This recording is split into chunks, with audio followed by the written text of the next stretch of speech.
finish line, cause we out to get it feeling fine. Keep it up or we'll be creeping up. Running up the mountain steep and rough. The team hits a shadow of his own and pins Chor onto the wall. As long as he can, the point is allowed to flip down the Mayhem, sweep them away. Unbelievable! Are you ready for the show? Now we caught up in the flow. We gon' give a little more. Ready, set, go. Another one falls to Muse. Oh no, you can't do this. Vince really starting to go off now. What the hell did I just witness? Pardon? Alright, looks like Pork's back on the menu, boys. Flip has killed 2, and Z drops and snipes 3. It's a double pulse! A double pulse in overtime! Massive opening is shy. Looks incredible. Mary, what? Wait, was that triple collapse? Where did that come from? What do you...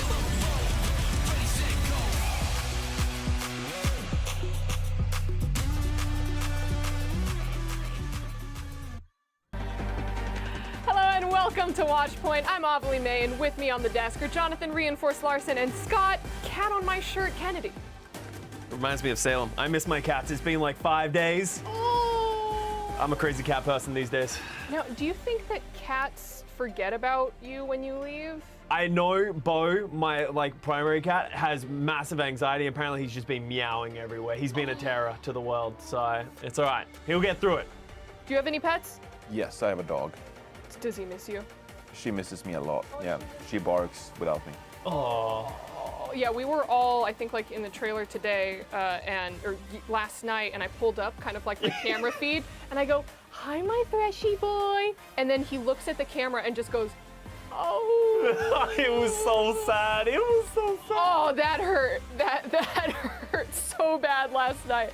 But listen, we all love our pets, and we're all going to get to see them very. Do you think people are upset we're not wearing animal costumes today?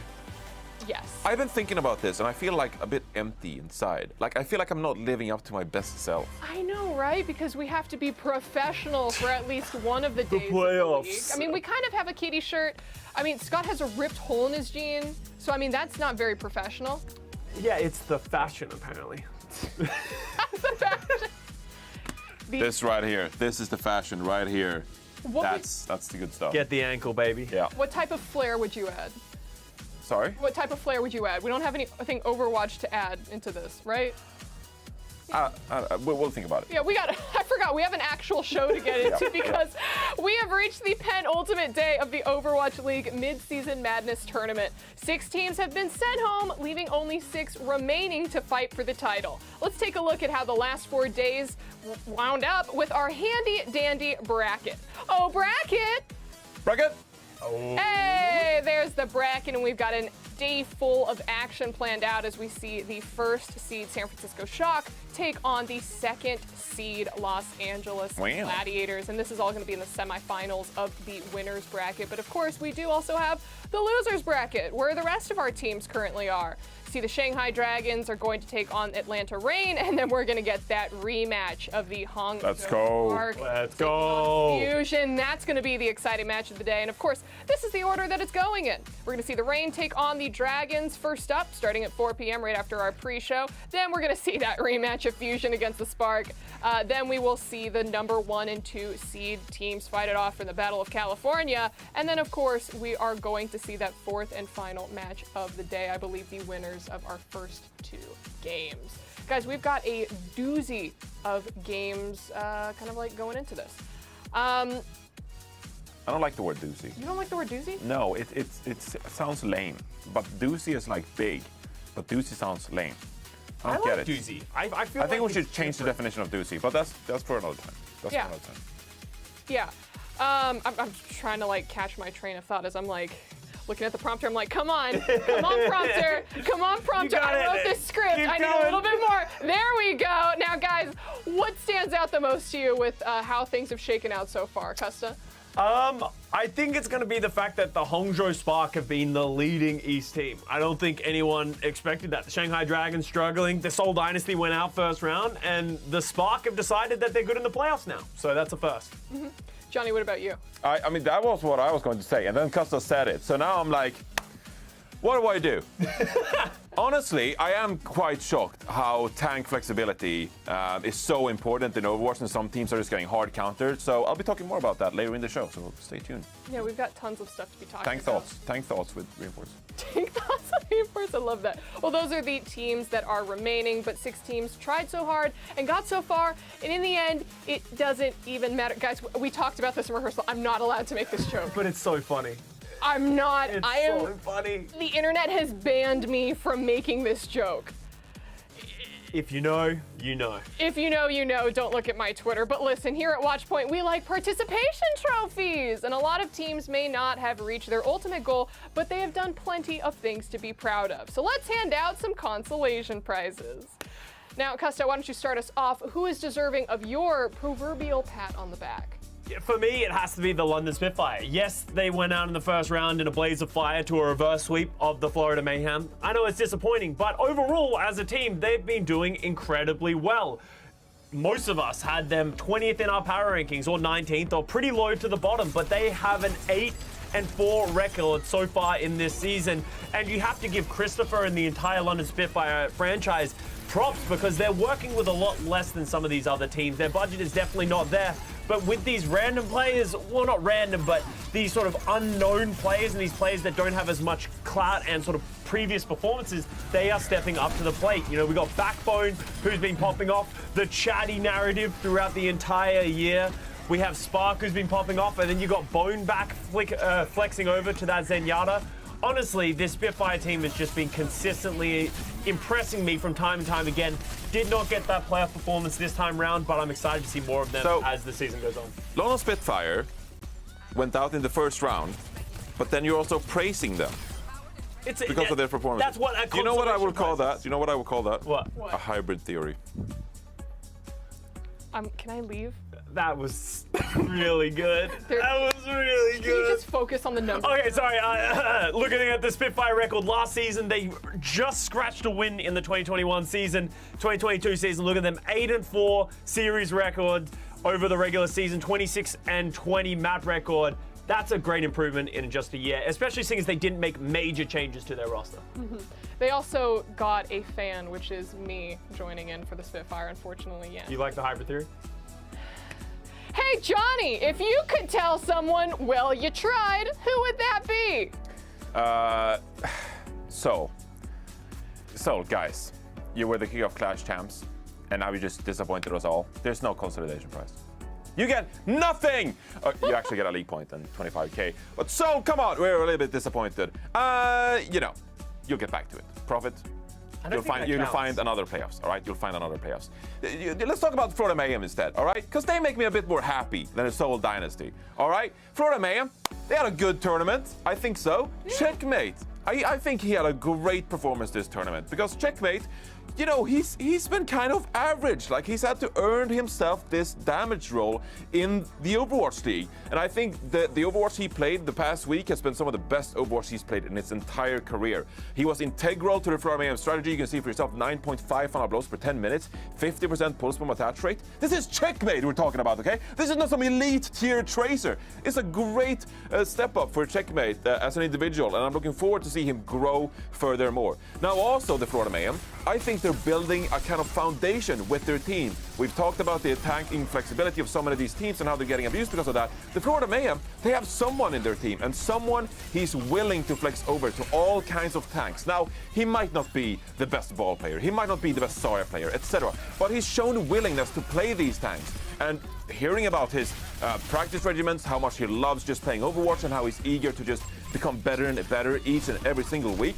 I have faith that someone can grow and develop into like a standout tank player that is able to fill all of these different tank heroes in Overwatch 2. So I think that Florida Mayhem, they're improving this foundation they have going in Overwatch 2, but also the individual play for some of the guys on the Florida Mayhem is starting to get better and better each and every week. XC, I didn't even mention him, but he just has some pop-off moments. So the Florida Mayhem, I think they're improving. They finally got over that hump by reverse sweeping the London Spitfire and taking it to some of these better teams around the league. So I'm looking forward to seeing more from the Florida Mayhem. Yeah, I like the shout out for Checkmate just because he was the one player in that Fusion game where I was going like, no, just take him out. Get him out of there. I don't like him on Tracer. Get him away from the Fusion. So yeah, he made me numb. Hex, I don't want to be on the same desk as him anymore. Get me out of here. I'm just gonna jump straight into mine, and I'm going to give my consolation prize to a team that has a trophy case full of them, the Houston Outlaws. And it's fine, because their fans seem to always be pretty happy that the guys in green just tried their best. And of course, I'm gonna shout out Jake, because he gave us a lot of stuff for us to talk about here on the desk, whether it was tips that Custer heard in the bathroom, learning how to. Did you also see him in the bathroom? You know what? He had to FaceTime me in.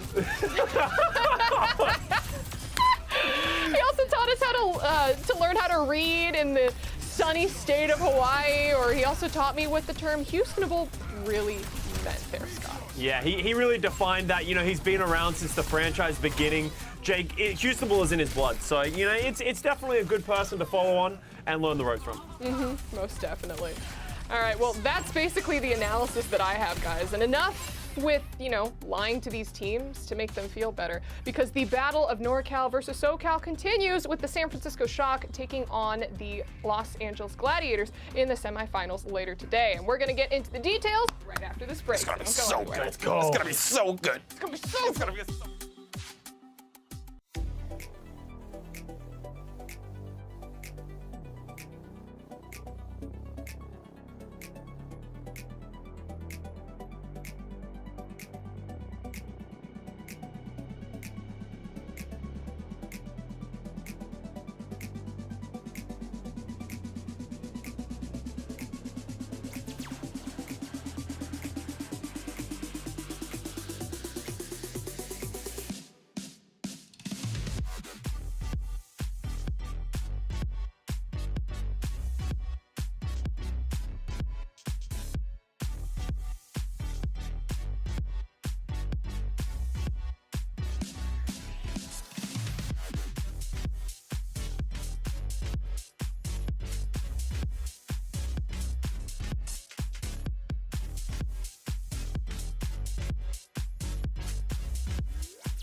Welcome back to Watchpoint, and you know what they say, West Coast, best coast. And the top two teams coming from sunny California are prime examples of NA talent topping the charts.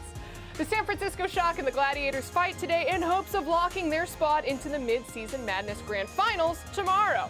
Now, these teams, of course, have a lot of history together in the rivalry we've called the Battle of California. Now, the Gladiators clutched it out against the Spark yesterday, and the Shock proceed to obliterate the Shanghai Dragons now. And I may be newish to the Overwatch League, but in my several days here so far, even I've noticed that there's a lot of Tracer in that matchup. So is that the matchup that we should be focused on here, Costa? Yeah, I know we talk a lot about Kevster and Proper and their Tracer, but if you are having this matchup, you just have to talk about them because they are really the linchpins of both of their teams. The way that the rest of the team plays around and just enables their Tracers to pop off is incredible. And, you know, Proper has the edge. This is just in the Midseason Madness tournament, just this week. Proper has that edge, and, you know, you can talk about schedules, who they've played, how well their team has done, but Proper has been going absolutely crazy. Same with Kevster. I'm interested to see how these two are going to match up. The last time we saw these two teams play was in the last stage, in the kickoff clash, and the Gladiators got reverse swept by the San Francisco Shock. So I'm sure they have a little bit of a chip on their shoulder from that one, but I'm looking at Kevster to really be that player that he always is, because I don't see either of these players trying to step away from that Tracer. We've seen a little bit of Genji from Proper from time to time, but I think both of them are going to be playing very stock standard dive styles, and you will see these guys go head to head consistently in this match, which I'm just so excited for, honestly. I'm trying to remember, was it Finn in his post-game interview who shouted out Kevster, I think it was, saying like, oh, Kevster's pretty good, have to look out for him. But Johnny, I'm going to take a shot in the dark here that you want to highlight the team players coming into these teams. So which frontliner has earned your praise? Yeah, you're right about that. I think we got to talk about Reiner in this one. Yeah. Reiner's just too good, all right? And he's going to be crucial in today's matchup as well, because San Francisco Shock so far, they've liked to slow things down with the Diva. And Reiner, I think he's just going to have a free-for-all in today's match. Playing the Doomfist, this is him so far in the tournament. First in hero damage, eliminations, final blows, meteor strike kills, second in deaths. I mean, this guy is on fire. And so, not really being able to put pressure on by like a Soria, for example, I think Reiner is just going to have a field day in the server today, and it's going to have so much impact. We saw against the Hangzhou Spark, for example, how long he can actually stay alive in some of these engagements. It's really impressive, and I just like the sheer damage output. I think if the Shock decide to slow things down again today, with the Diva, for example, it's not going to be a lot of things that could really stop Reiner. So I think you might see him outperform, you know, compared to his league average in that part, because there's less counters in the way. The Shock, if they want to counter Reiner, like, good luck. Either you have to, you know, mirror his Doomfist play, or you might have to do some hero flexibility stuff, which I don't think the Shock are really comfortable with. So you don't believe in the Diva taking on the Doomfist? You think the Diva is just going to struggle in that matchup? I think that the Diva can't really do much per se to deal like with the Doomfist. I feel like Reiner, with his engagement tools and disengage tools, I think he's going to have way more proactive like agency in that matchup himself. And if he plays that agency really well, I think that the Gladiators are going to be able to orchestrate these dives to get the max amount of you know, power from the dives coming in. I agree, because like I like the Diva versus the Wrecking Ball and the Winston, because you can just follow them around, right, and just poke at them. I think Doomfist, if you just punch him against the wall or you use the power block against the Rockets, it should do pretty well. So I'm interested to see how that matchup's going to go.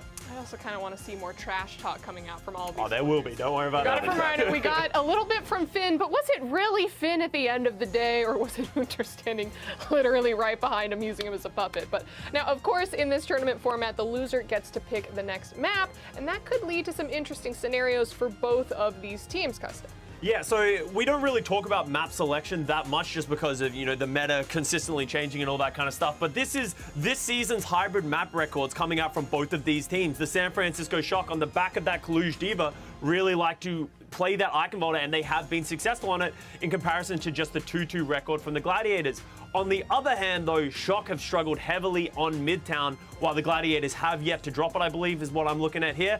So depending on who wins this first map, which is going to be Ilios, a map that Funny Astro and that we just saw the Gladiators absolutely dominate on, the losing team is going to be able to choose their better hybrid map. So I'm excited to see how that is going to play out in this series, and teams playing to their strengths. And yet still no Hanamura.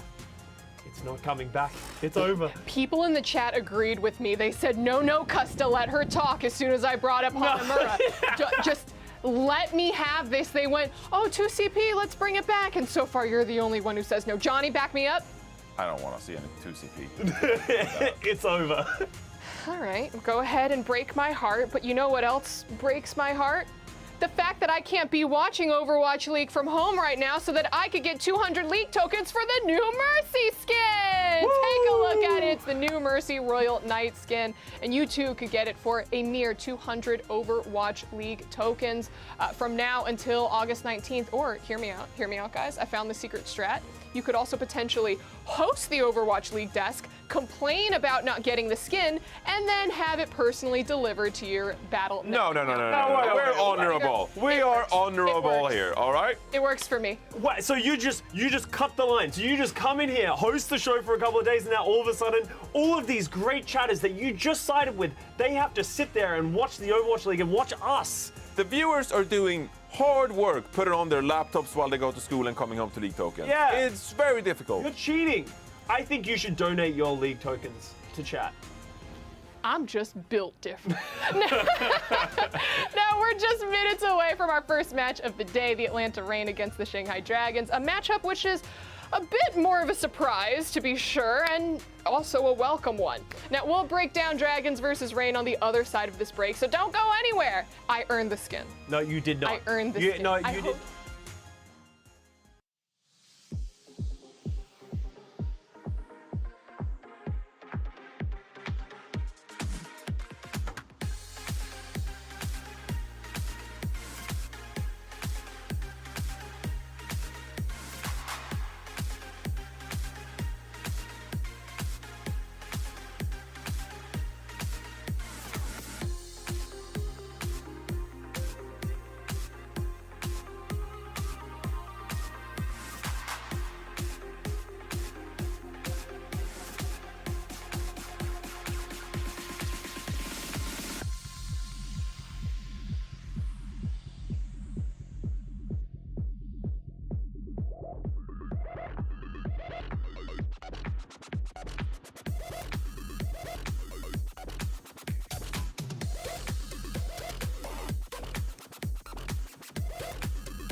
Hello, everyone, and welcome back to Watchpoint. A quick amendment. I believe I said that Finn was the interview subject from yesterday, but it was Patty. I saw the justice for Patty in the chat. Apologies, my bad. But now we do need to jump into today because we kick off the day with none other than an elimination match in the lower bracket between the Atlanta Reign and the Shanghai Dragons. It is now do or die for these two teams because the loser is getting sent home.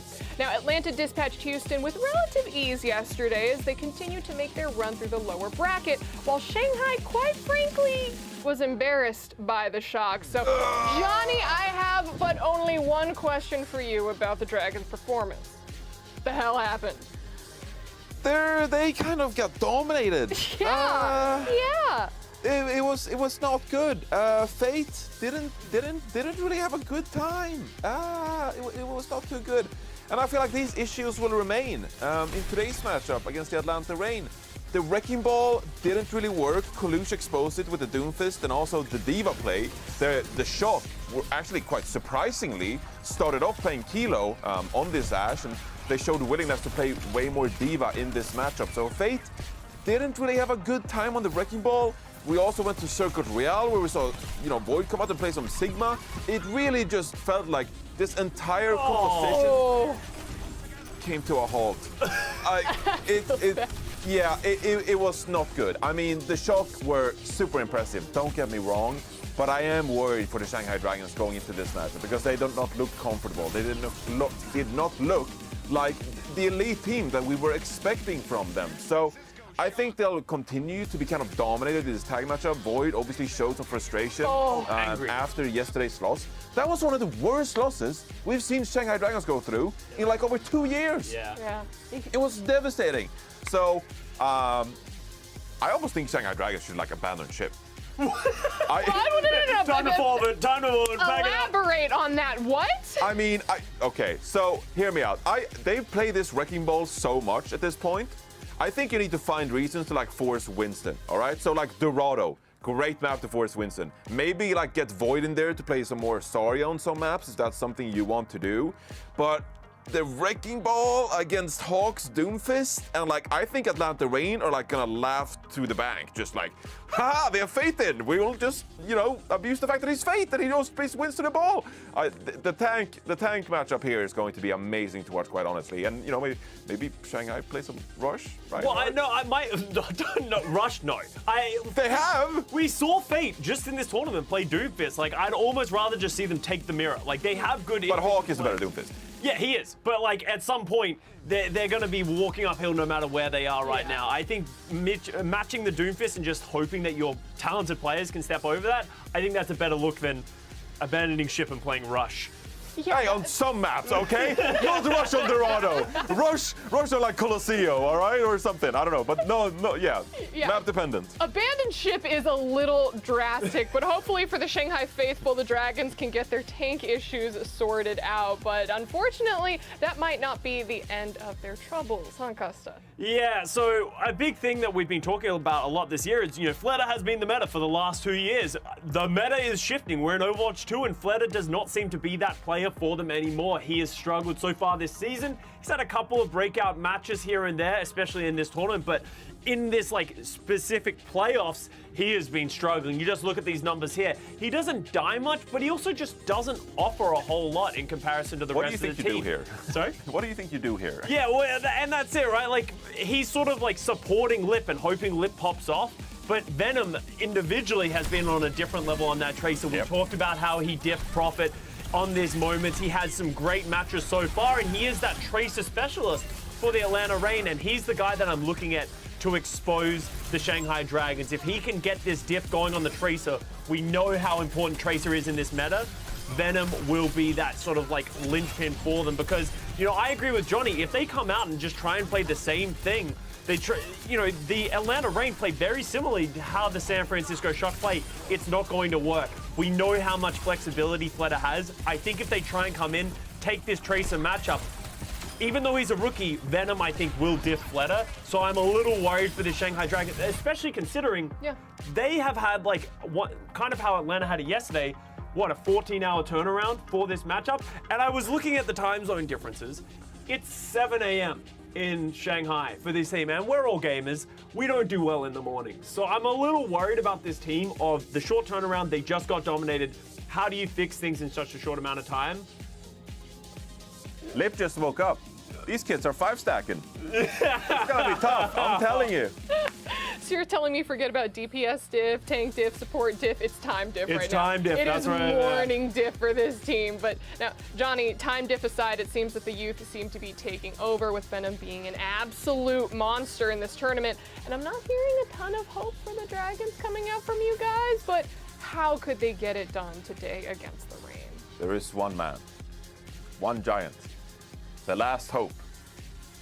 Lip, I need you to pop off, all right? Well, I don't need you. Your team needs you. Your team needs you to pop off. This Circuit Royale performance yesterday was absolutely bonkers. I mean, just look at these shots.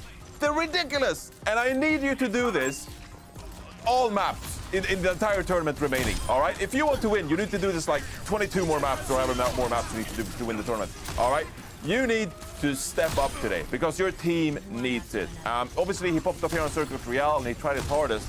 But also, we need to see this on like Sojourn, on the other maps. So starting off on the control map, you need to set the pace immediately because Lip has been, you know, the standout player for the Shanghai Dragons this entire stage in those APAC qualifier matches. And I need him to just get going on Sojourn immediately, put Kai down in the Sojourn head-to-head, and it's going to help this team so much. I was thinking about maybe doing this segment, suggesting the Huario Genji, but then I realized I get fired off the desk. So here we are, Lip. Lip, I just need you to step up, okay? Because you are the Shanghai Dragons' last hope. He is the star player of this team. And if the Shanghai Dragons want to advance, Lip needs to just pop up. It's as simple as that. Needs to pop He's off. already been popping off. The rest of the team needs to step up. I think Lip's doing great. Everyone else needs to step up. All right, well, let's go ahead and get into our predictions really fast and see what everyone chose for the day. And gentlemen, I'm kind of hoping that we line up here together. We are not lining up. Have not I'm been sorry. lining up. No lining up. There's no lining up? No lining up. Especially Where with the are we? second. Oh! Ooh.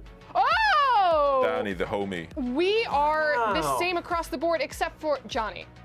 Yeah, what do you mean? Johnny, Yeah. why are you predicting the Spark over the Fusion? Because they are the superior team. They also won last time. But I'm on the hopium with you, so I've honestly just thrown this. Okay, no, seriously, Costa, tell me why. I actually think the Philadelphia Fusion, if they can find a way to stop Shy, I do not like the way that the If Spark they can play. find a way, you're just wrong. Well, but as I said, Shy can't keep getting away with it. I'm on the Philly hopium. I will think get that they away with can show up. I think that they can perform will get higher away with level. But honestly, I've probably been blinded by everything Overly's been saying over the last week. We saw them win yesterday and we'll see them win again today. They've downloaded the Spark. They know that they just have to take Shy down immediately. I believe in the Fusion. Johnny doesn't, but that's okay because he's going to leave today being wrong. Now, everyone, that is it for Watchpoint. We've got matches to get to and brackets to finish. The Overwatch League Midseason Madness Tournament continues right now. Bet I beat you to the finish line, cause we out to get it feeling fine. Keep it up or we'll be creeping up. Running up the mountain, steep and rough. The team hits a shadow of his own and pins Choron to the wall. As long as he can, the point is allowed to flip down the Mayhem, sweep them away. Unbelievable! Are you ready for the show? Now we caught up in the flow. We gon' give a little more. Ready, set, go. Another one falls to Muse. Oh no, you can't do this. It's really starting to go off now. What the hell did I just witness? Pardon? All right, looks like Pork's back on the menu, boys. Lip has killed 2, and Z drops and snipes 3. It's a double pulse! A double pulse in overtime! Massive opening is Shy. Looks incredible. Merritt, what? Wait, was that triple collapse? Where did that come from?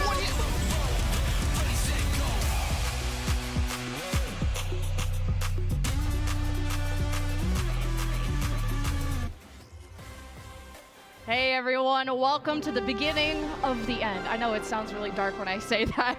Atlanta Raid versus the Shanghai Dragons are in the lower bracket, 2 red teams, but one of them will see red after this one. I'm Lemon Kiwi, this is leg day. And man, it's been a long journey to this point. So many game 5s, and it's come down to this. There's only 3 8-pack teams left, and they're all in the lower bracket.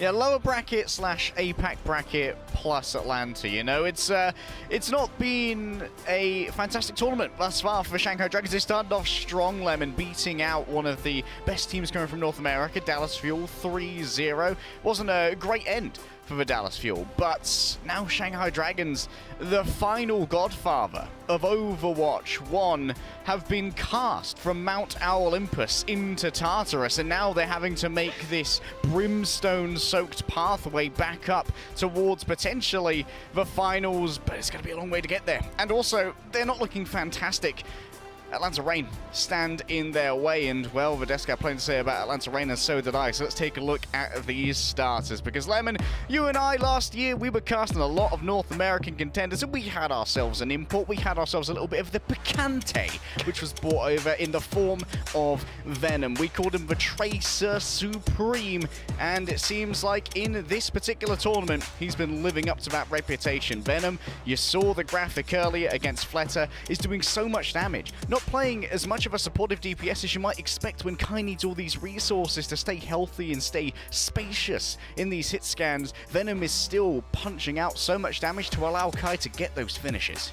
And it just feels like we're proud parents right now for Venom, because I feel like We we were there, by the way, like we were fans since day one, when this guy's career truly blossomed and Contenders Korea was like smurfing in Contenders on Tracer alone.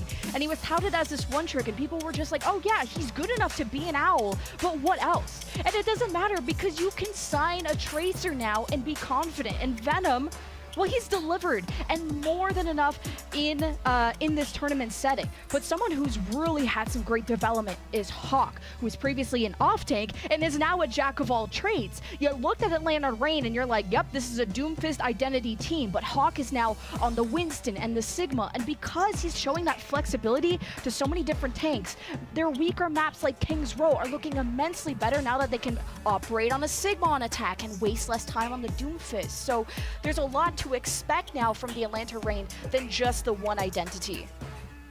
Man's a bona fide joke, but here are Shanghai cast from the top down into the lower bracket.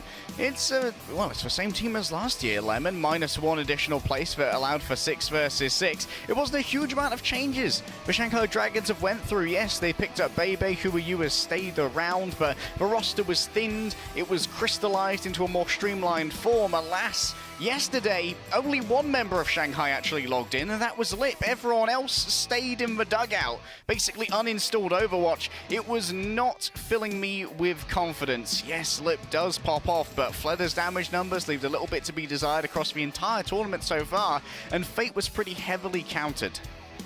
I know, like, Reinforce was having some doubts on Fate's performance in the previous matches, but the one thing you can always depend on is Kai and Lib. This Sojourn battle is going to be legendary. I just can't wait to get into this match. And then around them have been DPS that have had question marks in terms of consistency, where Venom and just the entirety of Atlanta Reign, just I feel like they perform so much better in these high stakes. They're the ones that perform well under pressure, and Venom has stepped up to that plate. Now, Fleta had some issues yesterday keeping other Tracers in the league in check, mainly when they went up against the San Francisco Shock, and there was no touching proper from that team.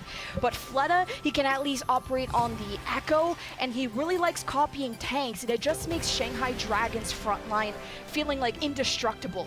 But one map now will be chosen by the Shanghai Dragons, an advantage they can work with, and they decide to go to Lijiang Tower.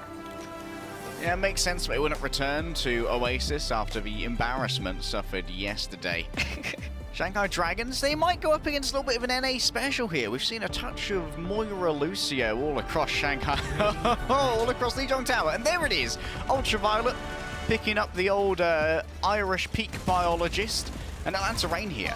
When it comes to the pace, will they be able to shell shock the Shanghai Dragons? Or will Shanghai Dragons be able to effectively kite these dives until they can find themselves an early pick? Remember here that Kai might have a touch more trouble building up that rail charge to really deliver the burst damage. But when we look at our Tracer matchup, Venom is putting out a lot more damage on average compared to Fleta.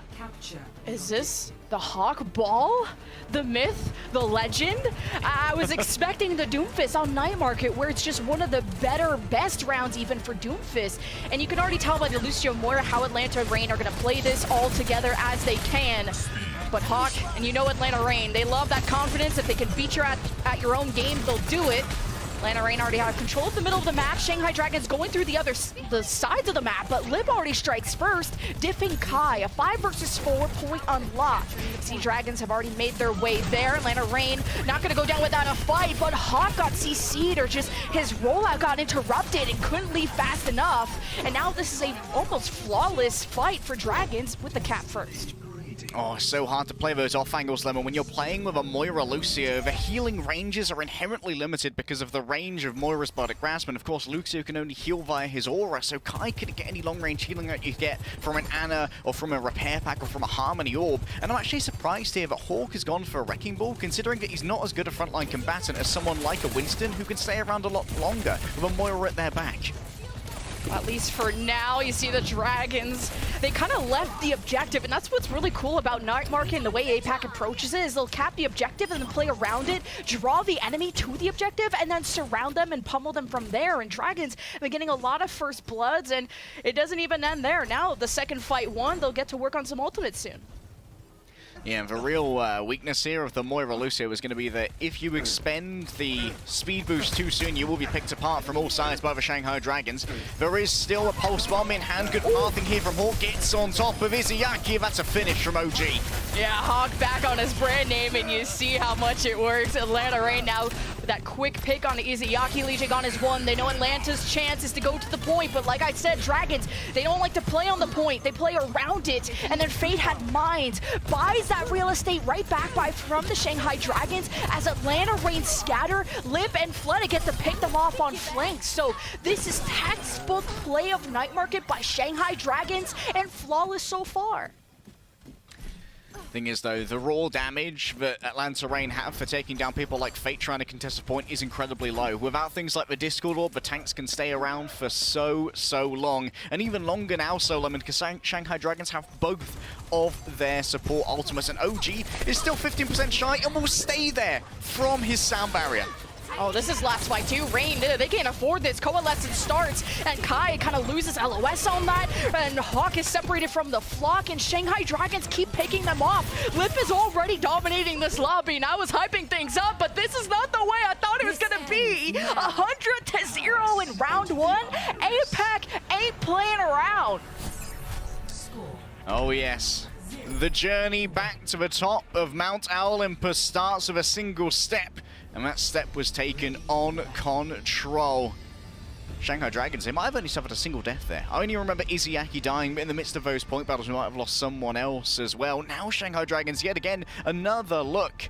More of a London Spitfire kind of style here. A little bit of a rush. Here's a replay of Lip hopping off, and that is getting rid of OG and making sure there was going to be no sound barrier for the entirety of that stage.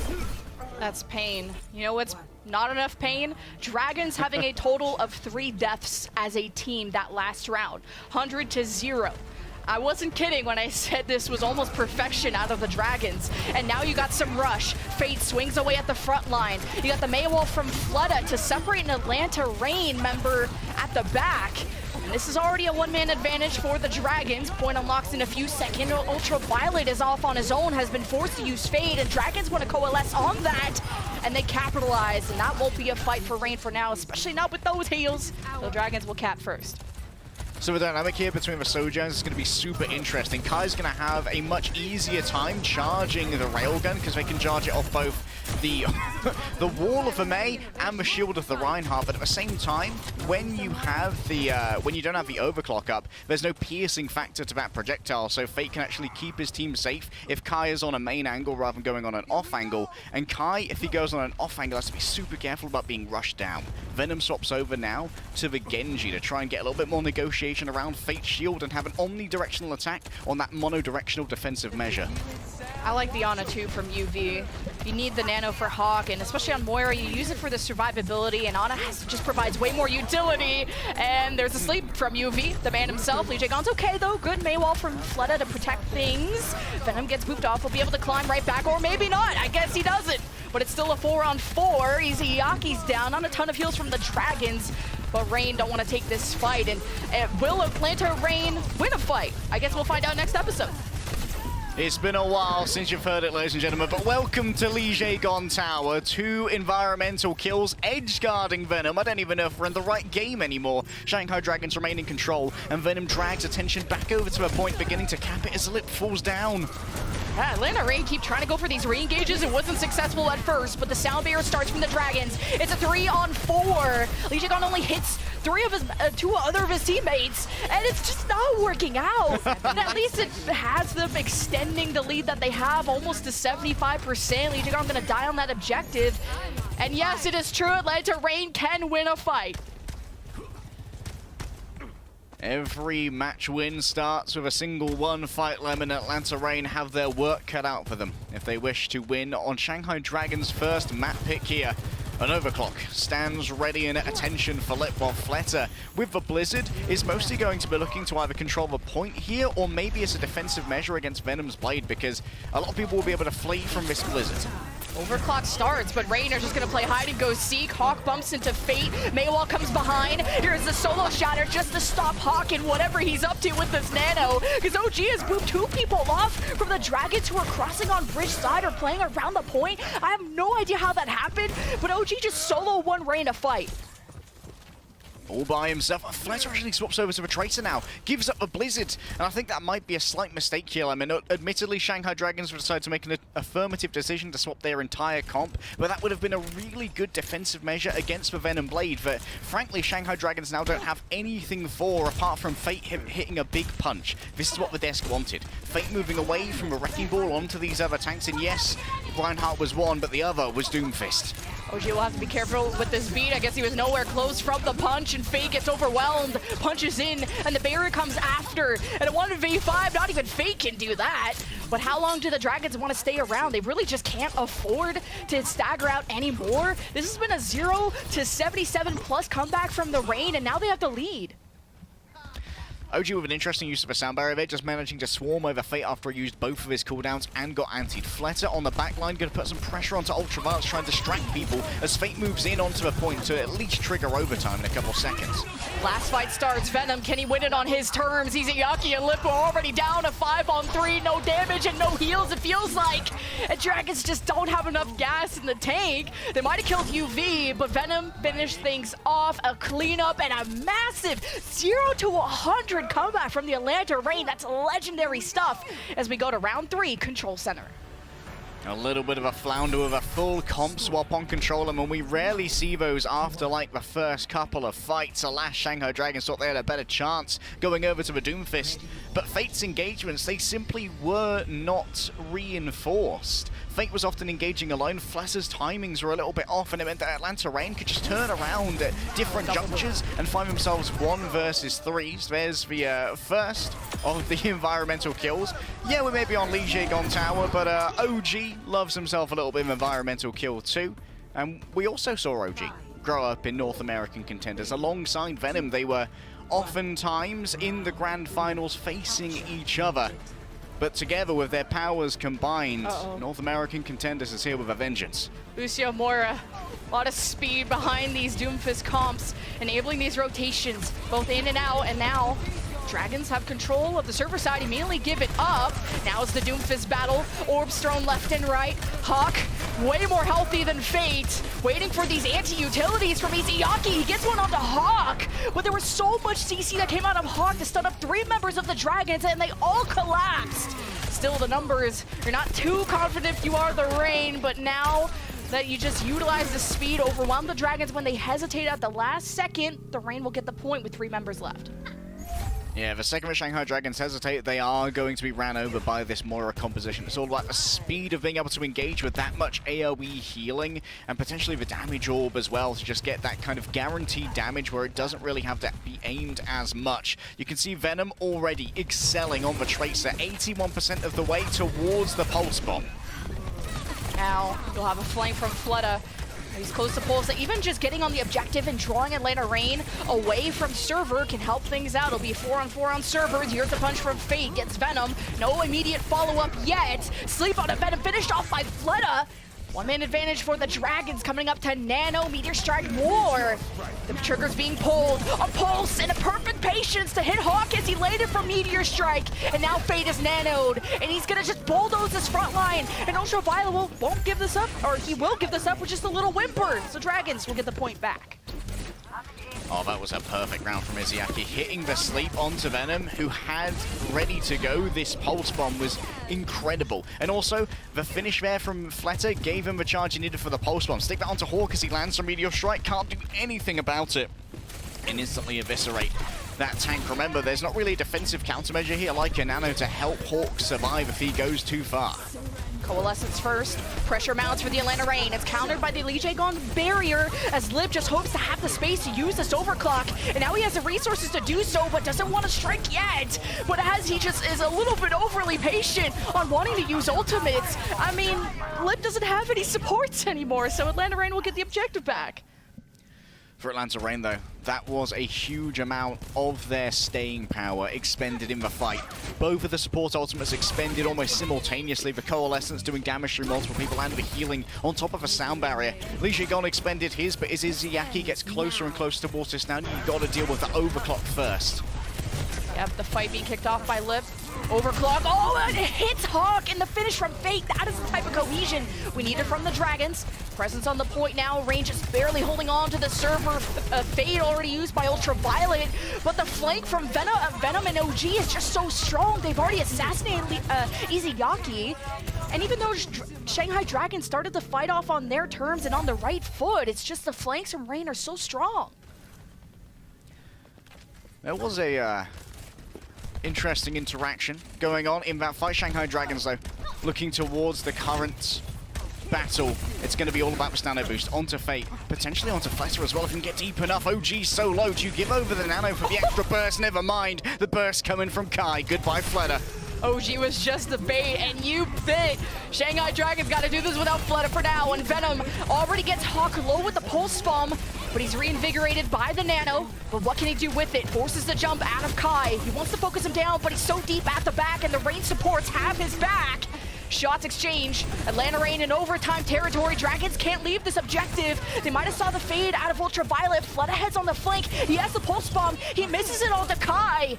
And Dragons now don't have a tank, but they can depend on Lip maybe one last time. It's round 3. Will the Reign strike first in this map 1? Meteor strike at the back. Hawk starts the flank. He goes after Fate, but he's saved by the barrier of Lee Jae-gon, but they don't have Izayaki. Dragons have to win this now, but do they have the damage? The Coalescence from Ultraviolet will heal everyone back up, and now he starts to pressure down Lip, and the Dragons just don't have anything left in the tank at this point. There's so much heals with this Moira, and Atlanta Reign will take the round 3.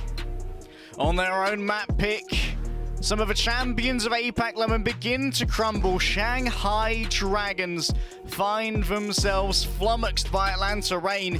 Yes, the Moira composition did not pass muster over on the night marker, but in the tighter confines of the control center, where Moira's Bardic Grasp could get those tighter fights and the best of heals available, Shanghai Dragons found themselves with no answers to the Reign aggression. The Phoenix has begun to flame.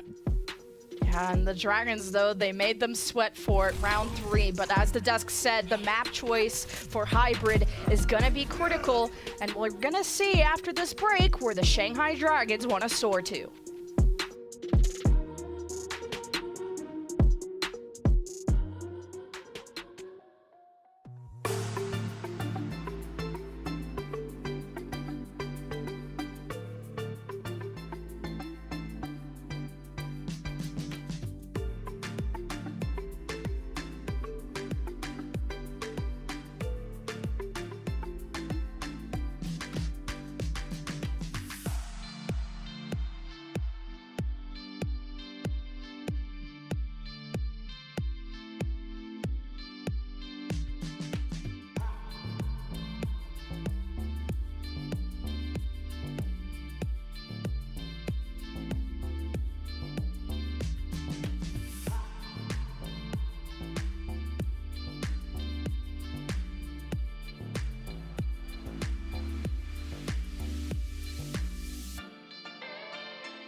There's been one player that's very consistent.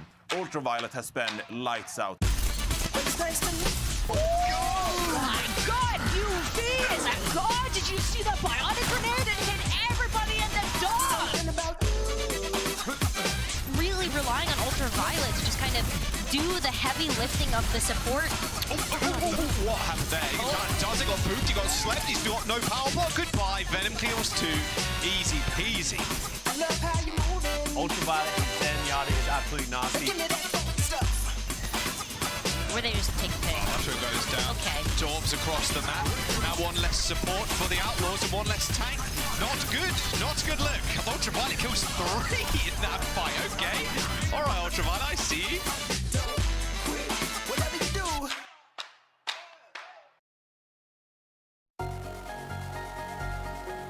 Welcome back, everyone. Going into map 2, and it will be the Dragons' choice, having to play from behind. I mean, the Dragons haven't experienced this since the beating that the Shock gave them. But even after that beating, the Dragons didn't choose to go to this map coming up. They went to Eichenwald there, but maybe trying to exploit some weaknesses or at least some tape that has already been revealed this tournament by the Atlanta Reign. Had ourselves a little bit of an ultraviolet sizzle there, picking up the Moira 2 maps out of 3 on Lijiang Tower. More of an NA approach than an APAC approach, and there's a good chance for Shanghai Dragons haven't had as much expertise scrimming against those particular Moira, Lucio, Rush comps, and they're doing their own support swap-ups here, bringing in Bebe, like you said, Lemon. This usually indicates a double flex support approach. Bebe, very good on the BAP, and in fact, Bebe was part of what we might call the failed Shanghai Dragons mid-season beginning experiment, where they played a lot of Bebe and Void, and they went 0-6. They didn't do great at the start of our mid-season Mandus qualifiers. However, they did start to fare a little bit better later on once they really zeroed in on using the Fate Ball. King's Row, going to be an interesting choice for them. If Atlanta Reign are going to be defending first, it's a lot to try and get rid of Hawk's Sigma. He is a jolt, a jack of all tanks, but his Sigma certainly is something else and is real hard to dislodge. And like I was saying, Dragons haven't been to this map, this tournament yet. The only time they ever lost control was to Shock, and they chose to go to Eichenwald, so this is a different look. Meanwhile, Atlanta Reign have been to this map twice this tournament, both against Seoul Dynasty and the Houston Outlaws. Losing this against the Seoul Dynasty and winning against the Houston Outlaws. But what I liked about the Reign, which I felt like was one of their weaker maps when it came to the regular season, was because they were a little bit one-dimensional around the Doomfist. And it's rather when this map is so narrow, it can be quite easy to counter Doomfist, who doesn't want to play from front to back, but rather on these off angles. But ever since Atlanta Reign started incorporating Hawk and more of the other options, whether Winston or Sigma, Atlanta Reign have seen more success, even just more recently against the Houston Outlaws. So they'll be on the attack. We'll see what's up for bat first. The Hawk Winston. Touch of Winston versus Winston here whenever Fate is a world-class Winston, a world-class dive tank, in fact. However, over on Lijiang Tower, I think the coordination between Fletter and Fate in those last 2 rounds was severely lacking. Fate's actually been isolated here, has to jump away from that disruptor field, and now has to expend the barrier as well. So Lemon, Fate's going to be lacking in resources for a while. This gives room for Atlanta Reign to start moving around this Mondata statue without taking too much damage from a Winston. So Atlanta Reign just dive to the top right. Fate's going to body block that, but really, Hawk's been antied though, so he gets already below half health. You got to be careful of that with the focusing beam from Flutta for a quick finish, and Hawk is still getting poked down, and the heals are just not making contact from Ultraviolet. The supports were on the low ground, so without that, they don't even get a tick. But you'll have to keep in mind on how the Reign are going to try and either jump onto Liv or Izayaki or Bebe, who usually want to play in these windows, areas that are very hard to dive. But despite not having a tank, Reign have no problem just walking up to the point and taking almost 2 ticks. Now Hawk has been slept. Flutta doesn't want to interact with that yet. Liv got slept, and he backs on out too. Reign didn't really have too much of a hard time getting the point, despite getting killed a lot. I have to once again have to question Fate and Fletter both working as solo artists there. It feels like Fate is almost in a I need to carry mode, and Fletter's playing a lot more reserved. towards the back. Oh, Ultraviolet already dead. That is a huge pick from Lip. Might be once again, but Lip has to put on his carry pants for a little while until the rest of Shanghai Dragons are up to speed, or at least calming effectively. Venom's down as well. Just more stagger kills, more ult charge for the Dragons. Depends what kind of initiative they want to take. If they want to engage with this nano from Bebe onto Fade, with the Izayaki getting shot, you just have to be careful with these peaks, especially how they charge off the tanks. There, the nano's actually given to Fleta, and not too close to the dupe, so he has to be careful how deep he wants to go. Kai has been nanoed from the other side, so that's been nullified. Now the Rain can move on forward. They don't have the Transcendence, but they want to chase down these members, these DPS from the Dragons that don't have their mobility cooldowns. But the executions didn't come quick enough for the Rain, and they break out of the choke. Fleta and Fate finally moved together there on a dive. Alas, they were warded off by a nano-boosted Kai, and he's dangerous enough for about 50% extra damage. Venom with Pulsum in hand. Do they just want to remove Fate is the question. A deep dive with a Primal in the back pocket. Bebe is going to be public enemy number 1. Bebe's in trouble. Great dive from Hawk. Lip is slept too, so this is just not going to be much of... Oh, Lip, as soon as Lip wakes up, the overclock, or at least the charge shot hits Kai. So it felt like this should have been a bit easier from the Rain. Now they're going to Primal on through. It's a 2v2, both Primals activated. Discord placed on the Venom. He heads out. The card is halfway to B. Fate is just going to try and exist as long as he can, but he doesn't want to be staggered. Now you can hold your ultimates for the end of point B. That's the fight that matters for the Dragons. Oh, Fate's actually overextended a touch here. Might be in trouble if he gets afflicted with a Discord Orb, but OG's actually swaps over onto the Lucio, so not a huge issue now. Kai with the overclock, plenty of energy in the railgun, but needs to find the headshots. Shanghai Dragons are cowering away in fear for the moment. Yeah, Fleta loves the copy of Trace here. It's in his wheelhouse for a reason. The pulse bomb at the ready. Not wanting to throw down to Ultraviolet. Only has a few more seconds. Doesn't connect, but now gets to fly away. That's all that matters. Ultraviolet dead. This is not a good push for the Rain, especially missing Kai too. And they wanted more out of that engage. It was so aggressive with Kai's overclock, but didn't really convert much after Izayaki fragged one. All right, OG swaps back over onto the Zenyatta. The pathing out of this primary door, I think, is a little bit dangerous. Lip has multiple times attempted for the headshots on supports as they leave. OG luckily there, only suffering a body shot, and so now Fate once again has to recalculate how these dives are going to work, because the Winston's going to be in additional trouble when faced with the Discord Orb of OG. And how about the nano onto Fate too? He jumps from the corner, goes right up to Hawk, and he's body blocking him from the door, but still, Hawk had more backup than Fate did even when he had the nano, but it's still a good dive from the Dragons when you kill both supports that the attack had. You force out the Transcendence, so the Rain don't have to be too sad about this. They have 3 members up. Kai is looking for a flank on the left side. That's a good pulse by Venom hitting Izayaki. And now Atlanta Rain can be more confident. They still only have 3 up. The Dragons will disengage temporarily before recontest, but it's not looking good for the Rain now after that shot from Lip. Oh, Kai with oh my god in chat. Yep, me too, buddy, me too. They know it, Venom in the back. However, that is a lifesaver from Lit for Shanghai Dragons. A new lease on life after losing out on Izayaki. Hawk could have got so aggressive without having to worry about that Discord Orb. And so removing that initiative means that once again Shanghai Dragons can set up on these corners and control the engagement. Fleta is going to be pocketed over here, alongside Lip, of course, who is going to manage to escape unscathed. However, Hawk has bought a lot of space for his team to work with. Lip's actually going to move in. The jump in the overclock. I don't know if Hawk wants that smoke, but he still backhands Lip and cancels the ultimate. The Dragons have to head out. Bebe's getting flanked by Venom and was able to win that 1v1 somehow. Not sure if Bebe's okay for now, and so are the Dragons, and especially Fate, who has the Primal Rage. Fleta gonna poke around the corner, see if he can assassinate Kai, but sees that Hawk's there too, so doesn't want to be too eager. A fairly economically neutral fight right there. Lip expending the overclock and getting the 1-for-1 trade. Hawk now with the Primal though, could move incredibly deep onto Izayaki, try and get rid of that Zen and use his large form if he gets caught in a corner to body block any heals coming in from Bebe. That could be a huge asset for a Winston to use.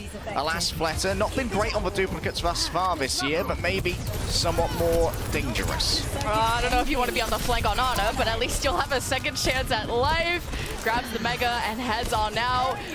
But especially after seeing Venom on the flank on Ali's side, I like the idea, just not the copy. And it doesn't matter when the rest of the team are doing all the killing for you. You get to do your best impression of a third support.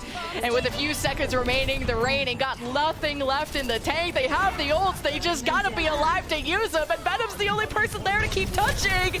But Hawk comes back on the Doomfist, keeps the overtime wick burning. But with the Transcendence, there's just no kills that are gonna be had. With all the leftover ultimates that the Rain had, it's Dragons always first blooding them. And that'll be the end of the road for the attack of the Rain before point B. RIP from the LIP. It was Atlanta Rain's best chance, but was shut down, put in the ground, and consigned to oblivion by a wonderful random headshot from Lip, getting rid of Kai, eliciting an OMG in the chat. And without Kai, Atlanta Rain missed out on so much of their damage, they just could not complete the fight, where, with Izzyaki having been stagger-picked by Venom, Atlanta Rain were in their best position ever to try and complete second.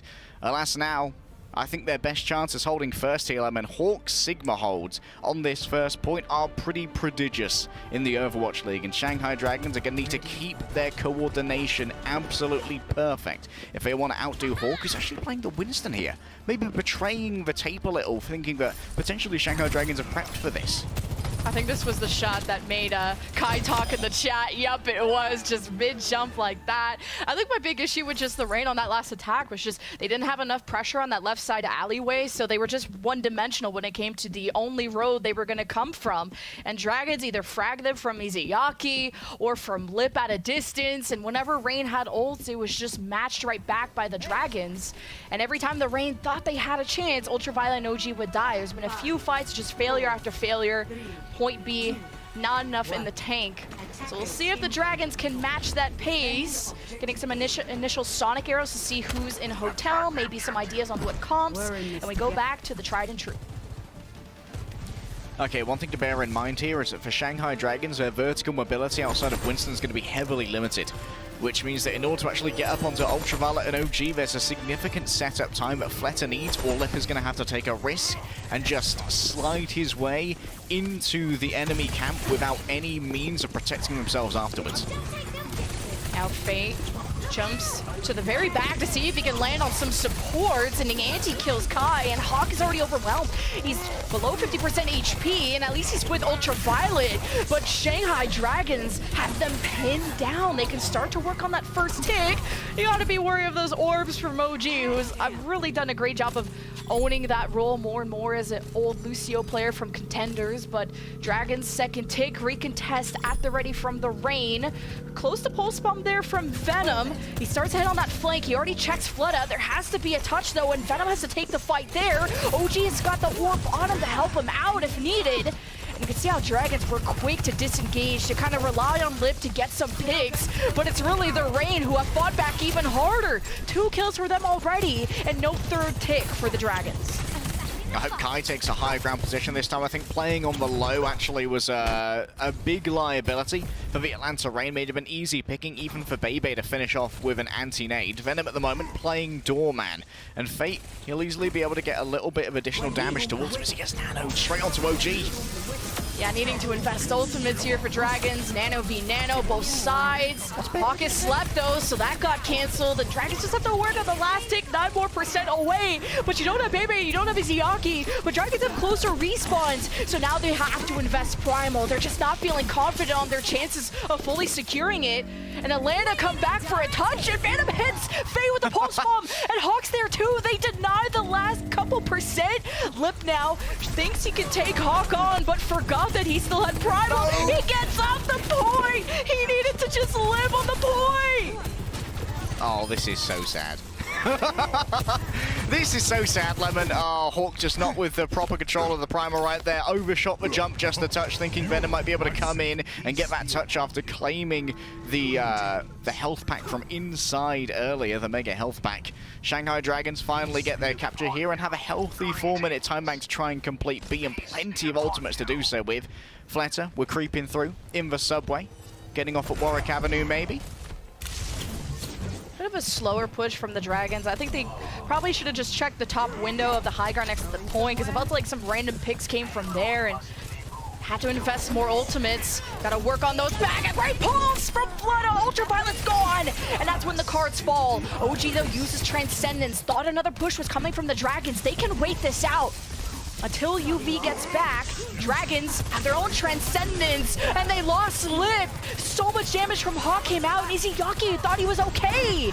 Still have 2 support ultimates for the Dragons, though, and Lip will get back soon. It's one last fight for the Dragons' attack, and there's already great space being made from Fate. Kai has Overclock, and he's made miracles happen before. The Kai factor that turned around series for the Atlanta Reign, especially against Seoul, and he locks onto Bebe, but it's only a body shot. Bebe heals back up to full.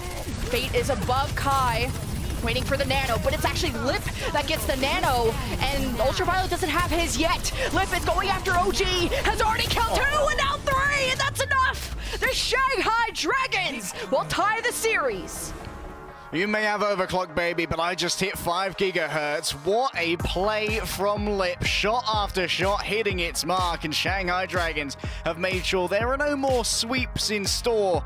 1-1 on their own map choice, and, well, seems like the research is starting to pay off for the Shanghai Dragons. Alas, now Atlanta Reign, for the first time in this series, who able to dictate a location. Hawk did a fantastic job on the Winston, though, and you could tell he's just improving every day. Now, Hawk isn't going to be able to touch the Winstons of Fate and others in the league, but he's doing his job. He's pressuring down Izayaki and Bebe, and they're getting picks.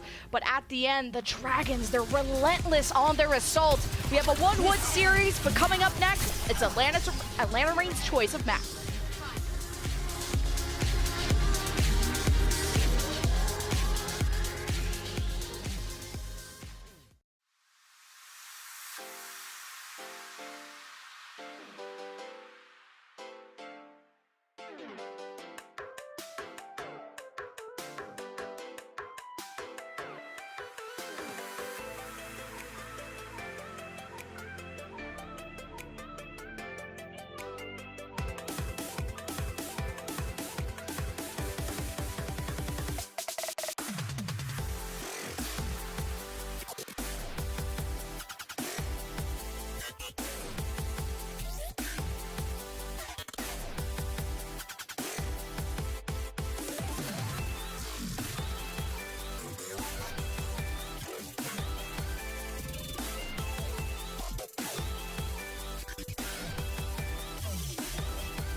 boy oh boy, Lemon, I can't wait for our community to say their famous catchphrase, it's arting time.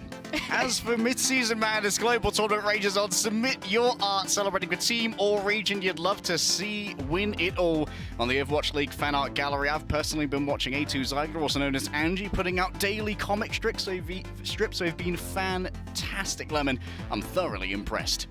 I know. I also remember the comic strip. That's forgot the name. Shout out to that artist though, who drew the Merit Collat. I should have had that ready. My bad. But that's been a big moment for artists. I know. Shout out to that artist.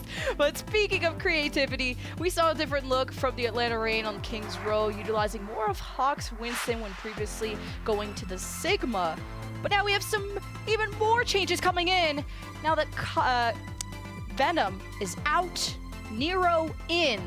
And this is Atlanta Reign's choice of map. And I think a good old favorite for both of our teams will be going to Circuit Royale.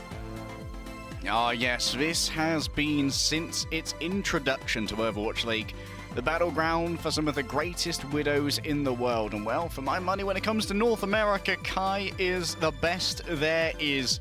Killer AI, some might call him, and he's going to be joined here by Nero subbing in for Venom. One of the things that I really want you to pay attention to in the audience is how Nero plays the off angle behind the statue when defending first point of Circuit Royale. If Shanghai Dragons have been studying the tape, they need to know that that off angle needs to be exploited because Nero is essentially in a one and done there. If he gets rushed upon by something like a Genji from Fleta, he could easily be overwhelmed, destroyed, and find an easy 4 versus 5 for Shanghai Dragons. But if they don't address Nero, he'll be able to demolish Void.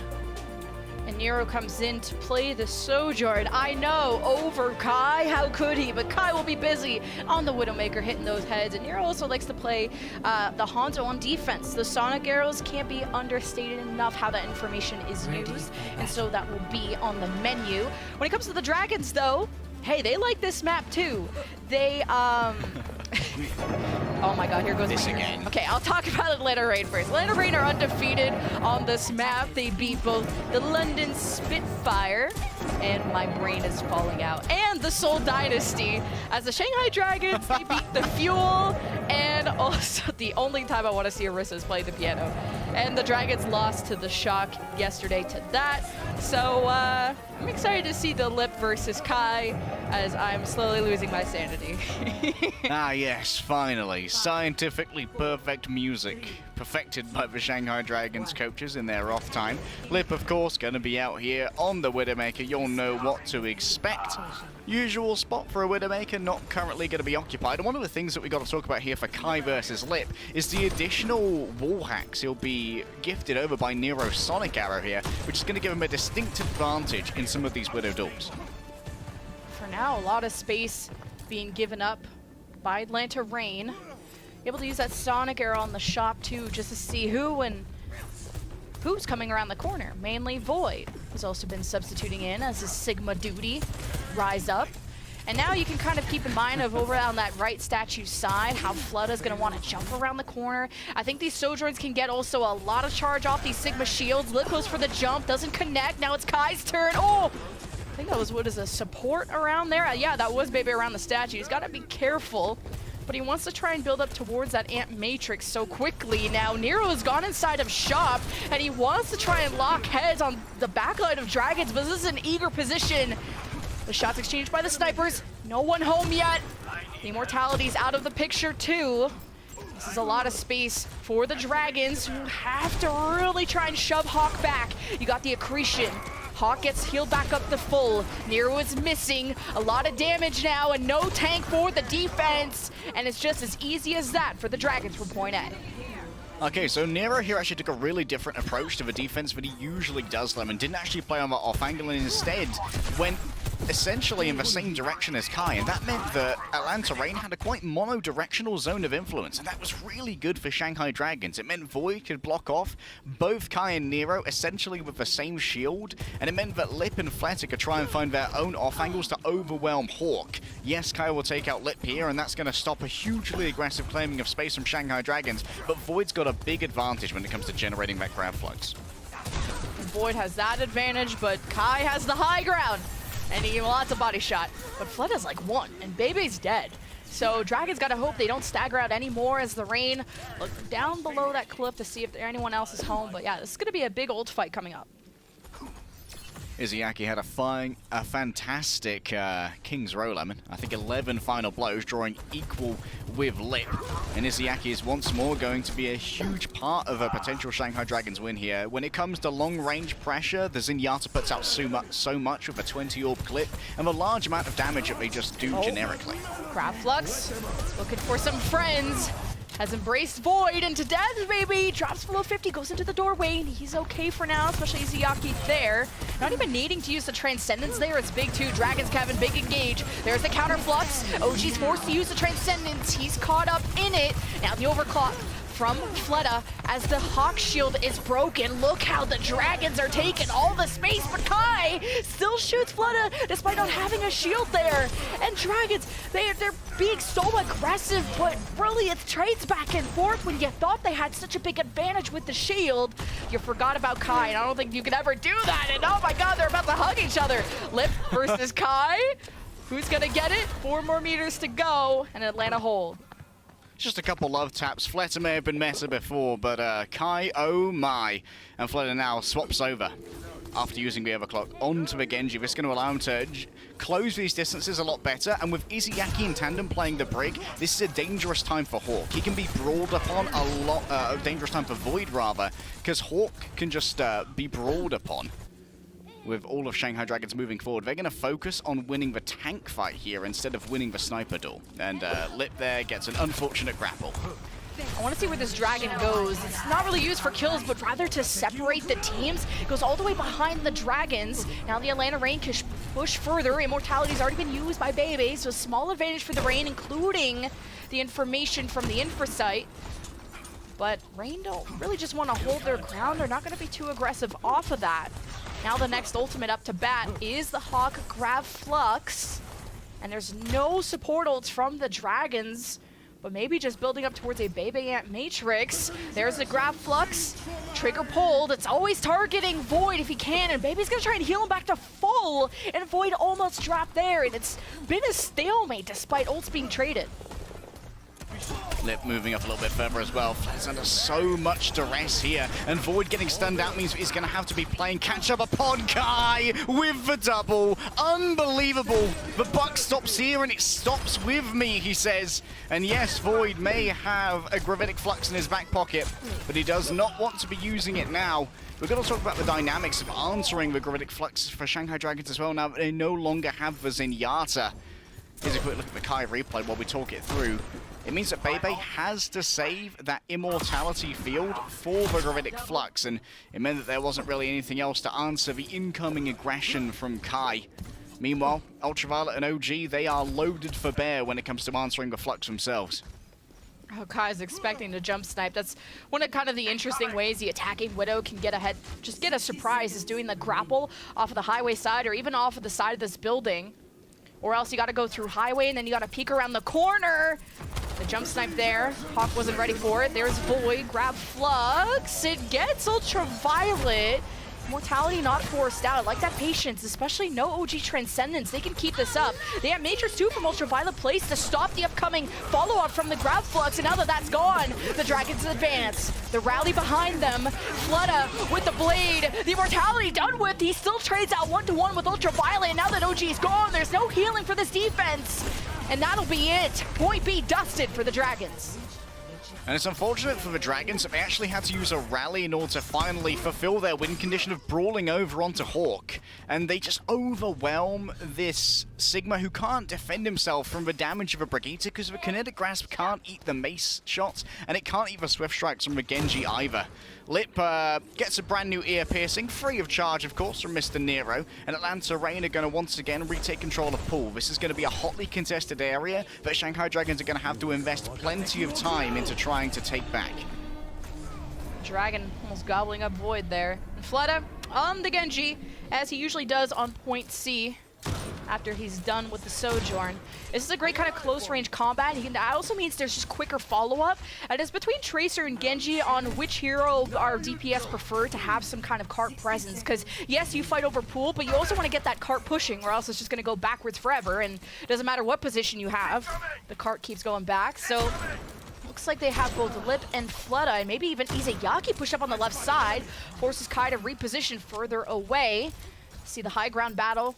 Maybe favoring Hawk and friends now that he has the grab flux, but not even wanting to peek. And Hawk has to try and block these lines of sight, but now that the card is approaching the end, Atlanta Rain's focus is on maybe having to drop and prevent the full capture. But Nero starts off this fight well with a pick onto Fletta.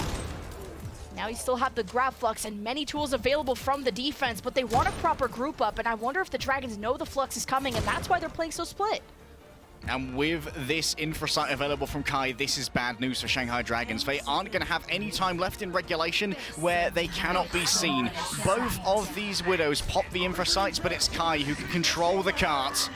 Grab flux from Hawk, and it's enough to kill Izayaki. Void's gonna have an answer, but also Rain have to be on the cart. They're gonna use the Amp Matrix, and it's Nero and Ultraviolet using it to clear out the presence of the Dragons from the objective. And OG is racking from the top, and Dragons just got completely surrounded and got nothing out of all the ults they had available. But it's still a valiant push almost till the end of the map. But Rain, I mean, the win condition is set. They gotta get to that point, and if not, I mean, this decides the series lead.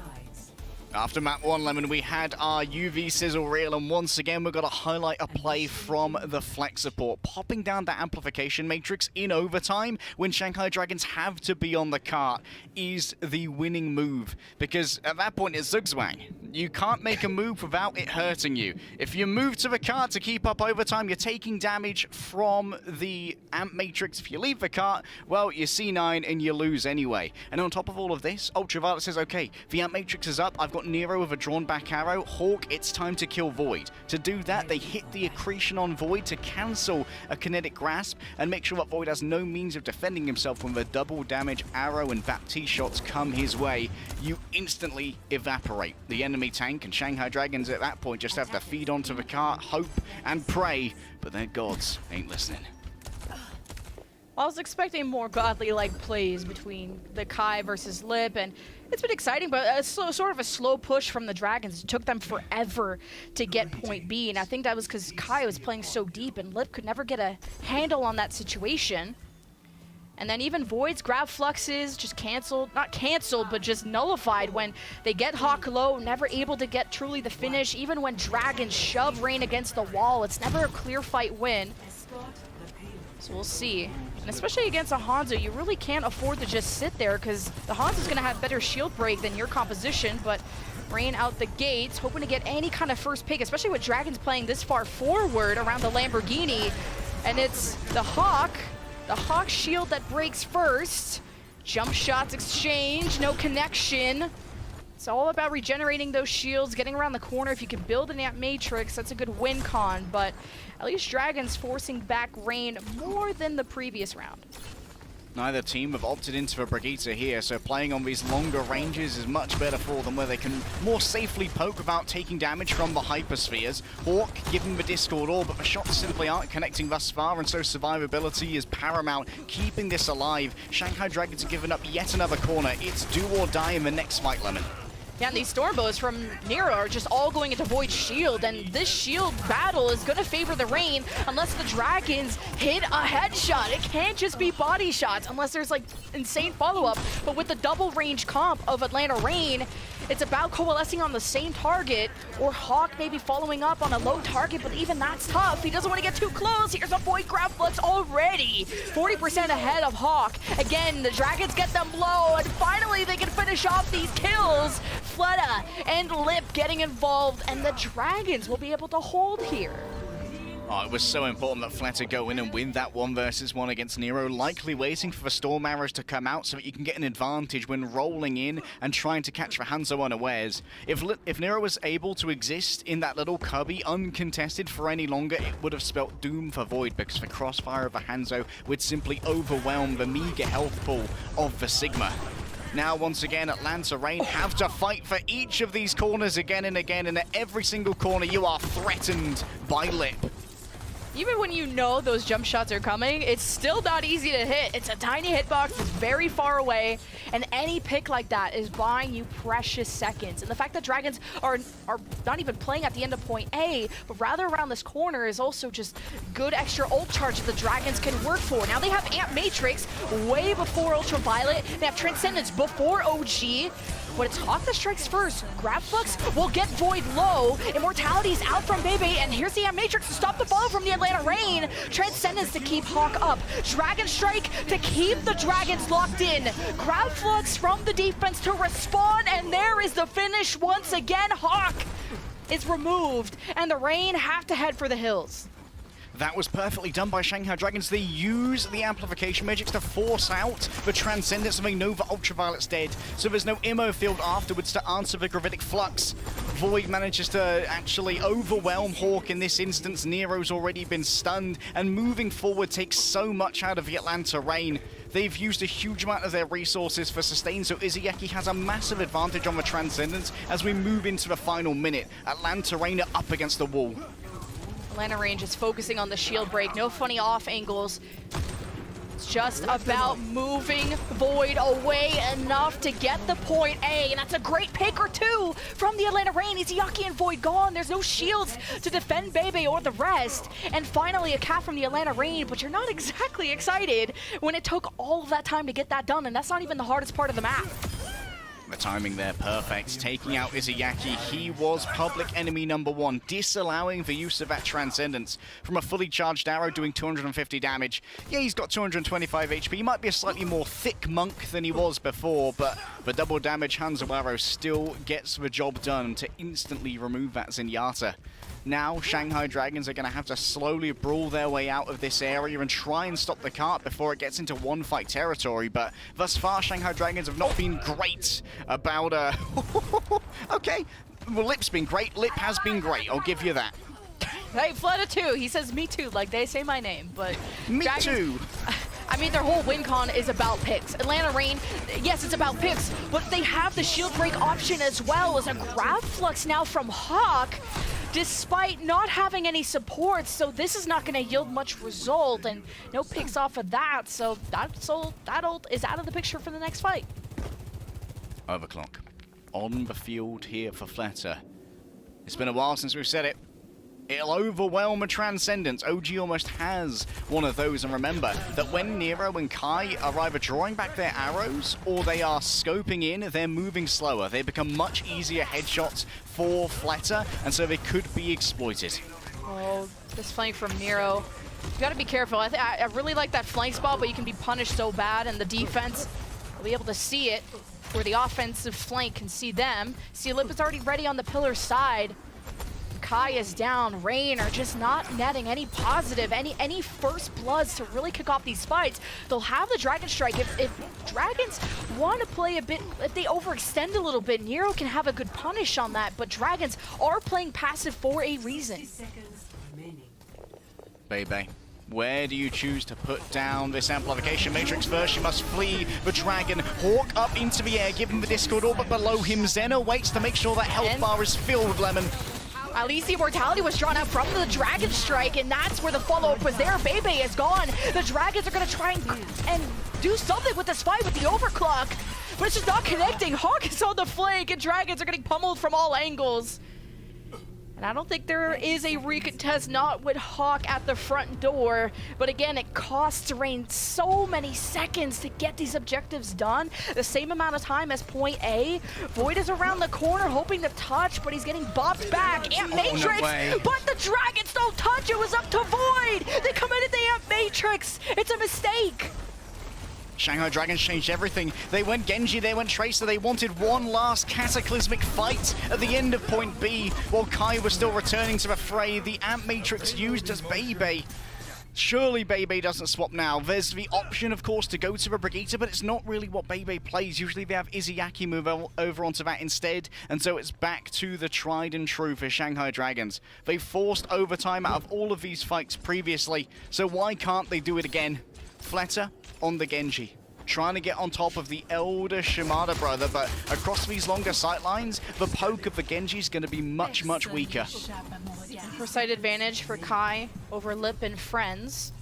Just all stacking 3, not really much pool prioritization from Atlanta, and especially off this Amp Matrix, if they can draw Dragons towards them and a flank from Kai on the left side, they weren't expecting this. He diffs Lip, and now you got the Flux from Hawk. He stops the flank from Fleta. A 5-on-3 starts. You got a Nero Dragon Strike that'll flush out the Rats from the right side, and the Dragons are getting slapped around, and the Rain head for the box of victory, and there's no one there. It's Atlanta Rain going to series point.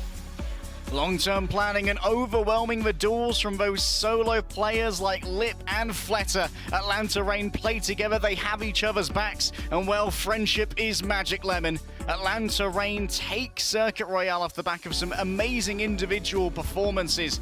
And while Fleta may have started to wake up in this battle with the Sojourn, still it seems like Atlanta Rain are controlling how these engagements work with their tempo.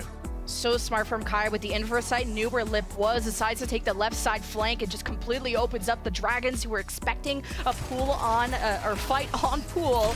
So that was a great job from the Atlanta Rain to keep up with the little time they had remaining. They go to series point, but after this break, will be the Shanghai Dragons that will decide what's next.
2 shots, dead in the ground, we ain't the same, pull up.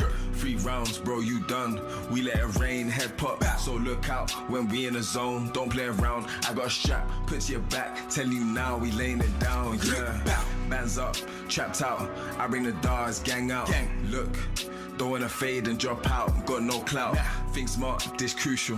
We ain't no average usual, nah. We let it rain, ain't seen a savage, who you?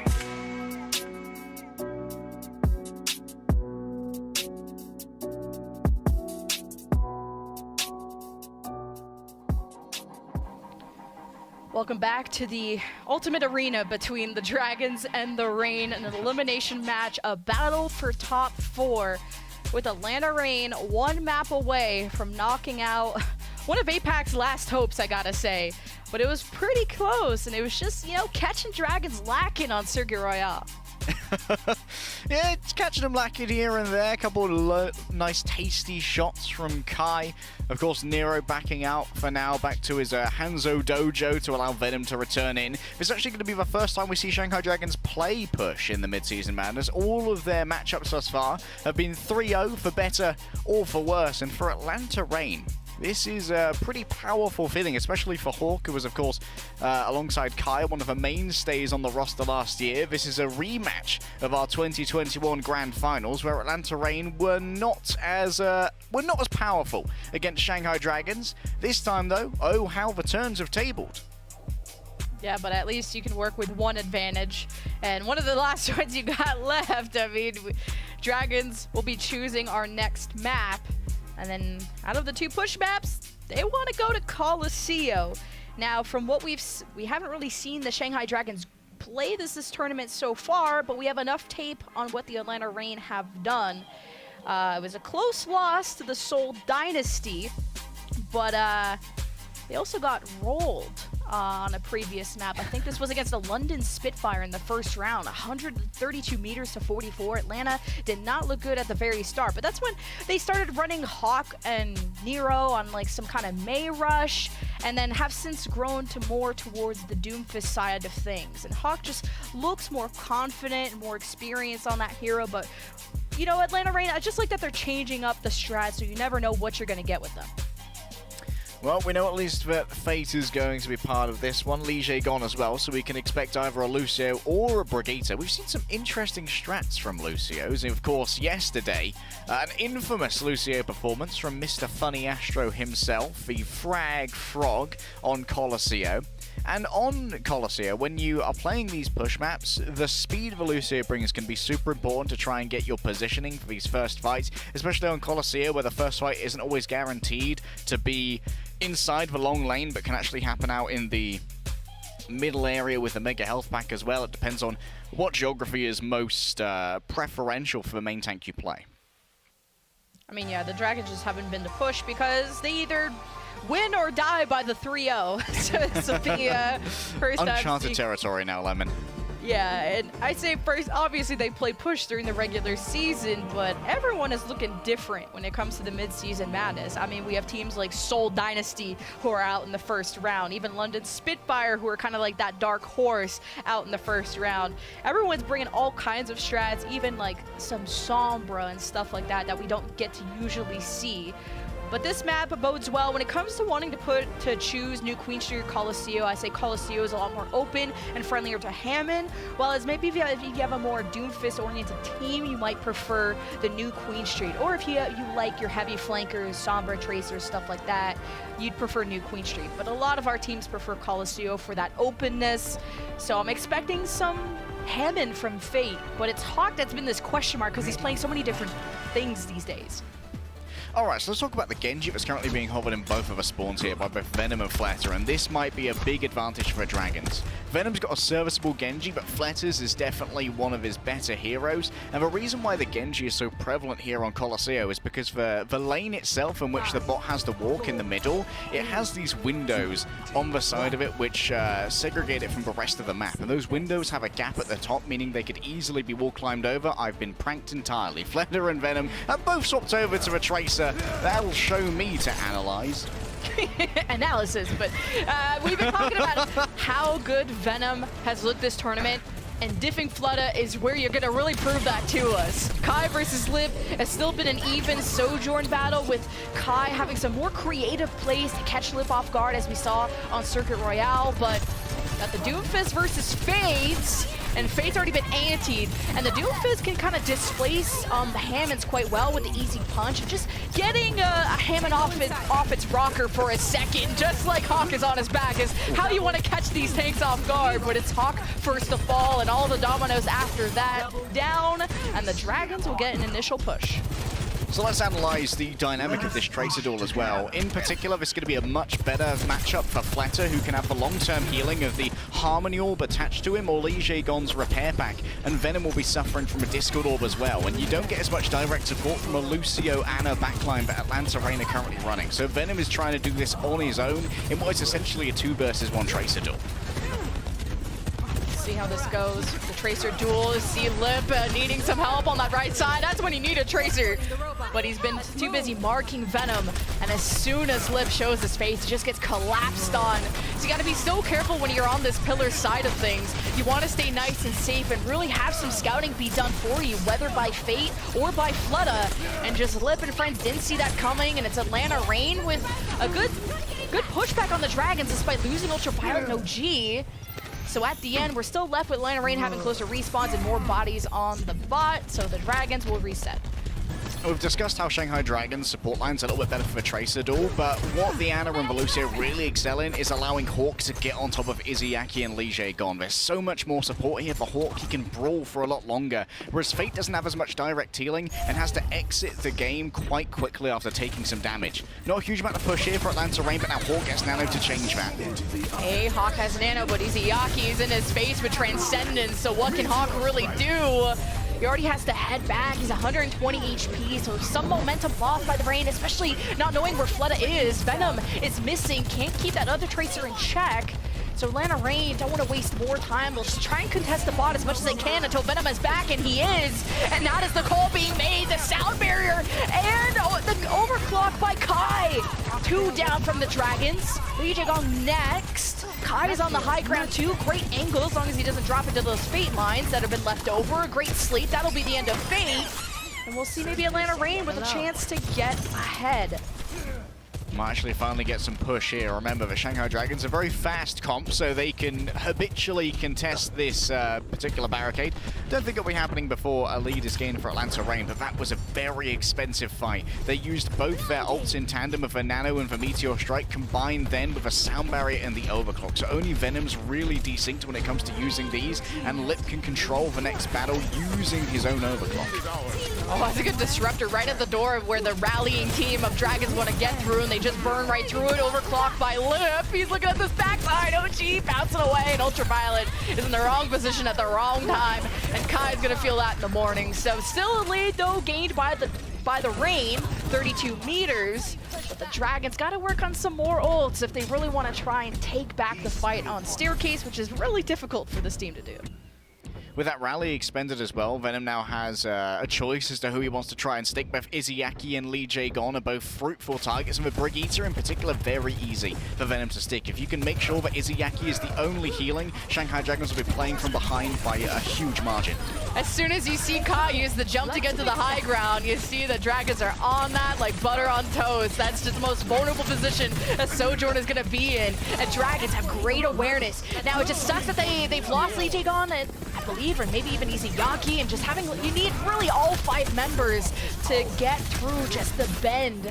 But they still have Dragons have a small lead, even if it's only by 0.26 meters. But they're not going to be able to keep this one going. Hawk's doing a great job here of controlling Fate on the ball.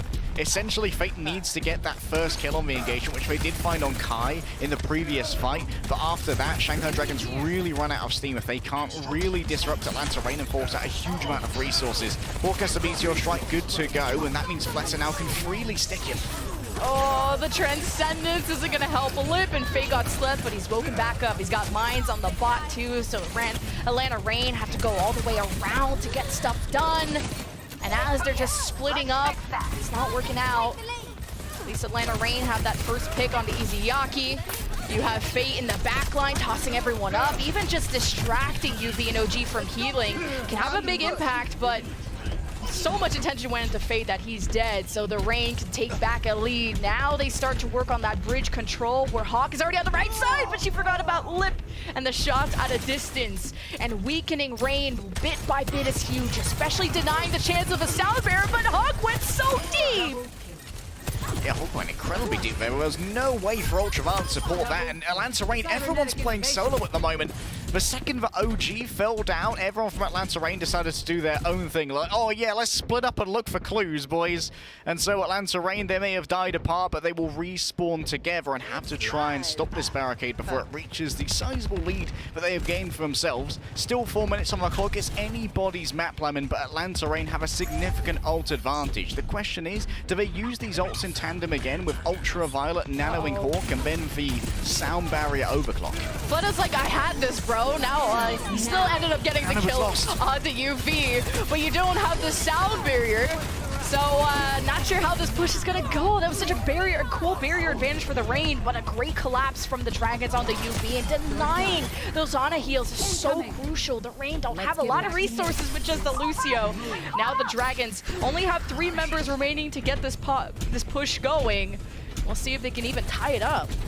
They didn't just deny the heals, Lemon. They denied the nano boost. It was lost in transit. Ultraviolet tried to use it as some kind of dying rattle of a cry, and yet it was lost in the air. Shanghai Dragons simply killed him too fast, and now Fate can actually come in from behind and use these mines to make sure that Atlanta Reign's disengage is no bueno. Fate placed the mines at the pillar when maybe I would have liked to use that on the bridge, especially where that's where Kai is going to want to be, but Lip just jumps up there and doesn't even find Kai. Atlanta Reign are playing very on the coast side of things. Dragons want to get in there. At least they're getting some card push, but they're 2 meters away. There's a contest from the Atlanta Reign to stop the lead from going the other way. 2.5 minutes. Venom present. Hawk Meteor strikes to assist, and Atlanta Reign are being divided and conquered as UV falls again. Just not a ton of heals. And Lip dips Kai in that moment. Pulse being thrown, it misses OG. And this is just barely being held on by the Dragons, who only have Fate and Fleta remaining. So the lead will remain in the hands of the Reign. Venom for now needs to try and back off from this 1 versus 2. Will allow Fleta to survive simply because controlling the bot at this point is a little bit more valuable. Fleta caught, but can blink out into the safe, loving arms of Lee Jae-gon and Izzyaki. But I gotta give so much credit to OG there. Took a protracted fight against Fleta, even got out the pulse bomb and managed to stall the barricade before lead could be gained. It's just a difference of 2 meters and a minute 43 seconds remaining. Fleta with a great double kill starts things off well. Transcendence to keep Izzyaki up. You can criticize that, but as long as all 5 are alive, and before I say that, Izzuyaki's dead, it's fine. We'll see if they can just get the last 2 meters before the checkpoint. Pile drive to slow Hawk down from the contest. There is a contest from the top of the bridge, and there goes the lead for the Dragons. The Reign have to fight all the way back. We could be going into Game 5 if this remains the case for the next minute. And as soon as Dragons get that lead, they go back and try to reclaim Izzyaki. Yeah, they back off. Izzyaki was going to take way too long to get into that position. And now Fate trying to grab Kais. He wants to try and chase off those who would look to catch the stag. Izzuyaki's dead again. That's the worst possible person to die, Lemon. I can't believe Hawk's even still alive. I don't think he's gonna live much longer, but he grabbed Mega, he had Nano, but all of this just to survive. Now the Dragons are gonna close off the road with the mines. Ultraviolet having issues escaping. He needed the Sound Bearer, and Hawk is still there power blocking, but that's all he's really done. And the Reign have at least claimed a kill on the Fleta. 5 versus 4, but they gotta remove Fate from this picture. There's not gonna be much progress to be made, and that's exactly why you just utilize his ham, and there's so much health and survivability. But how long will you live now that Kai has the overclock? He's not too eager to get on this high ground, though. He wants to be in a safe position, especially with the Dragons that are extending to contest the bot. And the Dragons have the lead at 54 meters. Fleta dips for now. You have a 3-on-4 favoring the Atlanta Reign. The Meteor Strike comes down. Izzyaki in trouble. You need the Transcendence if you're the Dragons to maintain this lead. Atlanta or meters away. The support's still alive. Hawk keeping Fate in check behind. And OG keeps the overtime wick burning. You got a Boostio that was probably intended for Hawk, but Atlanta Reign are gonna fight tooth and nail for these last 4 meters to send one of APAC's best out of the tournament. And it's right there, Lee Jigong, he's gonna try and contest. He's got the boop. He's the last chance for the Dragons. And there's really no one else there. Here comes Izayaki, but everyone else is coming out of spawn, and Atlanta Reign have done it. The 3-1 series win, and the Shanghai Dragons are going home. It's a rematch of the grand finals from last year, Lemon, and the sacred timeline has been profaned. The Dragons fall from the sky, and it's not a blaze of glory, but a last whimper as the Reign, the Phoenix themselves, rise from the ashes in a 3-1. They have slain one of the gods of APAC, and they will move further in our bracket towards a retribution. Izayaki lost hair after that one, I could tell. If we go back to Pulling it out. I can't believe it. Atlanta Reign, who could have predicted this? They are the team that can perform so well under pressure. It started with a Game 5 upset in the first round of the lower bracket, slaying the Seoul Dynasty, the #1 team in APAC, to going after the Dragons in a 3-1 way more decisive victory, although Coliseum was anyone's game, as we said. 2 APAC teams gone by the hands of Atlanta Reign. And now they move on to the next round to do it to someone else, potentially, because on the other side, they're waiting for the Hangzhou Spark and the Philadelphia Fusion result to be going in after this, of course. And Atlanta Reign have made top 4. Yes, they have. So let's check in with our player of the match, the APAC Executioner himself. It is, of course, the hit scan legend, Killer AI. It's Mr. Kai. And yes, the Sojourn, just as much as ever, has been bloody deadly. And you know what? Just put a little bit of je ne sais quoi, the Widow, on top for Circuit Royale. You can't deny that Atlanta Reign are this successful because they have one of the best Sojourn players, and you can't even talk about how much he did even on Widow, especially his creative plays to catch Lip off guard, to have that last push, because the Atlanta Reign went into Circuit Royale C with very little time, coming up to the last 20 seconds that they had for A and B. They needed to try and just find a shortcut, and they did, and that was off of a genius play from Kai using the Infrasight, sniping Lip, and all the cards from the Dragons fell from there. And the stats, I mean, speak for themselves. A little higher deaths, and I think that's because just Lip has been one of his biggest challenges when it came to this series. It's a 3-1 for the Reign, but it costed Reign like some sweat and some tears after that one.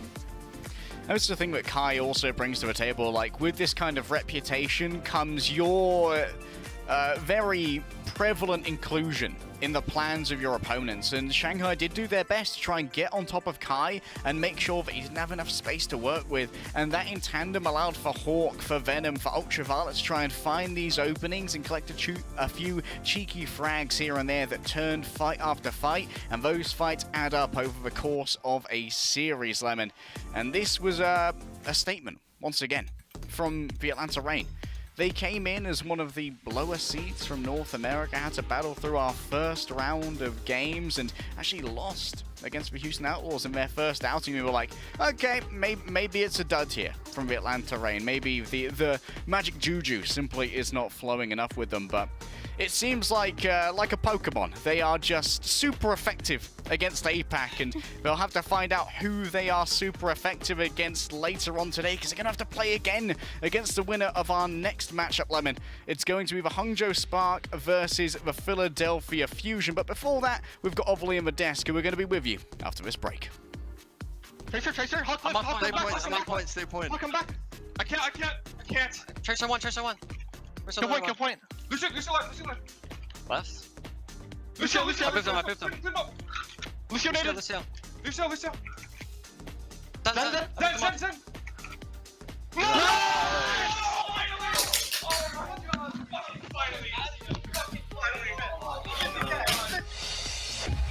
The Overwatch League is brought to you by Upper Deck, the official trading card of the Overwatch League. And by TeamSpeak, the official voice supplier of the Overwatch League.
Welcome to Game Break, everybody. I'm here with Hawk from Atlanta. Rain Hawk, congratulations on the win. You again showed your jote-ness. Status, yeah. Is that how you use that word?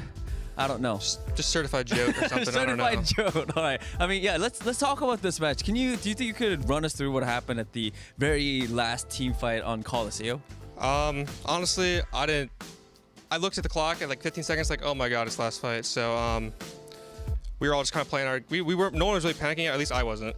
And then we started pushing car. I don't even remember what happened fully. It was just a blur in my head right now. But I remember going on lip, and I missed a couple shots, and I eventually got him, and I almost killed Alicia with the power punch, but I wasn't able to, and then we just cleaned up on point because Alicia was the only one allowed to touch. Yeah, and you guys clutched out the win. So for today's match against the Shanghai Dragons, did you guys have any like particular game plan going into today's match? No, I mean, we just try to play to our strengths and win our map picks, and hopefully, just win one of theirs as well, because you have to, and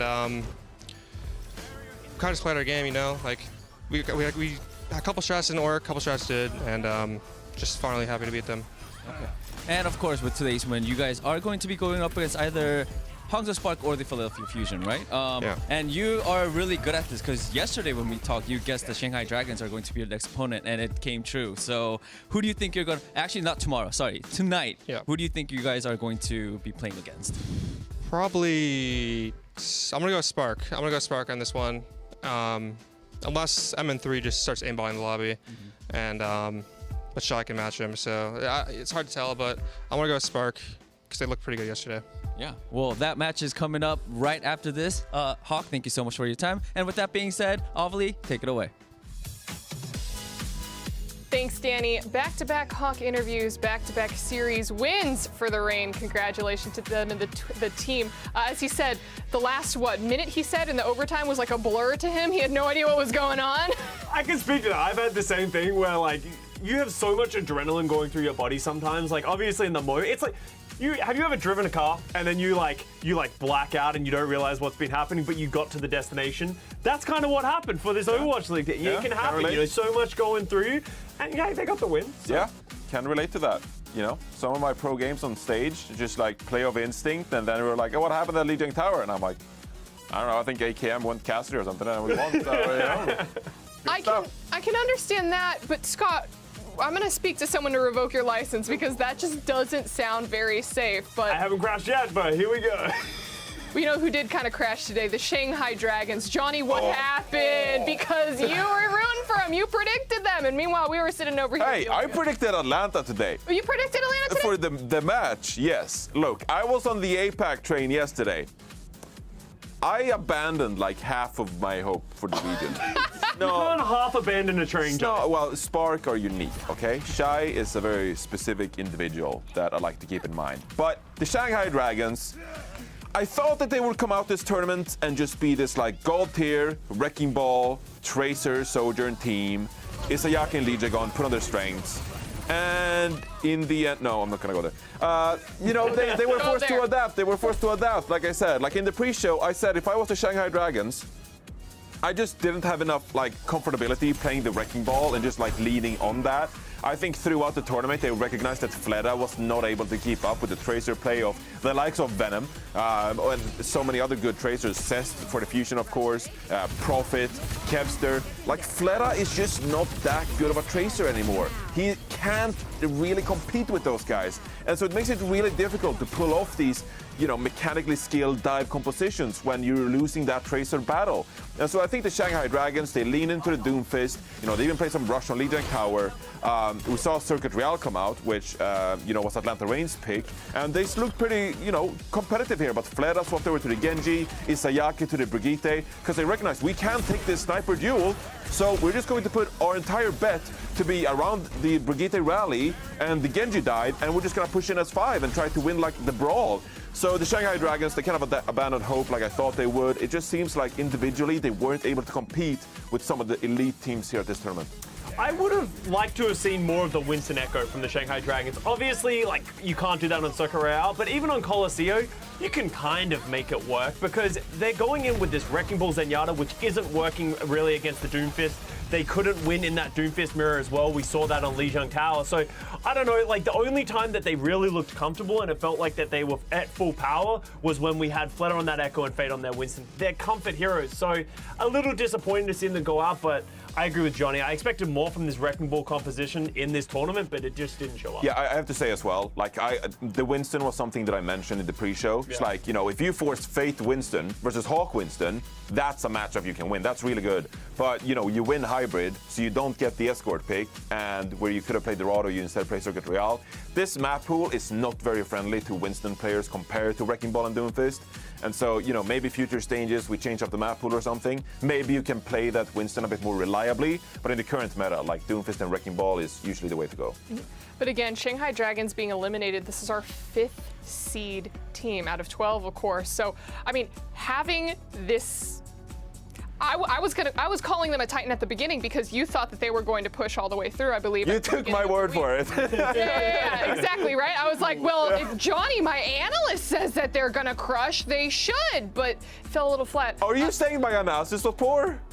No, honey, just your prediction from the beginning of the day. But just really quick, before we hit into the brackets, just this team getting knocked out so early, what does that mean for the rest of the event? Kind of anything can happen? Well, Seoul Dynasty went out in the first round as well. Like we said, from the East, the two teams to look at were Shanghai and Seoul, and they just fell flat. And now we have to put our hopes and dreams for the East in the Hangzhou Spark and the Philadelphia Fusion. No. This is the darkest timeline as an East region as a whole. Sorry, Avril. Spark has been playing well. Philly has been playing well. Maybe they can pull out some magic, but it definitely looks like the West have a better grasp in this meta right now. Well, let's take a look at the updated lower bracket now that we have the results of that game, because next up we are going to see the Fusion take on the Spark. And would you look at that, Atlanta moving on to the final match today later on this evening. And next up, we're gonna see the Spark take on the Fusion. Woo! And I do believe, Scott, you and me have predicted Fusion. We're keeping the Fusion faith alive. Meanwhile, Reinforce, you going with Spark there again, buddy? Are you arguing against Shy and Super Rich team up? I am arguing. I have baseless claims, but I know that the Fusion is going to win just purely on faith. Yeah. They're going to make the loser bracket run straight into the finals. What you can do is you can say that you're baselessly cheering for the Fusion, but you can't say baselessly that you're going to win. Because that's not what it's like being a Fusion fan, okay? That's where it breaks apart. Saying that they're going to win? Yeah. What, they do that all the time. That's kind of their thing. You couldn't even keep it together. You couldn't even keep it together. The Fusion winning. No, it's not happening. No, okay. Johnny's right. Here's the thing, okay? I have baselessly gone for the prediction for the Philadelphia Fusion just because you swayed me and just because I think it's a funny narrative. I'm just having fun. I've strapped in for the ride. Join the Spark. No, join the Spark, buddy. Okay, here's the thing. Join the Spark. Join the Spark. Wait, here's the thing. Come on, Here's the thing about it. Philadelphia Fusion can do it. They have zest, they have M3, they can do great things. But Shy and the Hangzhou Spark have been a better team. So, there you go. I'm sticking with the Philadelphia Fusion for absolutely no reason. Let's go! Let me see the faith for the Fusion in the chat. But of course, if the Spark do pull ahead, I guess Shy is kind of a good player. Reinforce is not having this at all. We're gonna go ahead. We'll get you some, headache medication. Then we're gonna get you a box of tissues for when the Spark inevitably lose to the Fusion. Completely baseless claims, but that's our analysis for the day. We're going to take a quick break, but don't go anywhere because when we come back, we are going to see the super hype match of the Philadelphia Fusion versus the Hangzhou Spark. Johnny, don't cry. It's going to be okay. It's going to be okay, buddy. No, you're going to lose.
Welcome back, everyone, to the Overwatch League mid-season madness. It truly is madness out here. Atlanta Rain, if you are just tuning in, this is a spoiler stream, but they have slain both APAC's top favorites of the Seoul Dynasty and the Shanghai Dragons.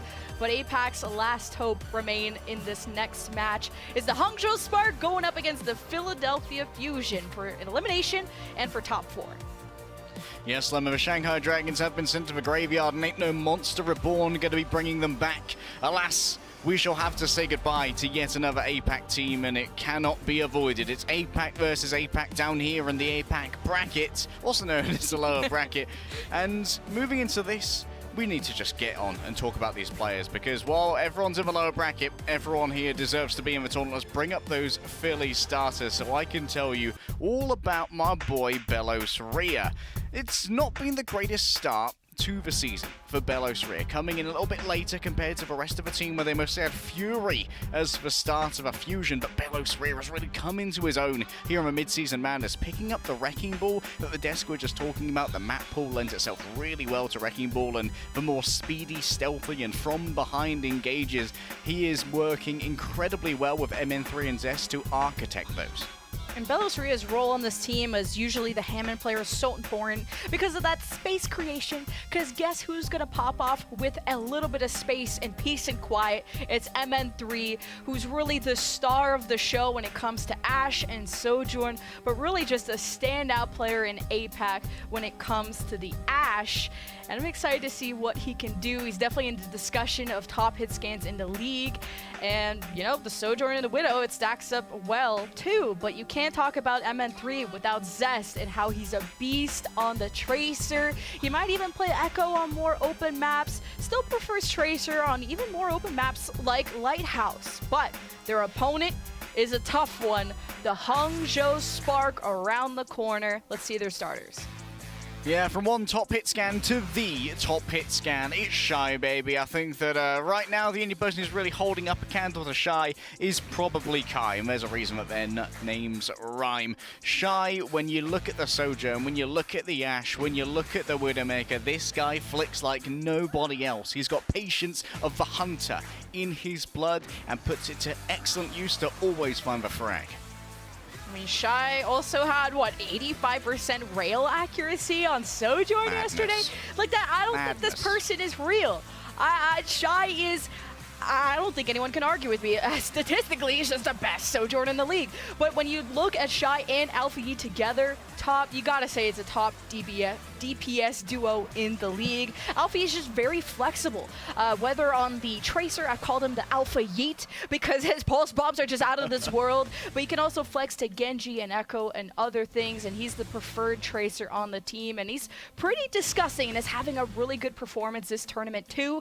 And I think, you know, talking to some APAC kiddos out there, Alpha Yi is in the conversation for Rookie of the Year because he's projectile player by trade and, you know, has played some Echo, but hasn't had the most ideal Echo targets. We've seen some Lucio and Moiras, but if I really had to nitpick perfection, that's where I would draw at. Well, you're talking Alpha Yi and I'm talking Alpha Gamers because unfortunately we don't have Philadelphia Fusion's webcams at the moment. That's because we're all at home quarantining because of COVID. But I don't know about you, Lemon, but if I hadn't heard it from the source itself, I wouldn't know that they were suffering from COVID. Philadelphia Fusion, the resolve, the resolute determination to continue owning in the mid-season madness has not been affected by circumstance. The only circumstance that matters to Philadelphia Fusion is that they are in this match and they're trying to avoid a limb. Now, Hangzhou Spark have the better seed coming into this tournament.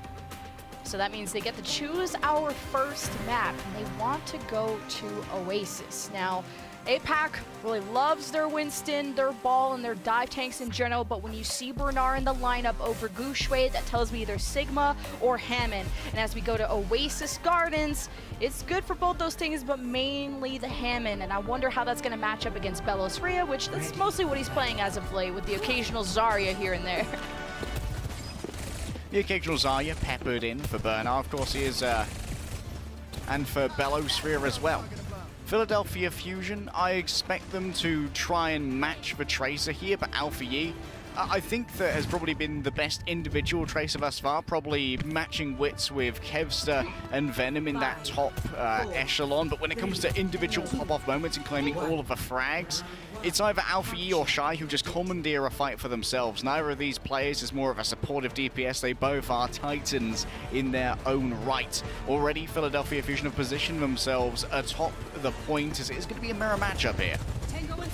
And the Spark, when they faced the Fusion in the first round, it was a 3-1 victory. So how do the Fusion rewrite this script? See Belos Ria below, either hoping to knock off those members from the Spark off the high ground or into the low ground or really into the water. That'd be great. But already Alpha Yi is getting involved and the rest of the Spark coalescing into the Fusion. But Alpha Yi accidentally blinks into a pile drive. It's okay. Bodies falling both sides. And only Super Rich remains as a healer for the Spark. He's trying to play passive, but he's been isolated, and Bernard has left him.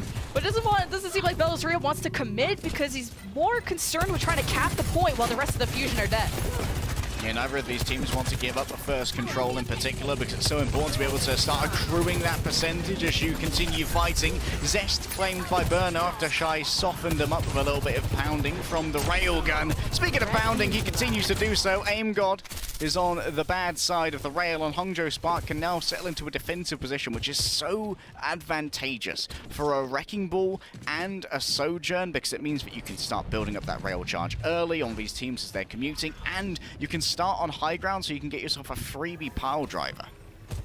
And speaking of pile drives, Belos Ria doing a whole lot. Already 15 off of mines, could be one of the first ultimates if you don't count the pulse bombs, which is fastest generating ultimate in the game. There goes Belos Ria. Pile drive on the high ground. The shield from Super Rich blocks the impact as he heads over into hallway. Bellisria can flush that out with some mines. We'll get that in a few seconds, but Zest has the pulse bomb, and already Fusion have started to ward away Spark from the objective, but Fusion just can't seem to get the flip yet, and that's all the Spark have to do is just survive. But as Super Rich goes to contest the point, he jumps to a pulse bomb, and MN3 has already shot 2 people. Fusion hoping slowly but surely to turn the objective over, and it's 57 for Spark before they do so. Fixer's little grippers can't get back onto a point, unfortunately, but in the end, Lemon, Fusion still flipped the point, and it feels like Zest and MN3 are coming in hot today. Yes, Shire's got a couple of picks onto AimGod, but MN3 in the midst of a fight has had a much easier time negotiating themselves into some headshots on some more prepared targets. Now Fusion, from this defensive posturing, have themselves a minefield that's going to be countered by Bernard, and Irony is outpacing when it comes to the Transcendence, which is so good for clearing those mines. No overclock for you. Shy says, I'm the better Sojourn already. Overclocked exchange. MN3 getting no value out of his, dropping first in the fight. Rally from Fixa to keep whatever is remaining from the Fusion, which is everyone exiting, but at least you trade that with the Transcendence of Irony, so not all is lost, but Spark have regained the point. I think while it does keep Fusion alive and not staggered, I don't think Fix is going to be overly happy with that rally. Now AimGod is going to be under an immense amount of pressure when people start to get low to pop this Transcendence, especially after Bernard and Alpha Yi move together as a diving unit. Belosria at least is creating some space here, and Super Rich could be in trouble. Looks like Super Rich was able to dodge the mines for now. Still have the Transcendence and a pulse bomb from actually either side. There's the rally first from Super Rich. Pulse bomb though on the Irony, and Super Rich again doesn't have much to heal, not even himself, as Stas is going absolutely feral for Fusion. But it is 97 and growing for the Spark, and the Spark don't have any healers. They'll have to give this up, so the Fusion have to fight tooth and nail if they want to turn this round around. Good news for Custer and Overly on the desk. It seems like Zest and Belosria have both plugged themselves into the same Matrix terminal. Their target focus is looking real good right now, even killing Super Rich through the rally, which is a quite difficult thing to do when you're continuously getting that additional overhealth from the ultimate. Hangzhou Spark now, they're making a wide orbit here, trying to catch out anyone who's on too epic a flank, including Belosria right now. You can see his silhouette just exchanging fire with Shy and Bernard.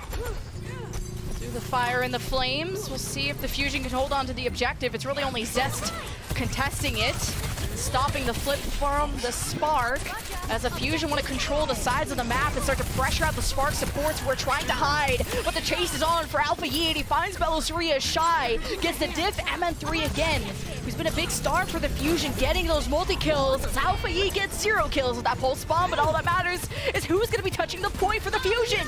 It's overtime for the Spark. The Transcendence and the rally overlap. That's the type of presence that Alpha Yi has in the backline to scare those supports to death. But the Fusion don't get really any kills from the big advantage they had until now. A great pulse from Zest, but it's traded back and forth, and Bernard is pummeling the backline. As we look at the point, there's 3 members of the Fusion who are successfully getting the flip back. 3 members of the Spark remain in the middle of the map, and Shy is taking bullets to the face from Belosria as Irony uses the Transcendence to keep Shy up. He knows he can't afford to lose Shy, and the overclock could be a big win condition for the Spark. 99 to 91, flip back over to the Spark. Overclock from the low ground, hoping to connect on MN3, but he's hiding, and that's what you gotta do. You can't be taking that duel, but a jumping jump, and Shy is dead. A great pile drive from Belosria to stop any more kills from the Spark. We're left with a 4 versus 4, and this is just a fight that never ends, like they. Spin to win for now. Philadelphia confusion is all about, and MN3 has popped themselves an overclock. Rail charge for days, baby, but the flip is not forthcoming just yet. Finally, Alpha Yi is slain, and once more, this point will change hands. Unfortunately for Philadelphia Fusion, in the midst of that final fight, they actually allowed Hangzhou Spark to flip it, and that's why overtime was going on and on. I don't know if anyone's here to touch, and the overhead map says no. Philadelphia Fusion claim our first stage, and I would love to know what's going on in the truck at the moment. I bet there are some words being exchanged.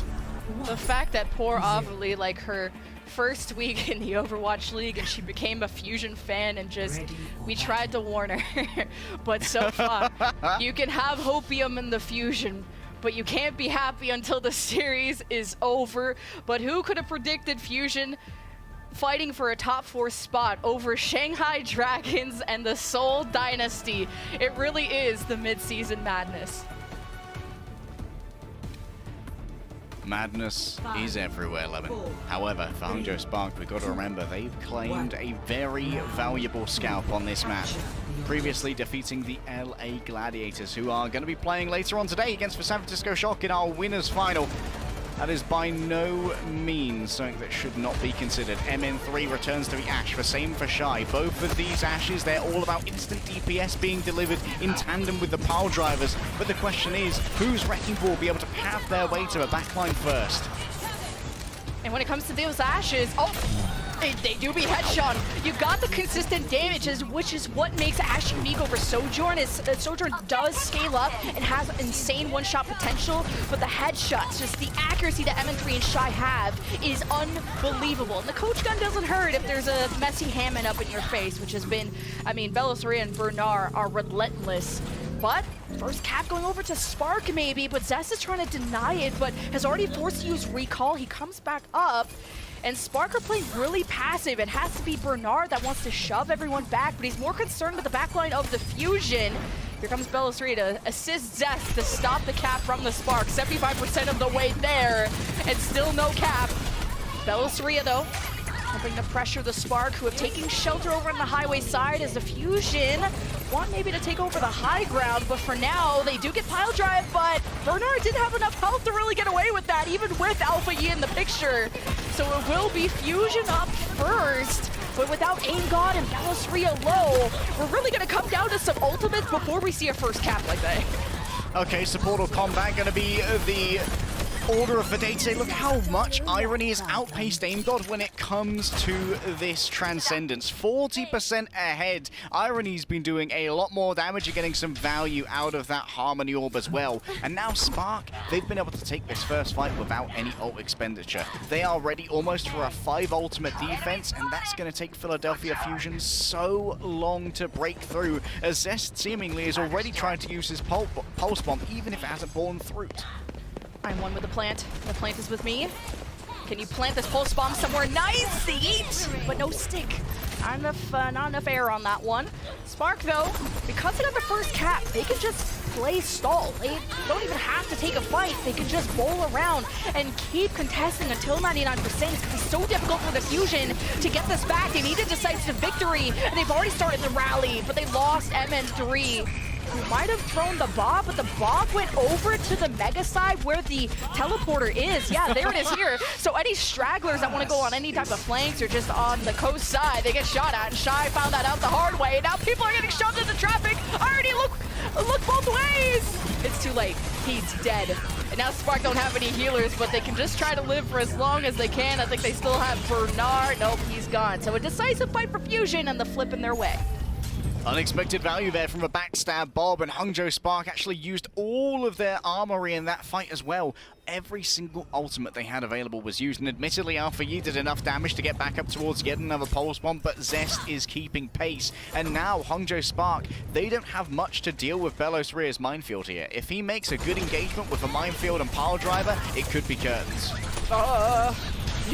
Hoping to drop those mines in either the teleporter or the bridge. Chooses the bridge. So it seems the Fusion, the Spark, have to clear those before going on to the high. Irony just, oh, okay, I thought he walked into that. No, it was a Zest pulse bomb. He's been sicking those really well. Now, can you go after Shy? He's already forced to use recall, has to head on back for Mini or the orb from Aim God. Fixa has the rally ready, and Bellasoria is just bulldozing people. And without Super Rich, Sparker's just gonna have a tough time taking this, so they're gonna actually full reset. Yeah, Spark's formation there was actually spread super wide. It was Shy. No. You don't get to get 2 random headshot kills. The DPS of Fusion are dead. How do they try and play this now? The rally, Lemon, is for choice. Yeah, for now it's a 5-on-3, and the Spark know they have a chance to flip this while Fusion play passive for their last remaining members to get back. Bellasoria has taken a lot of hits. Shy so close to the Bob too. If he wants to flush out the Fusion, he can. And the kills continue to go the Spark's way as Fusion even try a pile drive so low. But they're really just throwing bodies on the objective to extend with the lead that the Fusion do have. yeah, you claim Shy, but the Spark should be healthy beyond this, and they have ults to keep this going even more. And the thing is, Fixer had to pop the rally there just for Fusion to even get a fight. Here's a quick look at how Shy managed to dispatch of both for Philadelphia Fusion's DPS. And look at this, Belos Rear was actually reporting over the location of Shy with the 3D peek as well and the pings, and they both still got shot in the noggin.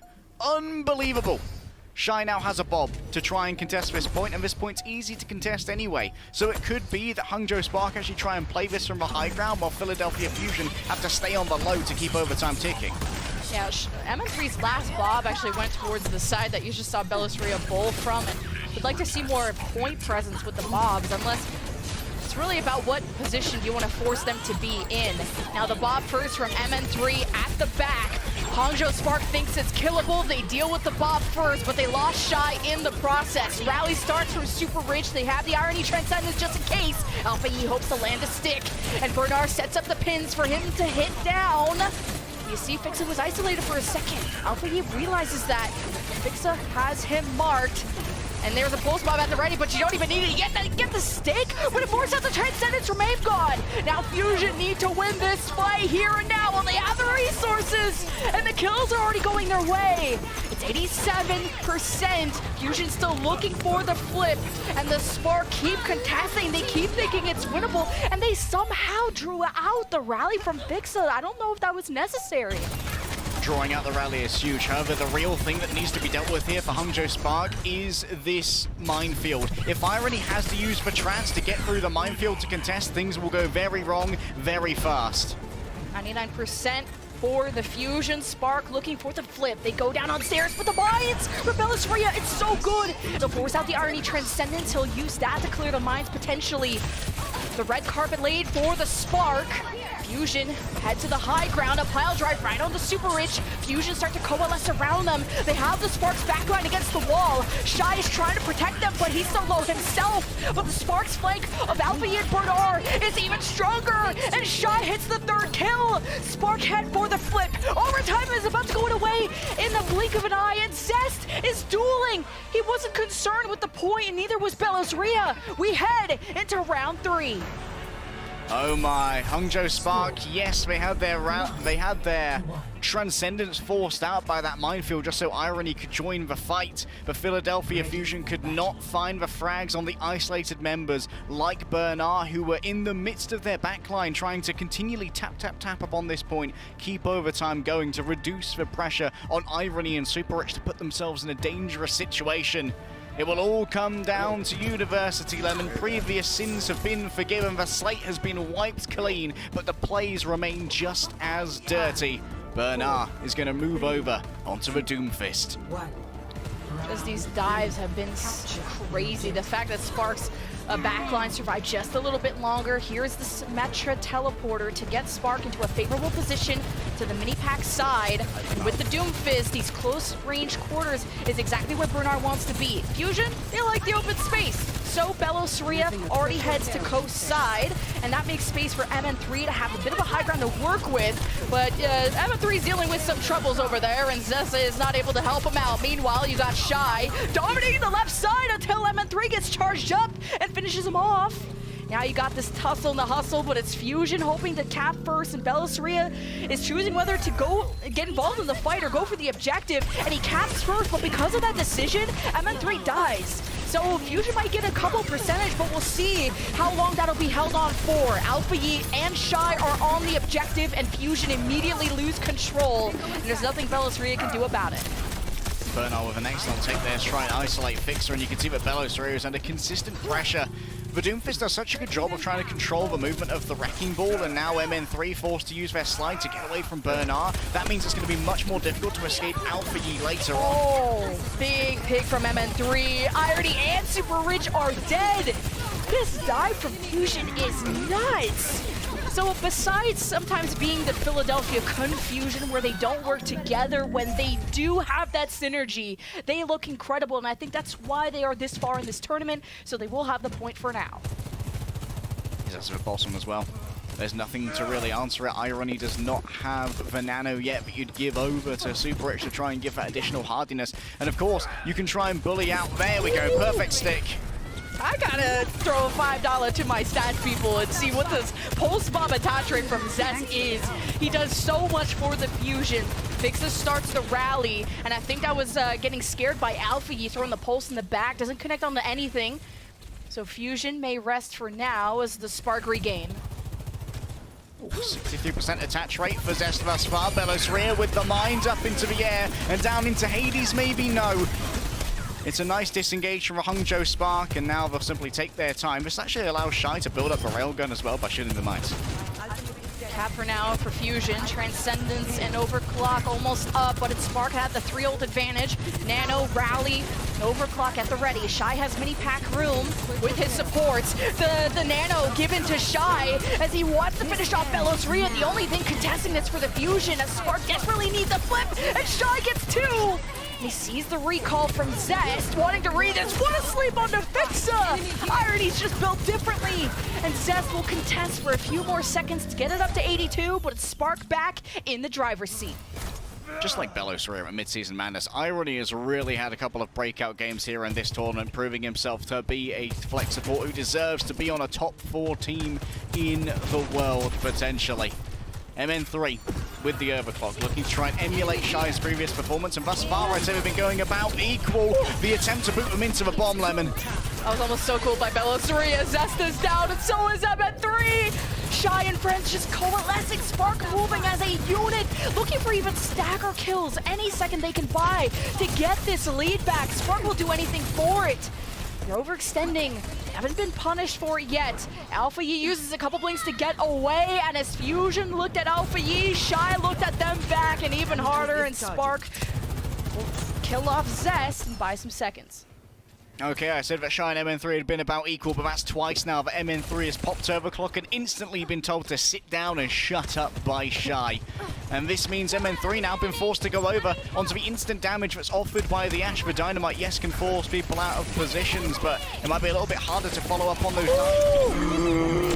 Oh, Alpha Yi is just too good. It's just him versus Zest against the world, and the 2 picks at 94.5% for the Spark. The Transcendence is forced. Someone from the Fusion has to touch, and it has to be Zest. He's already recalled out. Who is next? Zest comes in, but he's antied. Belos Rhea's in the picture. He's close to Vice. He's been slept. All the damage of the Spark is going to Belos Rhea. He's barely escaping. He's drawn the Spark back, but there's no front line for the Fusion to keep this one going. You have the ultimates. Overclock, ready for Shy, and the Nano. Who can possibly stop this, man? The Fusion have nothing left in the tank, even through the Genji and all the soldiers they sent to the battlefield.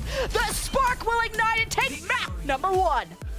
You line them up and Shy will simply knock them down. Hangzhou Spark. What a masterclass from their DPS. Shy, every time you say that this ends now, he says, yes, it does, but not the way you wanted it to.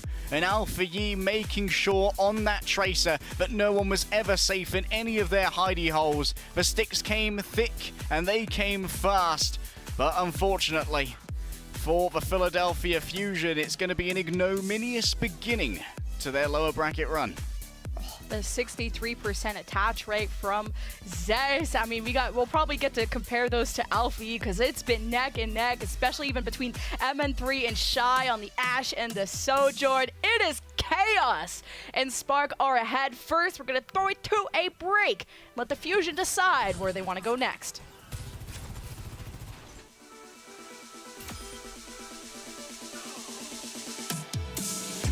Hey Jabari, long time no see.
What a map between our superstars of the East. Spark taking it in round 3, but it's been the MN3 versus Shy on the Ash Sojourn and the Zest versus Alpha Yi on the Tracer duel, and the stats have been really interesting to look at, like that.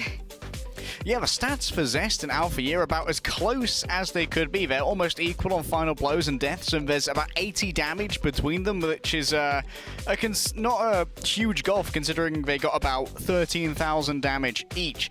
But the pulse bomb attach rate for Zest has been a touch better. However, as you can see at the moment, Lemon, we have Fury coming in for our next map, and Fury's not had the greatest season so far, but I think where Fury really has his value is in his veterancy. This was our Season 1 Overwatch League winner with the London Spitfire alongside GOATs like Gesture and like Prophet. And for Philadelphia Fusion, with the exception of AimGod, this is a ridiculously young team. So many members that were sort of in T1 daycare in Korean contenders for a while, just sort of like being sat on like a goose waiting for the eggs to hatch, like they're going to be 18 any day now, right, Tucker? Yes, they finally became 18, but now they're under the biggest pressure that they have felt yet. Yes, kickoff clash. It was a close one for Philadelphia Fusion and the pressure was mounting, but this is the big international event. This is mid-season madness, and Fury needs to be the captain who steadies this ship. And Bernard brings that same veterancy too. I mean, when I first started casting, Bernard was in contenders and was like the diva guy. And now both these off-tanks have grown, and to give a lot of options to their teams. Fury, interestingly, has brought out the Doomfist, especially against the Florida Mayhem, which I think is why they've brought him in for this next map. The Philadelphia Fusion, because they lost Oasis, they get the advantage of choosing our next map, and they want to go to King's Row. Last time the Fusion went to King's Row, they full held the Florida Mayhem, which went the distance at Game 5 even, but it was off the back of Fury's Doomfist, and it looked pretty good. They're not the best known Doomfist player, but evidently Fury is someone who can pick up heroes very quickly. In fact, even when Sigma first came out, I think it was at the end of potentially Season 2, Fury actually picked up the Orisa from Gesture and allowed Gesture to play on the new Sigma hero, and has an incredibly wide hero pool in the pre-222 era as well. We even saw Fury play a little bit of Farah back in the day to play a third DPS of a London Spitfire. This guy has it all. Even if Diva was always his best hero, I trust in whatever Fury picks to be of at least a consistent grade of owl-ready tanking. However, as we've seen in our previous rounds as well, especially in Hawk versus Fate in our previous matchup, the Doomfist does a great job of controlling those wrecking balls, and it might limit Bernard's options if he doesn't play the Sigma. Yeah, the attacking Doomfist can have some troubles just getting up to that high ground. I've seen a lot of success of Doomfist going through hotels, but we also have a lot of success just looking at these DPS. Kind of the statistics that really stood out to me from that last map was Zest having a 50% ended at, we said 63, and then ended at 50% attach rate, while Alpha Yi was at 25% with same damage. So it kind of tells you Zest can really get the first blood for the Fusion, but even though Spark won the map, it's about, are you following up with the kills that your Hammond and really the rest of the team are setting up for you? While as it comes to the battle between Shy and MN3 on the Sojourn, I felt like their Ashes had very similar damage, deaths, and all that, so they're very equal there. But Shy's Sojourn really stood apart from MN3, almost doubling the damage at 9.8k versus 5.6k. So Shy had a better performance on that front. I think I remember it was Gardens. So we'll see how that goes. We might see MN3 return to the Sojourn after that initial Widow snipe, but more Fury Doomfist up to bat. A little bit more of the, oh, okay, there he goes. Over to the Sigma. One of the things I really want to concentrate on here is the focus fire on Fury to get him below 50% HP, because remember, Alpha Yi has access to the focusing beam while playing on this Echo. And that's going to be super important for taking out Fury, because he's going to use his shield first, and that's going to get broken quickly. And the Kinetic Grasp is his secondary defensive option, which can do nothing against the focusing beam of Alpha Yi.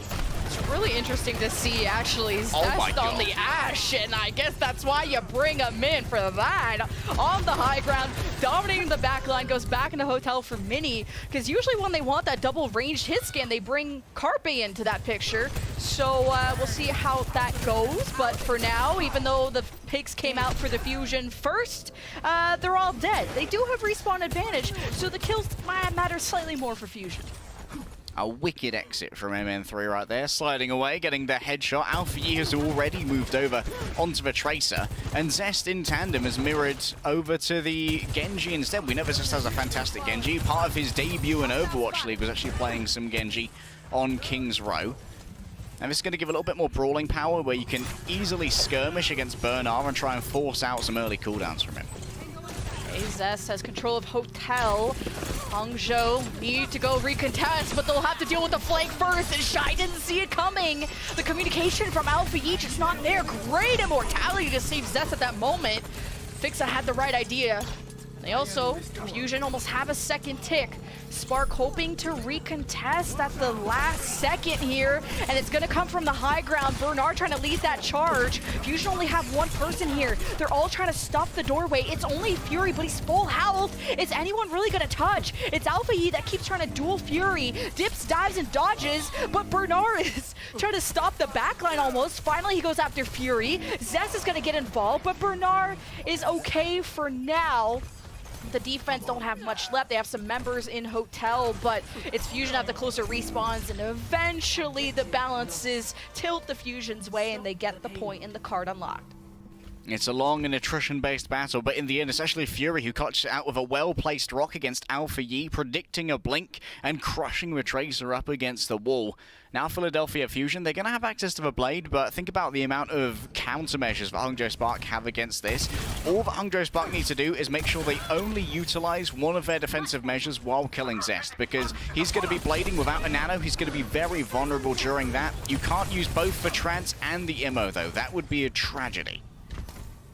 Yeah, now Fusion have two on the cart. They have Ant Matrix too, so as soon as Spark show their face, it could be just the Ant Matrixes that can buy some space, even force the other one to back away. Somehow, the defense have already fragged MN3, and that was actually because MN3 was trying to jump up and flank on the right side alleyway, where you see kind of Shy jumping up at, so gotta be careful. And I like the marking that the backline of the Spark are doing. Well, we have a ton of ults, all 10 of them online. Oh, that stick! But the immortality from Fixa! He saved someone's life again the second time this map. Now the Spark are just at a stalemate, and the Fusion are just waiting. It's like both teams are waiting for each other to play their hand first. A little bit of Fusion space as they head around the corner.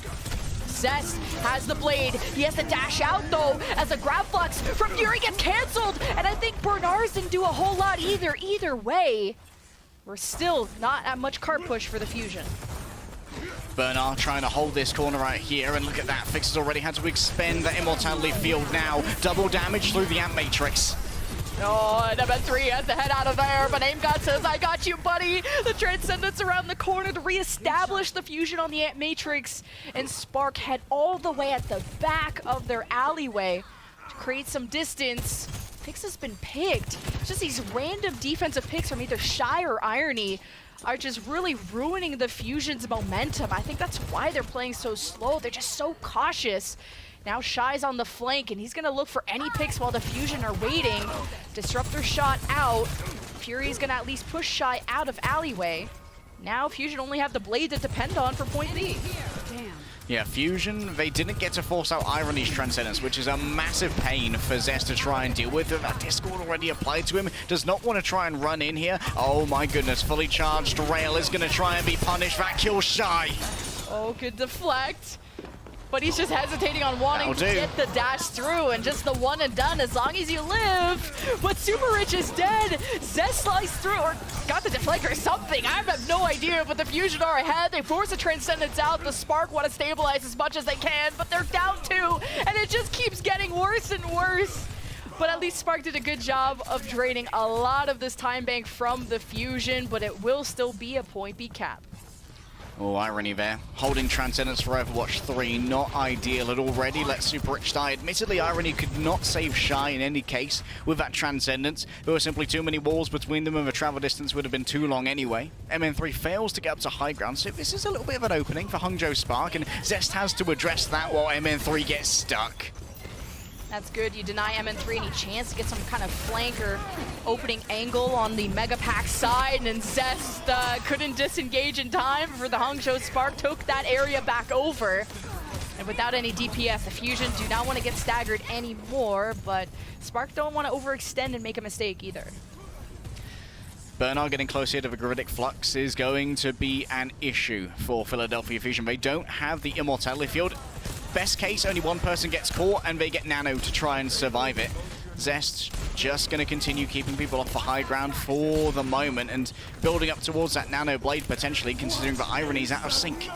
Yeah, Irony used Transcendence at the end of point B, but you're going to start with the Grav Flux, and MN3 has already killed one, so maybe you conserve the Nano Blade for the end of point B. But it's an Amp Matrix in the face of Fury, who uses the Matrix, and he does get out for free. The Nano's given to Zest, but he doesn't want to use the Blade. He got a little too overconfident, I guess. Not sure if he thought the Transcendence was still up. Now the Fusion hesitate and are missing some members on this final push. You see Fix is far forward. The Transcendence now from Ape God? I don't even think Fury's in this picture at all. I'm not sure, but the Hangzhou Spark are too healthy, and the Fusion are going to be relentless on this push. Now the Blade going after Bernard, but the accretion and the follow-up is so good. You shut down the Blade. It's up to the overclock of MN3 to help the Fusion get the last 2 meters. Someone has to touch, and Irony can't get there in time. So somehow the Fusion cap with 53 seconds.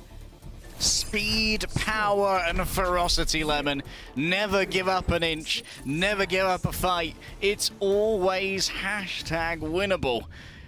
Oh my goodness. Philadelphia Fusion there, they just decided to take the momentum they saw and roll with it, even though there was a little bit of a kerfuffle going on in the back where no one wanted to kill the Immortality Field. It was like, oh, Fury will kill it. Ah, Zest will kill it. MN3 will probably kill it. No one did in the end, and I think that may have given a little bit of additional time for Super Rich and Bernard in particular to stay alive, and that meant Bernard could actually slam Fury down with that Gravitic Flux, even though he was in a very vulnerable area. Still, Hangzhou Spark, they may not have given as much respect to the Philadelphia Fusion as was needed when Philadelphia Fusion just started investing so heavily in trying to reclaim that space, because Hangzhou Spark, they thought, oh, no team would be silly enough to do this. Right, guys? No one would do that. Alas, Philadelphia Fusion did that, and Hangzhou Spark, this is a very similar situation to what we saw yesterday when Shanghai Dragons got beaten down on Eichenwald by the San Francisco Shock. They just kept going into these positions they assumed would be safe because most teams would not peek this. Alas, Philadelphia Fusion, they do. Yeah, the Fusion, they just know. Even though they lose a member or two, they just know where their advantages are and they know when to push. And Spark had just no space at the end to work with. And the Irony Transcendence at point B, I think, was such an error because Fusion had a free Blade out of it. Now, Bernard has been keeping Zest in check when he was on the Genji, but now it's the Hanzo. So, important information from the Sonic arrow, especially just knowing he actually places it on the statue and not hotels, just to see, especially where Alpha Yi is rotating to. Now, for now, the Fusion defense on the high ground, and somehow Alpha Yi hits the headshot. That'll open things up for the Spark. Bernard also protects him well, but now starts to anchor the objective as the Fusion have to figure out how many ticks they want to give up, or do they want to contest the first one, because Fury's around the corner, but he wants to make sure Alpha Yi doesn't get 3 shots into the backline if Fury just drops a contest point. So Fusion are giving up the first tick. Are they going to give up the second? They're just so tunneled on Alpha Yi on this right side. They don't want him to have access to Aim God and MN3 in the window. Now almost the third take goes through, but Fusion finally dropped. Well, this is the weakness of the composition, Lemon. When you're playing this double sniper kind of approach, no one's able to go down and really brawl on the point except for the Sigma. And if the Sigma gives up the high ground, he's going to take hours to get back up there. Next time Hangzhou Spark attack, Fury's going to have to move faster. Otherwise, he's going to get exploited. Just healing Bernard up to full so he can just be the person who caps the point. and then draw the attention, draw these vulnerable members of the Fusion out so Spark can get the picks, but it's really Zest on the high ground that has angles above the shields of Bernard, has taken care of Alpha Yi. Bernard takes a ton of headshots, almost gets killed if it wasn't for the immortality of Super Rich, and just Spark gets so close to capping. It was 10% away. Now they have the Amp Matrix from Super Rich, and it's from the hotel, and Zest gets a 3K off the Dragon Strike to flush them all out. I just can't believe this. Fusion have ordered away a massive storm. So this has finally started to work because Zest is actually hitting his shots now. He's getting the headshots that he needs, Lemon. And before, Philadelphia Fusion simply were not removing any members of the Hangzhou Spark, so Fury didn't feel safe enough to go down to the low ground because he would have been surrounded and torn apart. Hangzhou Spark now, though, they have so many ultimates to work with. Fury's going to have to play this Flux perfectly. Fusion are playing so passive, you just can't seem to find them. You can't get a shot onto them until they find you first. Dragon Strike as Fury goes to drop down. The immortality is already dealt with. Fury's in a lot of trouble. And oh my god, Spark, 3% away. Finally, the Fusion straggle their way back to the objective, and then Spark can finally win a fight. It took so much time, though. Definitely significantly slower than Fusion's attack. Yeah, unfortunately for Philadelphia Fusion, the second that they gave up 2 ticks in that initial fight without being able to find any picks from Zet. The Bastion. What? Oh, never mind. Oh, no beat boop today. Okay, fine. I will settle for the Echo. Alpha Yi also swaps over to the Genji here, which has an okay matchup. And then back to the Hangzhou once more. Both of these teams trying to outplay each other when it comes to these counter picks. And now Zest, once again, is going to feel pretty vulnerable up in the air. Alpha Yi will be able to do a significant amount of damage. The wing hitbox of the Echo is really good for the Hangzhou. I think the Hangzhou is great for just these narrow streets, but the Echo might be better for the more open area of the map at the end of point B. And depending on who you copy, can just add the extra resource, the extra damage, extra frontline, whatever Zest thinks the team needs. Shy goes for a flank over on Ali's side. MN3 keeps him in check with a disruptor shot. Zest has already assassinated Alpha Yi, so MN3 is going to get a bit more eager, has drawn out the immortality from Super Rich. Now Fusion can definitely play more aggressive if they want. They have the Transcendence if things don't go their way. They also don't want to walk in the line of fire of Shy, who can easily trade things out. Check out how MN3 and Fury actually play kind of like as a faux tank. Sometimes MN3 will just call for a pocket and then push on the opposite side to give Fury the room to move up and try and crunch in onto a tightly packed Hangzhou Spark. Zest, no stickies right there, is going to move in onto Alpha Yi. Was that an accretion in midair? Bloody hell! The fly has been swatted and Alpha Yi claims 2, so the Spark head towards point B. They might have lost Alpha Yi, but they haven't lost hope. And Fury, speaking of which, last hope for Fusion with the grab Flux, and you have 2 support ults. See if Fusion gonna keep the contest going. Shy is above and he has 100 charge. And Zest is in his sight, but he's so focused on dislodging Fury. He is the anchor and he wants to kill him before the grab Flux, but too little, too late. The Nano has to be placed on the Fury to save him and to keep the Flux going. More ults from the Fusion, including the Transcendence, to revitalize the defense, to stop the Spark from capping. Now we're left with really very little ultimates as blow after blow has been exchanged, and it's only Alpha Yi with the Dragon Strike. Goes up to the left side, and he's met with 2 DPS, and no one touches from the Fusion. They were running from the Dragon Strike from Alpha Yi that was right on the cart, and Fusion's DPS were flanking left side. Now 2.5 minutes for C, I guess, for Spark. Alpha Yi did a really good job of playing the off angle there and getting a clean line of sight onto the supports of Aim God and Fixer. That meant that Fury had to adjust and then was once again forced to move by the Dragon Strike. Admittedly, Alpha Yi, an early casualty here to Zesh just popping in through the window and hitting the stickies. The Hangzhou Spark have already got themselves some significant distance on this cart from Philadelphia Fusion's late deaths. Oh no, you ran out of gas! It's out of gas. So, Fusion. It's expensive these days, Lemon. Yeah. Well, Zest will be back with Dupe. Someone's getting beat in this doorway. It's actually Fury, who's holding things down and Fixer anti-Shy to stop him. He was just getting so aggressive on Fury because Zest was still coming back, but guess who's back? Respawns are pretty close for the Fusion. Spark only have 1.5 minutes. They're just around the corner with only a grab flex to depend on, but it's Fusion that can pull the trigger first, and Nano's given to MN3. Zest copies the Hangzhou. It's an all-out assault from the defense as they take flanks around the doorways and through the Mega side. They deal with the immortality from Spark, but Spark really haven't lost much. They have all 5 members, I think, still alive, so a grab flux is thrown from Bernard and from Fury as Irony uses the Transcendence to keep his front line up. And now surely we're out of ultimate soon, and you're definitely without Shy now. All right, coming around the back, Shy's dead. MN3, plenty of charge in the overclock. It seems like, yep, Super Rich has been identified, taken out, and the rest of Hangzhou Spark, they're in pretty poor positions here, Lemon, essentially hostages. Goodbye. Oh, Bernard. He's dead too. The Spark could be dead too in the next 40 seconds if they don't get something done. Yeah, we could go 1-1. Tie up our game, and that's exactly what we want here in Midseason Madness lower bracket. No 3 Overwatch, please. Let's keep them being bangers. Philadelphia Fusion in the back pocket, a Transcendence here, but what is going to be the trigger for it? Ideally, you need to keep your team safe when they're forced into a bad position by the Dragon Strike, and you don't really have the speed to avoid it if it's used close enough and in the midst of a battle by Alpha Yi, so Engon needs to hold off on this as much as possible. Spark have the DPS ultimates. It's a Dragon Strike right behind the Fusion, but a little too far back. Fusion are still comfortable with the space that they have.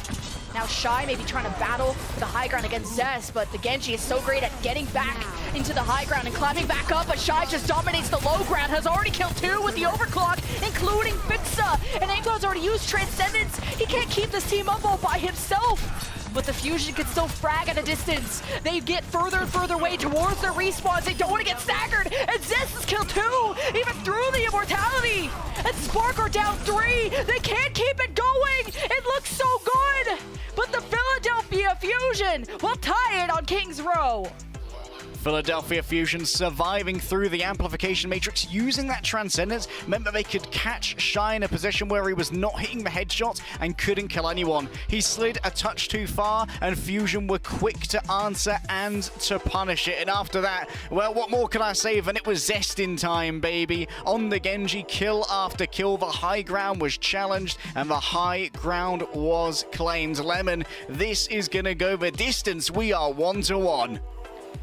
They might say that the West is best, but in the East, it's Zest that's best. Some fabulous Dragon Strikes and plays and more. The Fusion fought so hard for that. We have a tie series, so we're going to throw it to a break. We're going to hear from the Spark on what map is next.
They were waiting for Zest to rejoin the fight, and when he does, oh boy, is it worth the wait.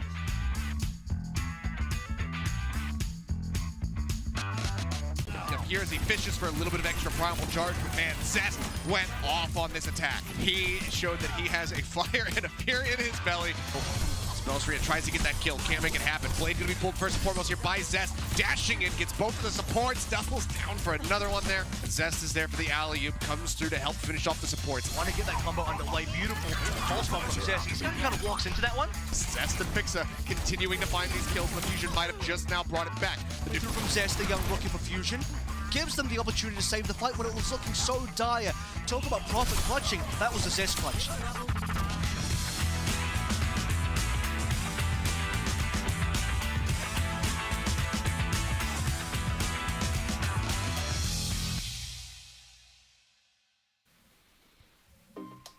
Zest has definitely been a treat to watch. A huge playmaker from the Dragon Strike to really open things up on the point of King's Road to his Genji multi-kills. He really can do it all. Yeah, Lemon, it's hot Zest summer, that much is for sure. These are the stats from Genji, but of course played a multitude of heroes over on King's Row. In fact, 20 final blows all in all for Zest, and that was a large amount when it came. It was almost a deadlift for Philadelphia Fusion, who admittedly all showed up in that arena. Speaking of someone who's showing up, Belosaria has returned to a fray alongside Gushwei, and you know what that means? Once again, the 1,000-folded Gorilla Steel shall be drawn from its sheath as the Primal Blade has arrived on the scene, and you know exactly where Spark want to go for escort. Every time they get to choose, they decide, you know what, I think it's Dorado time, so that Gushwei can come from his Kung Fu Panda Tai Lung prison and dominate. Yep, Gushwei really known for his Winston, and really there's just not many other Winston players left in the tournament that can touch Gushwei. And then Bernard can just focus on Hammond and the Sigma, so you know why you bring Gushwei in. And, well, we also know what map we're going to next, and it's the Spark's choice. And they've cooked up a good one. We'll be going to Dorado. And I think that's exactly why the Fusion have brought back Belosaria. No Carpe today, at least not yet. Yeah, Carpe not playing as much in this tournament. MN3 and Zest being committed to us for Philadelphia Fusion. They're two rookies. They have seen the light and they have brought them to the forefront. And Spark, we've got to say that Shy and Alpha Yi, probably one of the most consistent DPS duos in the league in terms of just the overall playtime that they get together. We've only seen a couple of substitutions when Architects come in. I think it's been to play Anna, and I think Pineapple has played one map, a Circuit Royale alongside Ligue, and I think that was when Spark had already qualified for mid-season madness. But as we head into Dorado, Lemon, I wonder if Belosaria is going to return to his main tank roots of Winston or continue playing the Wrecking Ball, because the Wrecking Ball definitely has its place at the moment, and it's very good for setting up engages for both your Sojourn, if she's got a charged up rail shot to follow up your Pile Driver, or your Tracer. But where the Wrecking Ball lacks is in its ability to hold space effectively. That's where Winston excels. He can be a long-time duelist. He can continue to play around carts for a long time with his shield, and of course usually with an Anna at his back. And holding space is super important when you're more reliant on your players like Shy to have the space to operate. Well, I think Hangzhou Spark know a thing or two about space, especially if you guys... Did you guys catch the Hangzhou Spark Gladiators match yesterday? Because that was some of the best Overwatch we've seen. It went all the way to Game 5, but they also went to Dorado, where Hangzhou Spark, well, they won that map and even had a minute 23 to spare to win the map. It was behind a Gushwei Winston, Alpha Yi Tracer, Shy Sojourn, and then some Brig Ana. So clearly playing to their strengths, and if you're able to beat the Gladiators on this map, I got some hopium. Admittedly, I'm yet to see Super Rich sipping the Super Rich tea thus far today with his excellent tiny little cup. That's a man who understands portion control, Lemon. We're going to be heading into the map real soon. I wonder what Shy has got hung over the back of his chair there. Seems to be some kind of t-shirt, but I can't quite make out the message. Yeah, someone let us know what that is. I'm sure it's like... Well, it could be also a sweat towel, but maybe it's something like memorable. Is this part of the Shy lore? Are we going to have a Shy lore drop? I'm sure someone will let us know what it's all about. I love the Hangzhou Sparks custom chairs as well. And just to say quickly about, we think Super Rich is like this calm guy. He meditates, or at least he jokingly meditated before one of his matches. He's got a little teacup, and we did confirm it is tea. Shout out to Twitter for that. But also, this guy talks smack. Like, Hangzhou Spark and Gladiators yesterday was obviously entertaining because of the level of skill, but also the amount of trash talk that happened, which is from Super Rich, writing easy and whatever, stuff like that. So that was hilarious. Admittedly, Super Rich never throws the first punch. It was up against Reiner, and Reiner's a known motor mouth. His is like the he's the player equivalent of Mitchell Beleslie. Likes to pop off sometimes, shout some things, do some all caps messaging. As we head in to Dorado with its brand new funky soundtrack, Hangzhou Spark. Going to be starting off on the attack here, I believe. And Philadelphia Fusion, I want to see if Belos Ria is going for the ball or for the Winston, which is going to be important in determining how they're... Oh, the MN3 Ash as well. I quite like this in particular for Dorado because on the high grounds, it means you can peek out and deliver instant damage without having to worry about over-peaking to try and build up the railgun using the primary fire of Sojourn. And that could be dangerous when you're going up against potentially Widowmakers. I just think MN3, especially on the Ash, is just so impressive. But even through on map 1 Oasis, Shy's Sojourn did diff MN3 in terms of damage by about 4 or 5k. So already had a good performance there. I would say MN3 looks like the stronger Ash. Shy looks like the strongest Sojourn. Maybe you guys want to argue with me. I'll tussle and hustle about that. But Hangzhou Spark will be out the gates with a Widow to get some initial snipes in. And Gushwei will have to see what space he can make on the Winston. All right, plenty of targets arrayed there, but none which are easily slain. And so Alpha Yi, Tracer or Genji? Tracer it is. Lack of verticality here, but it does mean that you'll be able to brawl out a little bit better against Belos Ria and chase him down when he tries to make these escapes. So the Spark just have some push going for now on the Fusion. It's all about those picks. You'll have the better dynamite angle for MN3 if you can build up towards the bomb. That's also nice, but Shy can easily slip and slide up into the top right. You just maybe want some help with that. But how could she possibly feel comfortable doing anything if you're the Spark when you got Belos Ria just pounding her backline and just stomps Irony like a bug? Burning to death. Bad way to go, Lemon. But for Philadelphia Fusion, this defense is going rather well. MN3 was actually isolated.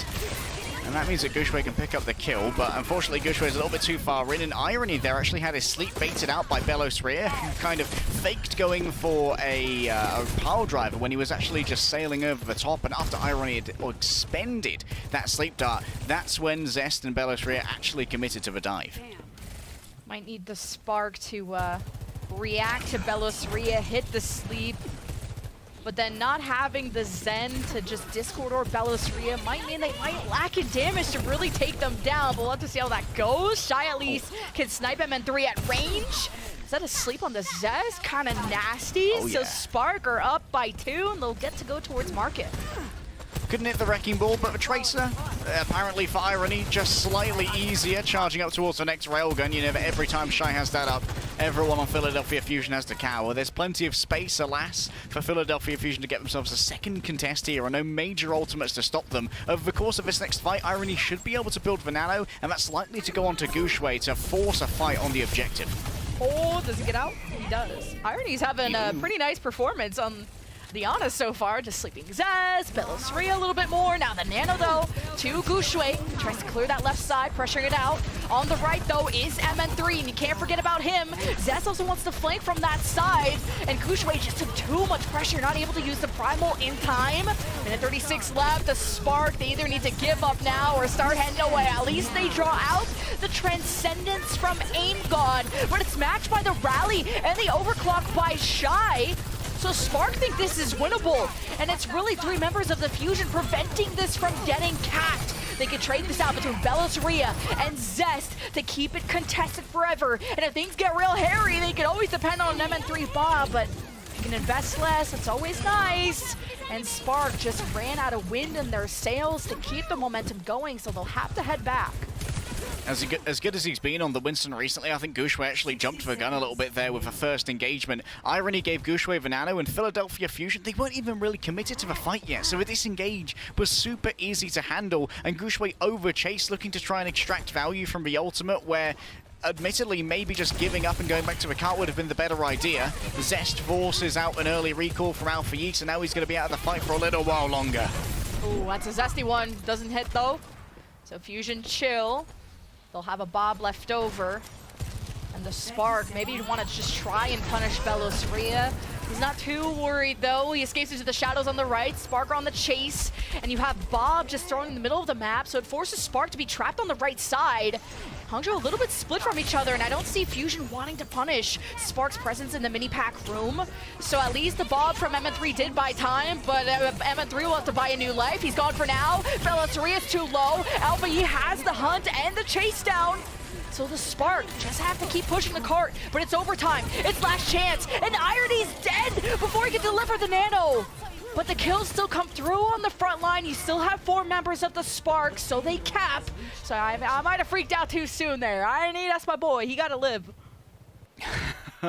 Once again, it's Shy who opens everything up. He is the Omni tool of the Hangzhou Spark. Getting that headshot onto MN3 was so important, and now MN3 goes back over to the Ash once more, having swapped over, I believe, to the Sojourn to try and slide back and return faster. Guangzhou is doing a little bit of poke to try and control the high ground. You can see that Alpha Yi's on the other side. This is simply to make sure that Philadelphia Fusion can't freely poke down on the less vertically inclined members of the Hangzhou Spark as they bring this cart into a more fightable position. Alpha Yi just trying to sneak by, but Aim God is doing a good job of marking him. The double blink took too much damage. Ooh. And MN3 coach comes back, headshots Alpha Yi. And Spark loses their chance to get an opening kill on the high ground. Guangzhou jumps back up though, you have the nano advantage. But he already gets flailed back down thanks to Fixa. So Spark, their next win con will be around the nano, or maybe they even want to save it for the Primal Rage from Guangzhou. Overclock in the hands of Shy. Given the Discord, you can see that he is a primary target, and removing Shy from the battle as quickly as possible is always in the interest of a Philadelphia Fusion as Super Rich pops the rally. Zest doesn't hit on the pulse. Rally starts. Guangzhou Primal 2. Irony waits for the moment to hit the nano. It gives it to Shy, who jumps around the corner with Overclock and hits 2! The snipes on this man! That was the 80% rail accuracy we saw from yesterday, and he certainly do be hitting different. Shy is a one-man army, and the Spark head for point B. He is simply the railgun of Damocles. Yes, there's going to be a Zest contest, but how long can he last for? The recall used, Guangzhou's in the way, and Hangzhou Spark, they make up for lost time on point B, with Shy continuing to dominate. MN3 here is on the Ash to try and deny space from Guangzhou, who can be knocked back twice. Once by the whip shot, and once by the coach gun. But that's simply Guangzhou forcing out resources. It's all about making space for Shy to do this magic that we know he is capable of. And the Spark chill for now. Thinking about where MN3's positioning going to be, which is currently not on the high ground. Alfie does some initial scouting just to see where Fusion are coming out of. Right now, just some free cart push. Pile drive from Belosria. Force out the bubble from Guangzhou. Discord Orban super rich. Fusion send MN3 towards the mini-pack hallway on the left side, who's close to Bob, and that can be a good push if he can get the Bob behind the Spark while they're disengaging. But I guess you don't even need the Bob if MN3's on that power position high ground and hits headshots, so Spark are gonna take a second to recuperate. And MN3, if Fixer plays with him, he should be undiveable for Guangzhou. Alpha Yi might be able to get a touch more purchase after those cooldowns have been expended, and that will give good pathing to try and get a pulse bomb stick. You can see what Belosria is actually using the 3D peek at the moment. Beautiful stick, Irony, no nano today, baby! The pulse and then the Bob on top. The Spark are also getting pushed from the front by Belosria. But Fusion don't want to invest any more ultimates there, so the Spark had to just deal with the Bob, but without Alpha Yi, this is not a good fight. With Shy getting headshot by MN3, I'm still not feeling good. So, yeah, Spark are getting kind of Thanos snapped in these fights, and we got 22 seconds left to see if they can complete. Not quite high noon, but Rifles at dawn goes the way of MN3. Philadelphia Fusion now. If you want to come onto this cart, you're going to have the brave farmer Belos Ria's Field of Mines. And man, he's been growing them with a green thumb and a tender love and care. Alpha Yi's going to have to be the one to contest the cart, but guess who's waiting? Mr. Zest. Almost 5 ults from the Spark, but 2 support ultimates from the Fusion. They gotta layer these properly to survive the assault from the Spark. The Nano to Gushue, he's in the back, he has Primal. You don't have to worry about that main tank, but you gotta worry about Alpha Yi versus Zest. Zest heads back to get some rally overhealth from Fixa. Belos Ria chases around someone on that high ground just to buy some space, but he gets antied, and Belos Ria just got too eager and overstayed his welcome. Spark have the overclock. Shy forcing MN3 to drop down. Fixa has to go with him, and Spark have now trapped the Fusion carry and have battered him against the wall. But Zest will claim 1-2.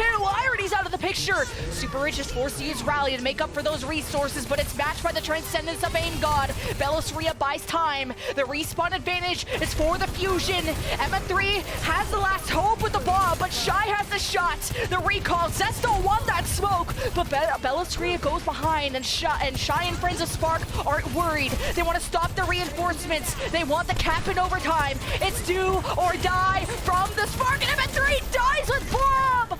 Oh my god, Alpha Yi makes it happen! They just have to kill Belos Ria and stop the supports from the Fusion from touching, and they can't! The Spark will complete. A biblical brotherhood of DPS demons, Shy and Alpha Yi continue to say, we refuse to die. The lower bracket means nothing. We will slay our own APAC brothers if we have to get back and get our revenge on those who disrespected us. Alpha Yi, unbelievable timing. Making sure that Bob couldn't appear was absolutely critical. But when it comes to my opinion, Lemon, Belos Ria there was the real criminal misusing his minefield. He could have negotiated a 2 versus 1 against Alpha Yi on that cart, using the minefield with Zest, and made sure that Hangzhou Spark had to fight in overtime in the minefield. But instead, went elsewhere. I think he tried to assassinate Irony instead. I didn't see where the minefield went, but it certainly wasn't in the location that we wanted. And because Alpha Yi was able to survive that 1v1, he was able to do this. Watch this. Kill Zest from the sky. That Eagle into play. No, it's the Angel delivering the win and stopping MN3. He actually had bomb and could have thrown it, but was just trying to do it the old-fashioned way, I guess. But Spark still complete. And this is for the series lead, series point to remain in the lower bracket. And we'll see what Fusion have up their sleeves, starting not with a Widow like the Spark did at the start, but with a Sojourn Tracer. And instead of a Hammond dropping down on the defense, it's Gushue on the Winston. Shy, currently on the deadlift. 12 out of 18 final blows for Hangzhou Spark. I call this guy the best hit scan in the world, and right now the numbers are backing me, Lemon. Philadelphia Fusion slowly creep this cart forward as Gushue pokes from the top and then moves into position. But what? They stopped his disengagement. They actually caught Gushue as he jumped out using the pile driver. Perfect timing from Belos Ria.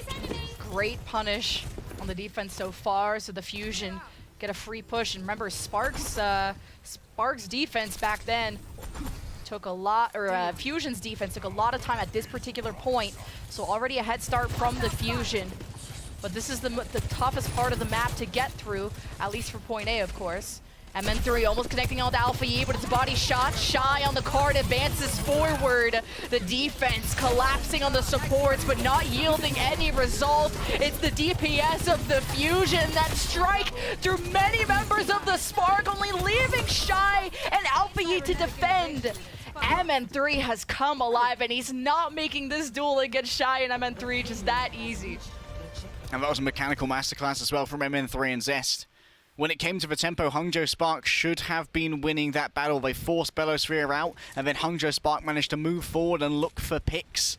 But Zest and MN3, they negotiated their way into the back line, found the soft underbelly, and put the damage exactly where it needed to be. Yes, Zest might get forced out here by Alpha Yi, but the thing is, Zest gets the Harmony Orb at range from the Zenyatta, so can take this duel for a lot longer than Alpha Yi, who has a much more rigid sightline from his Ana. good Belosaria bowl arounds. Is either gonna force mobility cooldowns like the jump from the Winston to just get back up. Might even get an assassination, because there is no immortality. There is a sleep that Belosaria has to worry about, and maybe he's actually worried about that flail. So it's a 4v5. But you can see that Spark have already dropped down to stop some of the cart push going, so Fusion are going to take a second. Great surveillance there from Alpha Yi. Just crunched from 3 sides. Zest had no time to react when all 3 members just put some damage his way. Still, the cart continues to move. Belosaria's had a couple of suspect grapples at the moment. And Alpha Yi caught on the recall. MN3 was counting the seconds and counting the pixels. Yeah, Alpha Yi has been holding this guard inside, and finally Spark Fusion identify that. So you got the overclock from MN3, but Shy is nanoed and he has overclock too. His energy is over 9,000. He's already killed 2. The immortality can't save you now, Fusion. And they're on. And Guangzhou wants to line things up for Shy, but Belosaria is just too quick with it.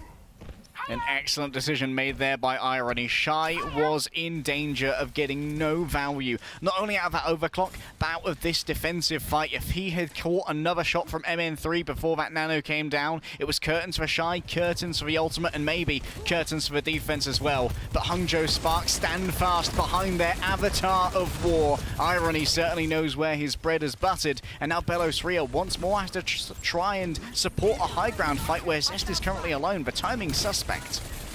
Yeah, Zest and Belosaria at least working together to pressure Spark on that high ground, forcing them down. Alpha Yi trying to mark Zest the best he can while not letting the car progress any further. Fusion have a lot of time, but they can't waste it. MN3 and the supports of Fusion head for Bank. It's a nice shelter from any high ground assault that the Spark may have cooked up. As Belosaria blaze the mines on the high ground there, and Super Rich runs into one of them.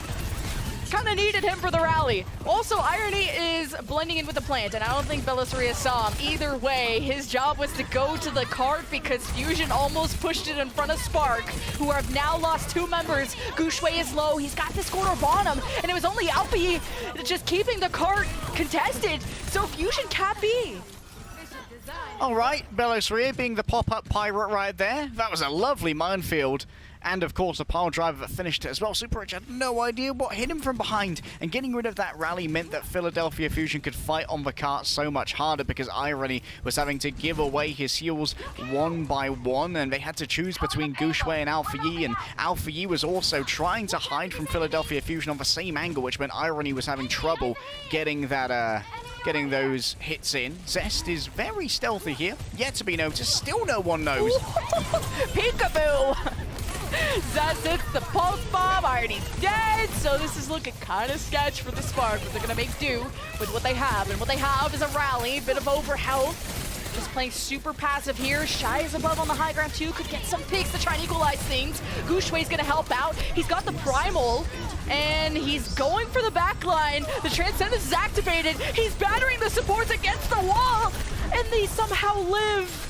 Transcendence did help a lot too, but Guangzhou's back in this. He's got the nano. Shy will have to return soon. He's not in this fight yet, but Spark will make do with the 4 that they have.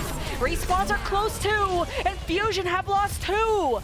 Shy just does it again. You can never be safe when Shy is on the field, but Fusion, they at least have time to spare. Guangzhou's nano engage right there forces out so much attention from the Philadelphia Fusion, but it allows Shy and Alpha Yi some space to negotiate themselves the angles needed to find the shots with the overclock and with the pulse bomb as well. Philadelphia Fusion, admittedly, they still have plenty of time. 2 minutes and the ultimates to try and make it work. Zest with an early pulse bomb doesn't appear to connect onto anything special. Must have been a whiff as Belosaria. This is huge. He shoves them all into the corner, and somehow no one dies, or not even Super Rich at this point. And now with the mines gone from Belosaria and the pulse bomb from Zest, Fusion don't have any ultimates. This could be just about generating those, punishing Spark where you can, and Shy advances forward with Guangzhou, claims aim god while he was hiding in staircase, and jumps back to safety. The 1 kill is all the Spark need to ward away Fusion. Philadelphia Fusion, their timing's just off, Lemon. They're playing Overwatch like a mortgage. They're doing their dive in installments. First Zest, then Belos3, then the rest of the Fusion come in afterwards. They need to move as one, and yes, Belos3 and Zest have finally found that timing now, but it's too late. They don't have the resources to really force anyone out of these positions. And Shy uses the Disruptor shot to stop any pushes from stairs and uses the shot to kill MN3. It's just as easy as that. MN3 just feeling the pain. Shy dominating the lobby, receiving the nano love, and now Spark going for more picks where they can, but never overextending to a point where they're getting picked, and that's just the intelligence that the Spark have.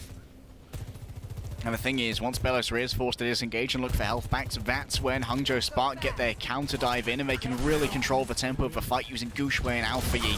For now, it's all about defense, making sure that Belos3 is not going to be present in the majority of the fight, playing counter dive instead. Zest needs to yield something with this pulse bomb. At least getting close to killing Alpha Yi here. It's forced a couple blinks out. No recall though. Hangzhou Spark have 2 support ultimates. The nano to Shy, and he needs it. He dropped down below 50% HP. He's in the backline of the attack and has killed 2. Fusion just can't seem to start these fights on the right foot. But they will be now. Spark will now lead the series 2-1. The Fusion unable to go to the finish line. It's 3 AM here in the UK. Lemon and Shy is in your backline with a nano overclock. There's nothing to be done. Hangzhou Spark identified the weakness. Once Belos3 had to go and look for a health pack, it was all about finding those engagements. And the thing is, when Belos3 leaves as the main tank, that means that Shy can be a lot more audacious with actually joining that dive and making those flanks into the backline alongside Guangzhou and Alpha Yi. That's the weakness of the Wrecking Ball. When his downtime is exploited by Hangzhou Spark using a high uptime main tank like Guangzhou, there are openings that can really be exploited by players like Shy and Alpha Yi. That's why you got to invest in those Shy stocks. 21 out of 32 final blows, I believe I heard from the stats team. The Spark go to series point behind some fabulous Sojourn play. But we go to push next, and we'll see what's left of the Fusion.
Gamers of the court, Benvenue and doff the cap, there is royalty in our midst. That's right, the Mid-Season Madness legendary skin Royal Knight Mercy is on sale now through August 19th for just 200 League tokens. So make sure you get yours today and play with a Royal Flush.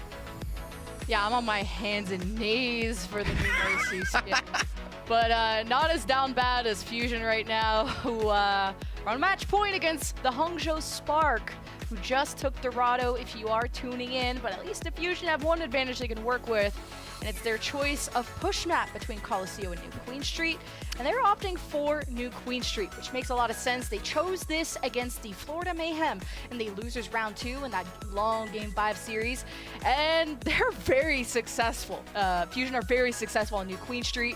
111 meters to 75, a big win against Florida Mayhem there. They also went on New Queen Street against the Dallas Fuel, another 3-digit meter, 122 to 42, and that's when they absolutely rolled the Fuel. Like, it was 122 meters right off the bat. And their kind of signature composition, their go-to stuff, is Ball, Tracer, Ashe, Zen, Ana. So we'll have to see if the Hangzhou Spark have studied the tape throughout this tournament, because Hangzhou Spark, we've seen them a lot more on Coliseum than New Queen Street. Well, on the other side, we have a Hangzhou Spark, and here's a quick look once again at the Shy stats. It feels like the card that just keeps on giving. 21 final blows as Sojourn on Dorado. 16.4k damage. We didn't even go to extra rounds. Oh my goodness. Shy is a monster to be dealt with. But when it comes to monsters, Lemon, I'm thinking about MN3 on the Philadelphia Fusion. This is the place where MN3 stuck his flag in the ground of the Overwatch League and said, "This is my year." On New Queen Street, MN3 absolutely decimated at the end of the Mid-Season Madness qualifiers and put on one of the greatest individual performances I have ever seen in a pro game. Well, it also helps when Shy gets nanoed. I mean, we're even hearing some talks on Twitter of just, oh my god, like, just nanoing a Sojourn who already does a ton of damage, has a one-shot potential, but it's the damage mitigation, the fact that Shy can stay alive when he jumps into danger. He's not jumping away, he's going in there. And you just depend on Shy to just get 3 or 4, 5k these fights. It's insane. The clutch potential that Shy has. Even in that last fight, he was in the attacker's backline by himself. The guy's nuts. So can Spark depend on him again? They're on a series point. A win here is top 4, and I think a minimum of 75k, so a lot of dollars. But Fusion, fans, don't give up hope now. It's all about Fusion just making you go through an emotional roller coaster, and they can do it here on their choice of map. Yes, Fusion, they teeter on the edge of oblivion. For Hangzhou Spark, the siren song of glory and victory is ringing loud in their ears. All they need do is take that final step and claim it. Here, the major difference is going to be in the tanks. Belos3 is keeping the pace up on the Wrecking Ball. Meanwhile, for Bernard, it's all about the slow and steady energy that wins the race. With this Zarya being a little bit more brawly, maybe giving over additional resources to Shy so he can play a little bit more brazen on this Ashe. Yeah, the Zarya is going to do well at scaling through long fights. They have the resources, both the Ana and the Brig, to help out. And it wouldn't even hurt to just, I know Shy gets a lot of love, but nanoing the Zarya just to have the frontline potential, because where Zarya is weak is taking too much pressure. She only has 2 bubbles, and she has other people to care about. Somehow Bernard has already stopped MN3 from being in the tunnel. So really, I'm surprised Bernard's even just in this tunnel. That's usually where you want to see Shy or MN3, and I think now that Shy has that clear way, he actually gets pushed off from being on top of the tunnel. With Bernard all that space for nothing. Alpha also gets chased down by Belos3. MN3 has burned 2 people alive from just existing on the low ground. So with that alone, that gets Fusion in some initial push. Okay, MN3, that's not very nice. I think that there was a big problem there for Bernard in being able to actually generate his energy. We saw AimGod actually give up a 5-orb play just because it would have given Bernard a lot of charge, and playing slowly here is in the interest of Visalia to get so many of these bubble rotations, but they're just not being fed by Philadelphia Fusion, because Philly know that if Belos 3 is absent and Bernard has charge, things are going to go poorly. Huge slap. Bernard actually got shoved into enemy fire and he gets finished off. So Fusion still can continue this push. This was against the Dallas Fuel where Fusion just had this initial 100-meter push. And look, it's just the passive plays, but also reacting to these small opportunities that the Fusion have. And when you shove Bernard, you can capitalize on the front line. Fusion now have a ton of space, so they got the capture point. They do see the Spark on the high ground. Illustrator does want to get up there, and MN3 has taken a flank. He's thrown the dynamite up in Spark's little hideout. Alpha Yi has been nanoed somehow by Irony, throws the pulse, doesn't connect somewhere off screen, as now Fusion from on the car and behind the enemy team have now thrown the bomb to help stabilize a bit on the front, but Fusion got maybe a bit too creative on that front. Maybe a touch of performance anxiety there from MN3. I don't think any shots were really hit with that, but Shy is hitting plenty. One to the back of Fixer's head. The snow is pink with brain matter now. And Shy grabs themselves a quick triple. Yes, you got yourself a quick butt-scratching cap, but we'll be taking this now, thank you very much.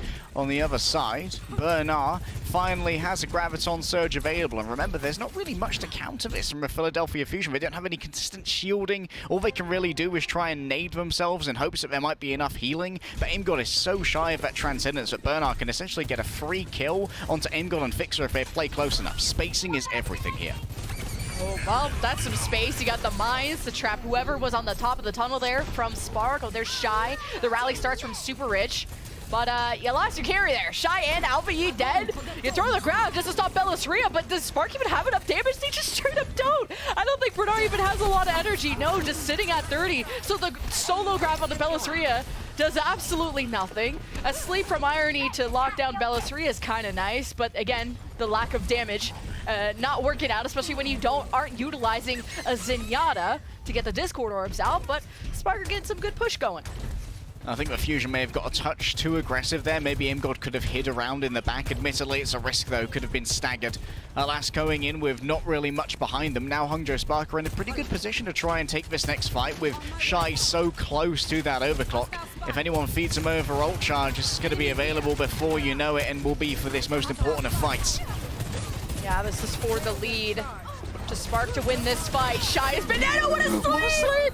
Fixa stops it, and the orbs from AimGod to clean things up and even kills Bernard with a headshot. Spark were depending a little, maybe too much on the Shy, but I mean, who expects an Ana to hit a sleep mid-jump like that? That is insane.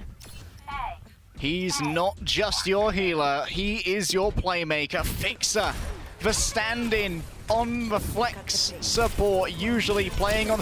It was a shit body block! Oh no! Get down, Mr. Bernard! Oh, bloody hell, that's tragic, mate. That is absolutely tragic, but for Philly fans, that is a big old smile. The Fixa upper, but he's about to get pulsed. Oh, dodge! He does in fact dodge. He's a little bit low though. It's okay. Fusion takes shelter in the pack room. But Fusion got real creative last time off of these left side flanks. And it was usually MN3 who went there, and Vixen could even do that if he wants to throw a nasty ante. The bomb from MN3 thrown right on the bot, I believe. But either way, that is doing work, but you can't discount what Shy does. Trades it up with a double kill. Spark have the respawn advantage, so that's huge for Shy to just impact this fight and stop Fusion from getting any further. But the lead is still heavily in Fusion's favor with 73 meters, and Spark get the cleanup nonetheless. No sleeps this time, mate. And Belos Rear staying alive also means that in a pinch you'll be able to contest the cart, because you can kind of weave in and out quite effectively as a wrecking ball and just keep trolling Timmy to stop him from moving. Bernard critically needs to build up a good amount of energy for this next fight, because the mortars heading towards high ground are what are going to zone away AimGod and Fixer from being able to rain down free damage. Belisria has mines, and we learned this the hard way. Bernard. They lost the nano. I think it got lost in transit. Not sure how that happened, but Spark are just putting so much prioritization of putting Shy and friends on the top of the tunnel because it accesses that pack room where AimGod and Fixa like to sit at, but Belosaria just is not letting that space go for free, and with those 2 picks, Fusion are back on the card, increasing this lead to 80+, and this is the red zone. Spark need to win a fight, but do it as economically as possible because they need to match that same 84 meters. The rally starts from super rich. Shy is on the high ground, not connecting much with these charged shots, but at least is getting back up to 100 thanks to Belosaria.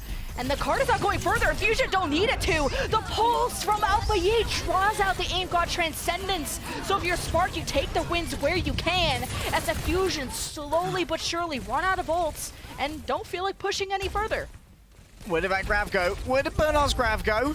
That was supposed to be a big fight winner. That should have been a free kill onto AimGod and Fixa. They forced out the Transcendence using the sticky. I mean, it was going to be all Bernard all the time, but I've got no idea where that little cosmological construct went. No stick, no kill.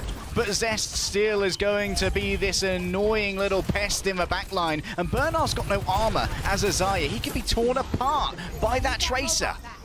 Fusion don't even want to push further than this. They want to keep the Spark trapped, and they're doing a great job. MN3 has thrown the bomb on top of his own body. He's 1 HP, and he's getting well defended, but Bernard got nanoed, and he's walking into the backline. He's cleared of MN3. He goes after Fixa. And Fusion, well, they can't keep this trap going forever, as Bernard really rethinks the Zarya approach. Alpha Yi's on the Tracer, and Bernard, he swaps to something else, the Doom Fist. Oh, the Doomfist at least has a better pace, because that's the thing that's happened to the Hangzhou Spark. They have not been fast enough to respond to Philadelphia Fusion, giving different stimuli from different angles, and Alpha Yi swaps as well. Over to the Genji. This provides a lot of brawling power in the front line alongside that Doomfist, and this may be troublesome for AimGod when you don't have a consistent tank in the front line to protect you. Yeah, these grabs haven't been much, and the close range quarters, Bernard hopefully can shine, but at least we can know we can depend on Shy. It's a double kill and a third, and the supports of Fusion head away, but Bernard's on the chase. Any stagger kills is big for Spark, but they still have to bring the bot back to neutral point without affording to lose anyone. And Spark have done that. They still have to win one more fight and probably 2 or 3 to even match what the Fusion have. A new dynamic for these battles now with the upgraded pace of the Hangzhou Spark. Philadelphia Fusion are going to have to adapt here on the fly, and Belosaria needs to realize that while he has downtime on these engagements, Bernard and Alpha Yi are fast enough to get in onto his backline. Fixa stands ready with a nano boost. Do you give it on to MN3 again? The avatar of death on New Queen Street. He's actually Yellow West. No way! The anti was disgusting from Fixa, and just an unlucky jump down by Shy. Quick capitalization by Fusion. They have to use the Transcendence, though, because they lost MN3 and they start the struggle. The Nano on the Belosaria, not a prime target, especially while asleep. And the rest of the Spark cleaned up all the bodies around Belosaria. And he was last on the hit list, but they didn't even manage to do that. But Spark had to use quite a bit to get that done. Still got some left over for a fight to take the lead. Miscomms and panic here. Belosaria tried to move into contest, but it's just going to have to give away this checkpoint now. Still, there's so far to go for Hangzhou Spark, and only 15 seconds in which to try and do it. Overtime, yes, will be in their future, and one fight win for Philadelphia Fusion can do it all, but they've spent most of their resources, and they've lost AimGod. Bernard got slipped again! How does Fixa keep getting away with this? MN3 barely alive, but even through 1 HP, MN3 kills 2! Fusion may have just done it! They could have forced the game 5! Fixa's in trouble, Bernard's got the push, he couldn't get the Mega in time! And on the cart, there's only the supports of Super Rich and Irony remaining! The Fusion, just on their strongest map! They done it again!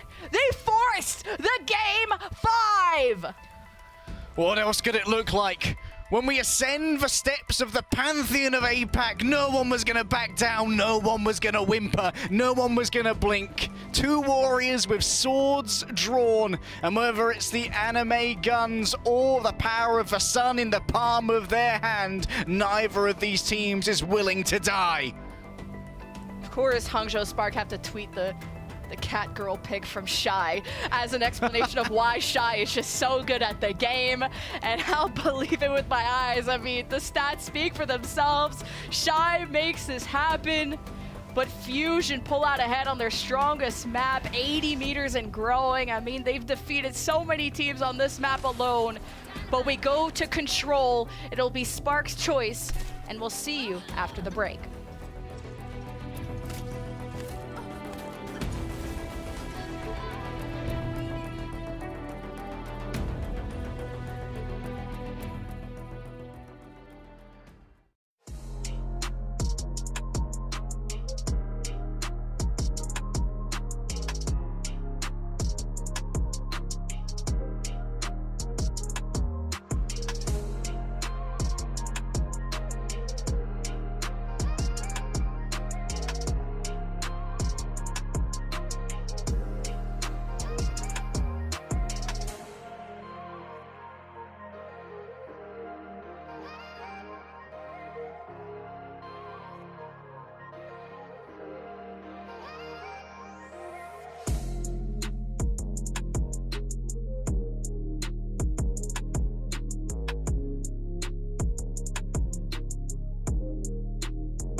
It's game 5 and last life for Hangzhou Spark or Philadelphia Fusion.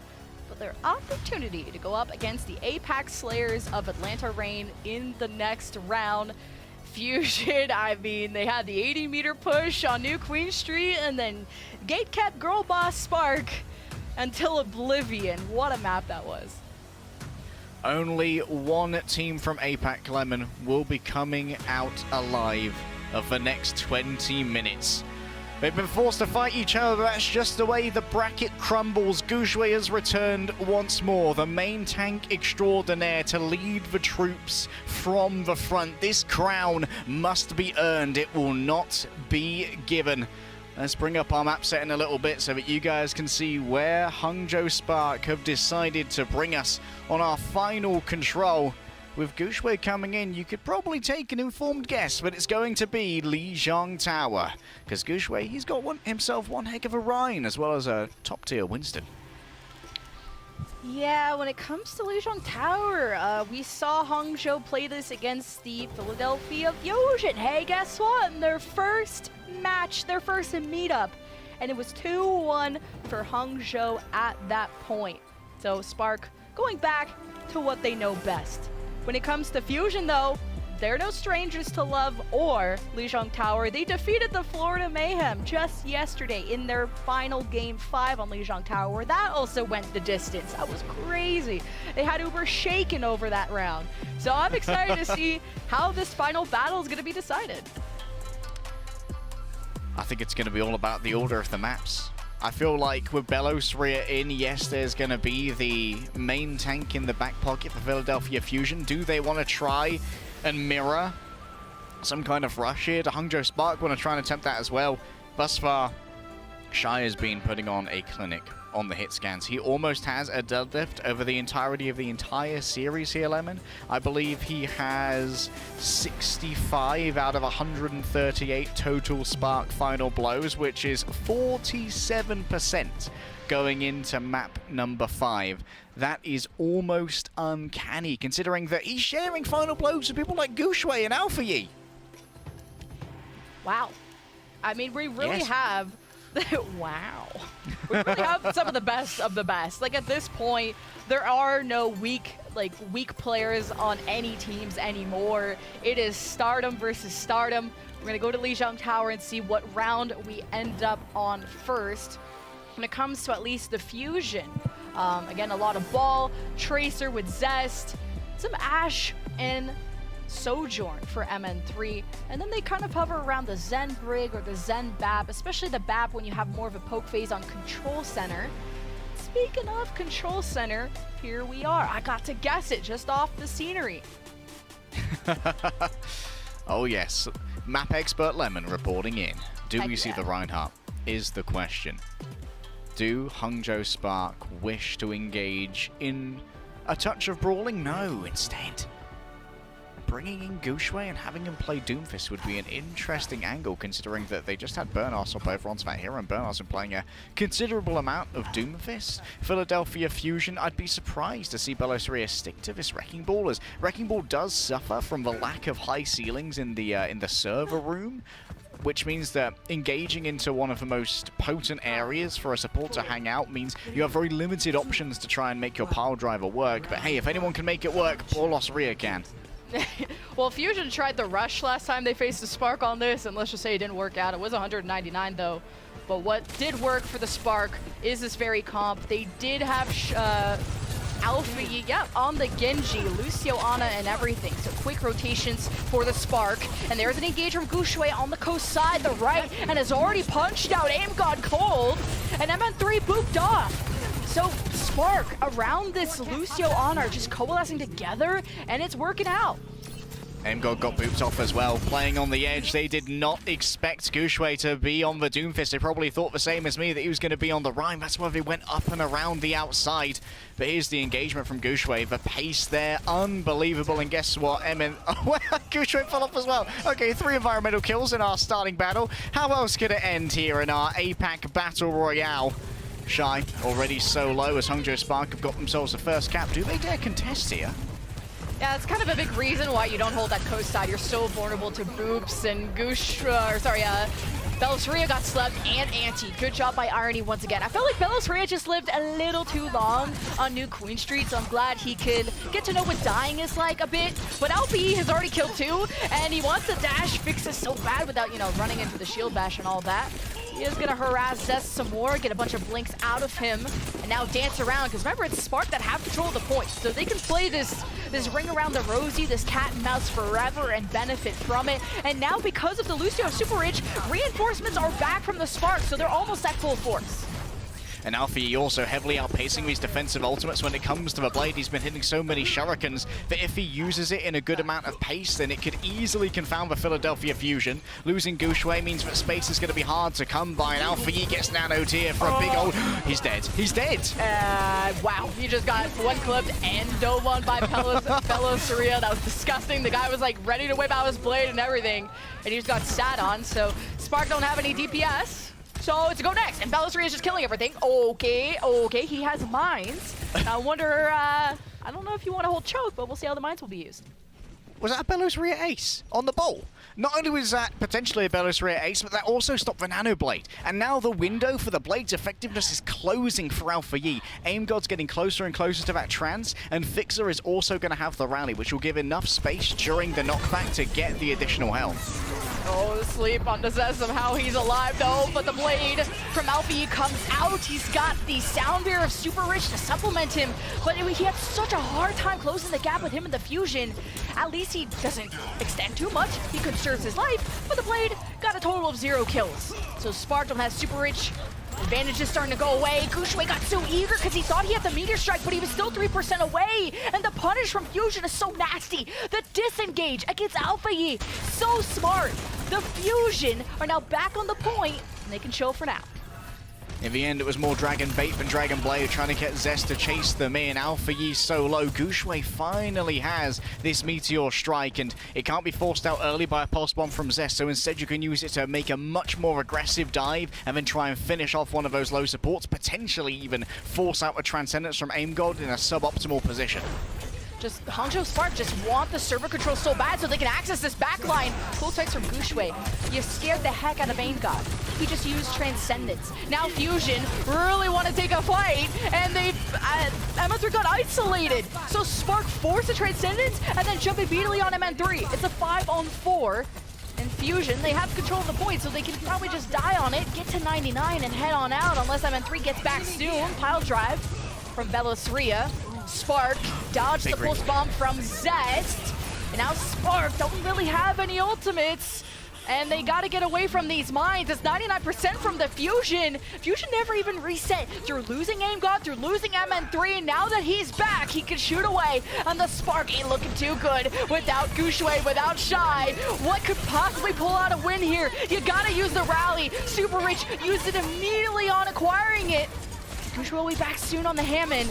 And Fusion are just wasting so much time. You can get a pick on the Fusion, and they'll just never give up. But at least they kill Super Rich and Irony! Zest makes the miracle happen! And Fusion take round 1. And Zest did that against Overhealth as well. Against the rally, Zest got the 2 versus 1 against the supports. Unbelievable for the Philadelphia Fusion. And think about this, they were coming from behind. They got knocked off instantly. 2 environmental kills in the first fight. Control Lemon. It was all about getting that first fight, getting control and playing from a defensive position, but Philadelphia Fusion, the grit they showed. Here's Alpha Yi being denied for Nano Blade. That would have been everything because Aim God and Fixer were nowhere near in a position to try and deal with that. This is Belosaria's piece de resistance. This is his magnum opus of competitive Overwatch, and it's a round of Control Center. Disgusting.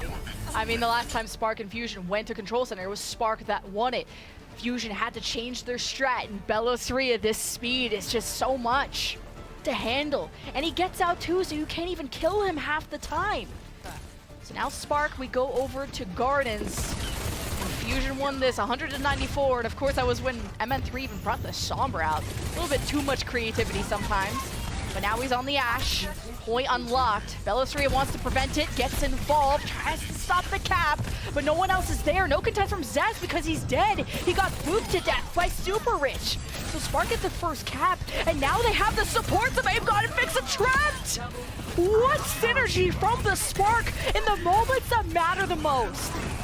Faster, stronger, harder, better. That's what Hangzhou Spark have demanded going into round number 2 of potentially their final map of the tournament, raising the tempo, pushing on the gas. Philadelphia Fusion got absolutely struck out there. Even with Zest managing to get as much damage as he did, was the first one to die. And now Hangzhou Spark, as Philadelphia Fusion make their way towards the point, they can choose where the battle happens with Guangzhou's initial dive. Hangzhou doing some scouting. So is Zest. Knowing that most everyone on the Spark are near the point, as Belstrier was trying to separate them and got close to just getting the supports of Spark low. Shy has a pulse bomb too. Zest too, and a stick on Irony, he's gone! 5-4 for the Fusion, as Belstrier continues to be utter chaos on the point, as Spark can't even take shelter on the objective they own. Belstrier is separating them, and the Fusion capitalize, even Fixa with the 2K, Zest with the other. And it's the flip back over to Fusion with 67 to Spark. An unbelievably large fight there from Zest. A couple of blinks to find Irony and deny that nano. Now it is going to be available. Would you put it onto Alpha Yi again? Would you risk the conflux of Bellosphere and Zest bullying him out with that Discord orb? Once again, Zest is just being such a pain in the bottom, and it's a turnaround from Hangzhou Spark trying to ambush him on the disengage. Oh yeah, I thought Guangzhou was going to get the nano, but it's the Alpha Yi. We'll see if the second time's a charm. He's close to nano, and they drew out the Transcendence, so this Alpha Yi blade could be big, but maybe he wants to wait out the Fixa rally, especially now that it's accumulated to this point. The Mindsels from Belstrier flash out Spark from Dojo, but it doesn't really matter because they own the entirety of the rest of the map. So the Fusion are wiped away, and we get a flip back over to the Spark, 43 for Fusion. This does, however, mean that Super Rich has used that sound barrier much more aggressively than maybe they anticipated, and that means there's nothing to stop MN3 from tearing through all of these more squishy members when that overclock's available, and we've already seen what Zest can achieve with these pulse bombs. His stick rate this series has been impressive, and Irony's been feeling the brunt of it, but Alpha Yi with the blade in the sheath, dare he drag it out and call upon the Dragon to once more bring Hangzhou Spark to a stage number 3 on control. Oh, the pulse! Again! Mid-jump! Zest does it again! His attach rate is crazy! As Fusion start off on a good foot this fight. Bellosphere to separate the Spark, but it's Yi who brings out the blade, slices through the supports, and the Spark at 99% have won the fight in round 2. They'll force the third one. 2-2, Lemon. 1-1. Neither team wants to die at this juncture. Both want to be the representative of the East, the champion of APAC, the one who would wear the crown going into our third portion of the season. So many teams are arrayed before them. It is a harsh path, and it's one that will tear them limb from limb. But both of these warriors, they are bloodied. They are ready to take their first step upon it. However, it all starts with a single step here on Night Market of Lijiang Tower. And Night Market was the last round that the Spark and Fusion faced off to define that first map and the first time they met. Will the script be rewritten as Spark took that map the last time and took Night Market as well behind Guangzhou's dive? And it was Shy actually on the Sojourn last time, switching things up, going for the GT Genji Tracer dive to see if they can work together for the final time on their last life this tournament. Fusion on the point, working on the cap first. Alpha Yi juking things out, jumps over the wall, sees the supports, gets some good right clicks in as the Shy is behind, and surely they can finish off Ape God. They do, but they lose Irony in the process because the flank of the Fusion was on the Spark's tail equally. Spark don't have any supports, neither do Fusion. All damage is permanent, and there's 3-on-2 for Fusion, and they already have the point. So Spark are the ones that have to reset. We call those backline races, Lemon, where you just race to try and kill the opponent's supports, and well, Philadelphia Fusion said, ka-chow, baby.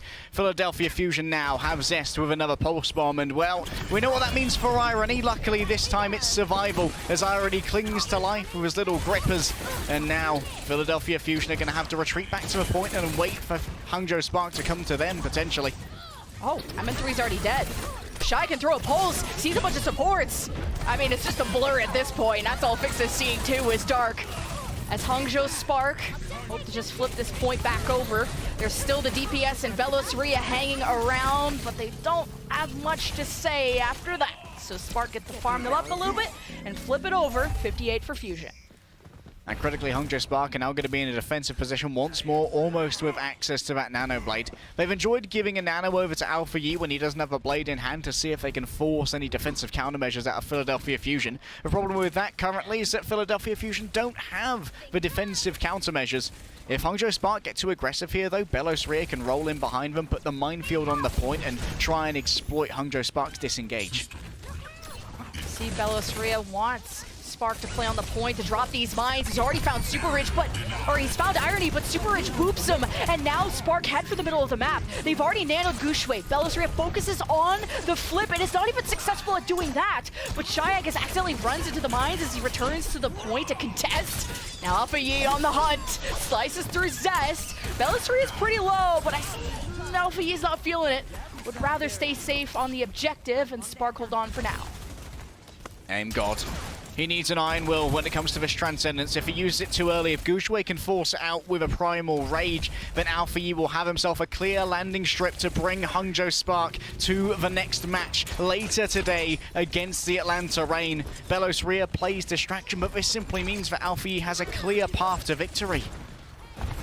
Who will be the last remaining team in APAC? Spark have the ults. The Sound Bear starts, but they couldn't get Shy involved, so Aim God and friends behind the Transcendence have the 5-on-4. They rotate back to point. The rally starts from Fixa. Fusion trying to revitalize a bit as the flank from Zest has been unsuccessful. The Bob from MN3 is thrown in the market side, so near the middle of the map. And now people are getting pooped off the map left and right.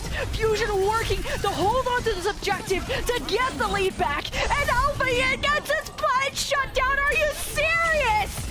But Irony is gone, and so are the hopes of the Spark this fight. As with the fight win here, Fusion will take back a lead.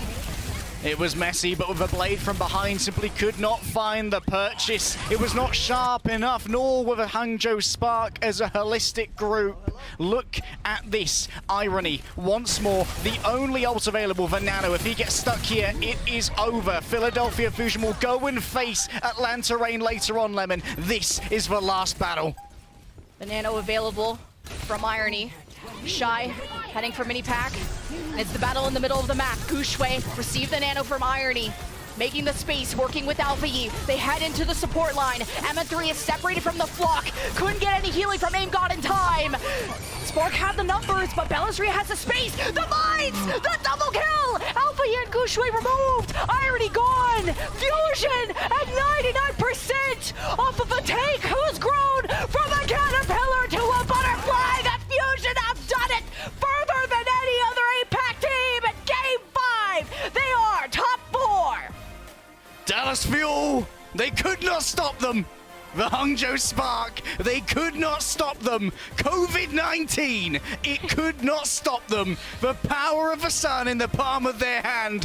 Philadelphia Fusion are going to face the Atlanta Reign later on today. The lower bracket, the crown of APAC belongs to them, but there is yet more to be earned here at Mid-Season Madness, Lemon.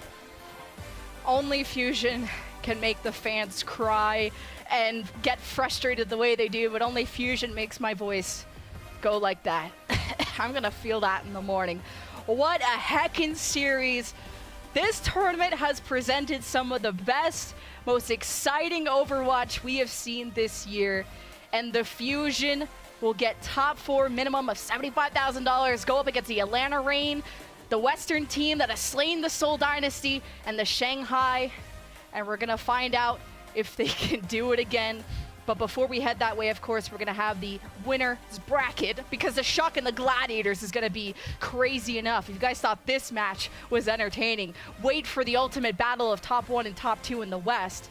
But we also have to crown our top player of the match, because there were so many stars in this match, but only one as citrusy as I am. Your player of the match is Zest from the Philadelphia Fusion. Him's name may start with a Z, Lemon, but Zest was the X factor. When it came to attaching those pulse bombs, when it came to bullying Irony, there is simply nobody better. And what a case Zest is for the scouting for the rebuild that we saw happen for Philadelphia Fusion. A bunch of new players that they've been holding on to, having dibs on for years and years under T1, and finally the investment has come to fruition. Finally, Philadelphia Fusion have made good on the promises made, and Zest is at the forefront of that victory march. Insane stats from Zest, just an incredible Tracer player, flexing to echo Genji even in just a singular match. This is a guy you can depend on, but I also want to give a special shout out to Belos Ria.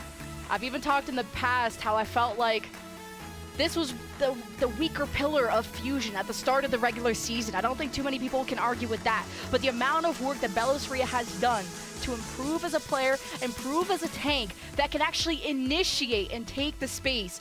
The double kill at the end for Night Market when MN3 was dead, Fusion turned around a 4v5 to win it all off of a Belos Ria play. So I gotta give, a shout out to what he was able to do in that final fight, and just throughout as one of the most improved players, I think, in the league.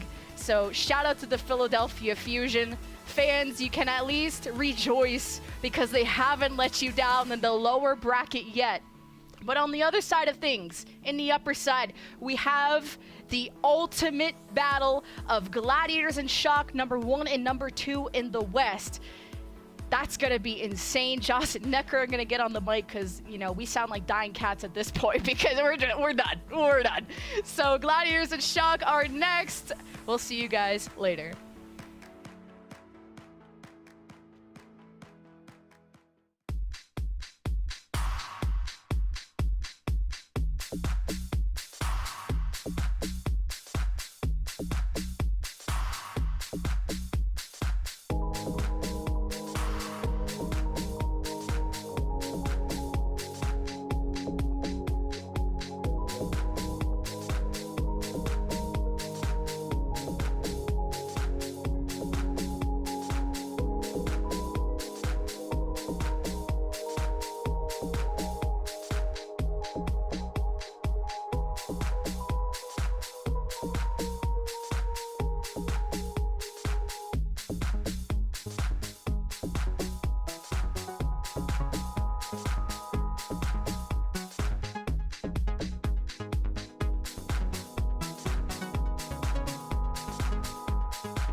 best and the worst thing at the same time. Oh, that was incredibly stressful, especially since they took it all the way to the freaking, like, final round of the final map and the final heart rate just going like this in my chest. And Night Market, it had to go to Night Market. Johnny said it, we were on Gardens, and he's like, they almost have to lose Gardens, so we go back to, are you okay?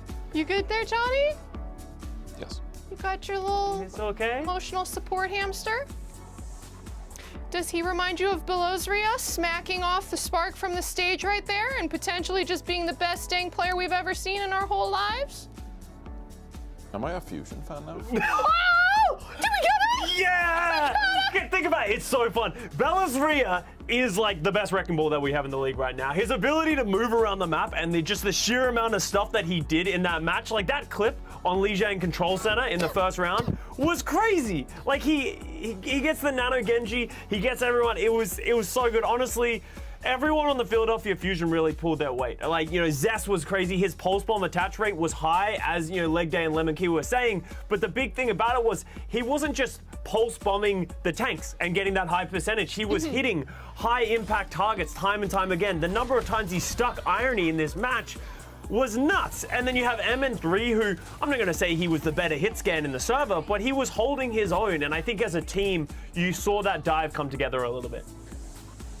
Shy is so good. He's at so good. Yeah. Overwatch. Shy is just unbelievable. I'm really. Actually, never mind. Sorry, I'm losing my mind. King's Row. Cest was really good on King's Row as well. Cest deserved player of the match, in my opinion. Yes, I understand that Belozria had all those closing out plays on Lijiang Tower, but Cest throughout this entire match was sick. We went over to Dorado. Shy had about 65% of his team's final blows. 65. That is absolutely bonkers. That might be the highest we've seen in a map win.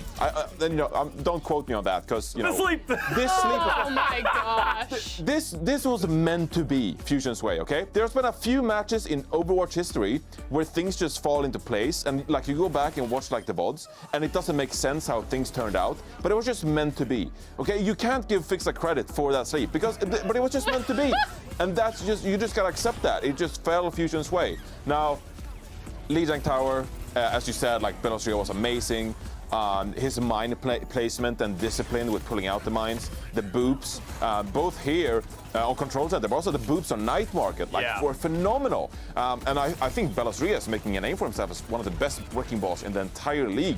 This is someone who was signed after the season started for the Philadelphia Fusion. So amazing, like, breakout performance by Belozria, really. I think, we've praised Belozria's wrecking ball throughout the entire tournament, but this play in particular, like saving it here for the Fusion, really unbelievable play by him on Belozria here, so gotta give him credit. I also want to give like a final sentiment to the Hangzhou Spark. Like, they were really good in this tournament.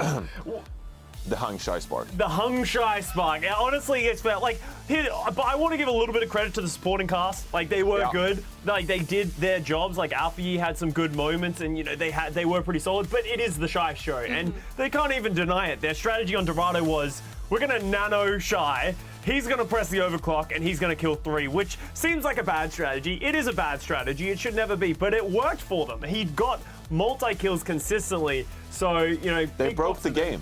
Like, they genuinely made Sojourn look overpowered. Should she be nerfed just because of how good he is at that hero? Well, people are playing Ashe. We saw Hangzhou Spark bring out Genji Tracer.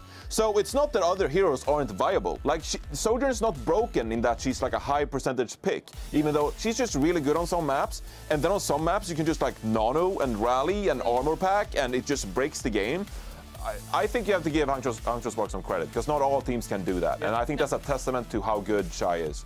So, Hangzhou Spark, you did great. They won a full 5 maps. That's nothing to be, feel ashamed of. The fact that they made it this far, and unfortunately just lost to the best team in the entire league, which is the Fusion. They are the only remaining team in the APAC region. Yeah. Well, guys, I sure know how to pick them. But listen. Now, sorry to interrupt you once more. Now is the time Fusion fans, they go like, is Overly gonna make us win the tournament? Yeah, but no, here's where I want to start stemming the bleeding a little bit, because this has happened before. Guys, Philadelphia Fusion fans, including you, Overly, you need to calm down, okay? Because you guys are doing great. You're making it far. Everyone's really proud of you guys. You guys, I'm really excited for you.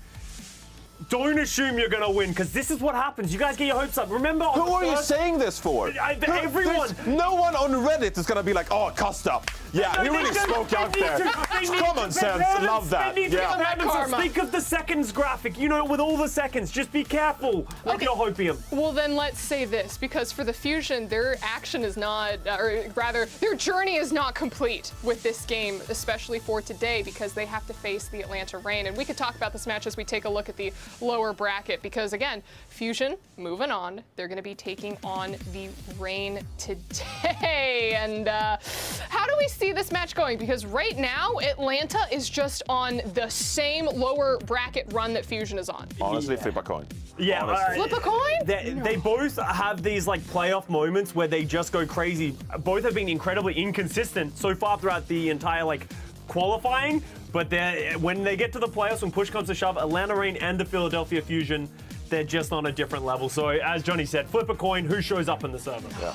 I'm excited to get into that game, but before we do that, we gotta at least let the Fusion take, you know, a breather. And if we have to let all the fans take a breather, because the next game that we're gonna get into, the Shock versus the Gladiators, the battle for California, NorCal versus SoCal. I grew up in NorCal, but now I live in SoCal, so guys, I side with the Gladiators. Okay, I like it. But what are your thoughts going into this match? It makes sense, Johnny. It makes sense. Yeah, It does. yeah.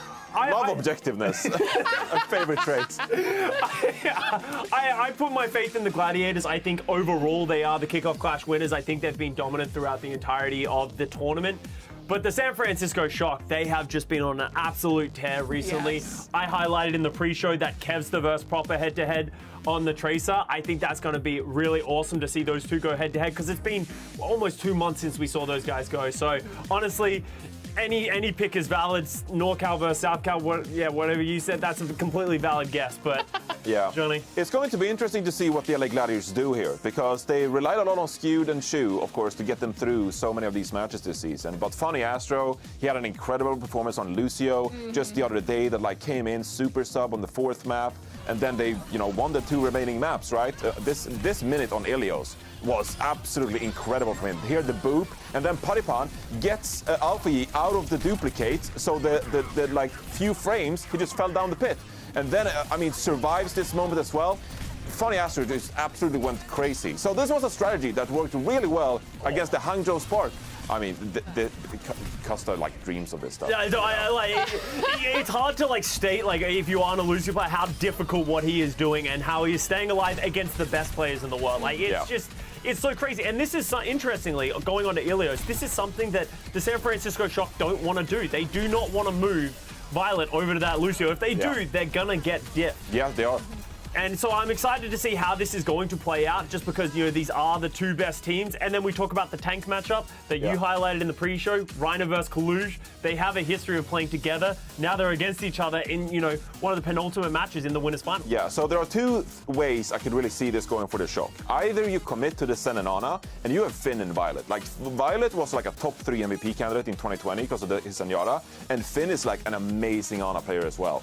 Or, like, if the Gladiators diff you on that, do you go to like Baptiste? Do you slow things down with a Brigitte? Violet has a fantastic Brigitte. Yeah. Maybe you slow it down all the way to Diva play. I really don't know how this match is going to turn out, but the strategic options that Shock has with Diva, multiple different like support compositions, it's going to be a treat. I can't wait to see this match start. Can't wait to see this match. The first seed taking on the 2nd seed. Only one of them is going to lock in their spot to tomorrow's grand finals, and the other is just going to have to fight it out in the lower bracket. I'm excited to get into this match, but before we do, we're going to take a quick break. But don't go anywhere, because when we come back, we're going to see that Battle of California.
Welcome back after that short break.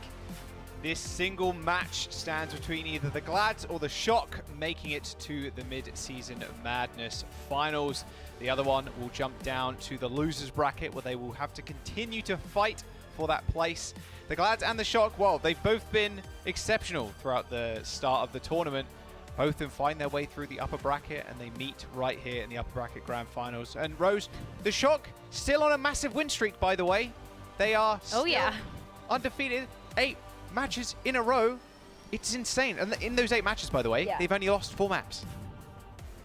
Yeah, well, I think what's really incredible about getting a chance to see both of these teams duke it out in the winners finals of the Mid-Season Madness tournament is that these are inarguably the 2 best teams in the Western region, and to see them go head-to-head now, I mean, this is just fantastic. I can't believe that we've got kind of 2 giga bangers of matches back-to-back, like Jen and Harry taking you through an incredible matchup earlier today, and now we get to roll right into this clash of titans. Jaws, I cannot wait to see what's going to happen for this series. Like, I'm expecting 5 maps. Can we get 5 maps, please? Yeah. And no C9s! Okay, no C9s, that's okay. Please! That's a little bit of a hard one. Is that too much to ask? North American Overwatch, so yeah.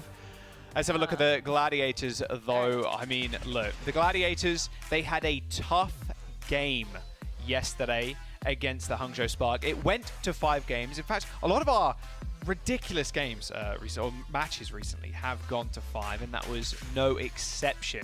It did look like the Spark were going to win it out, but Glads clutched it in the very final few moments. We do have Kevster, Padapan, Reiner, Shu, and Astro starting us off today.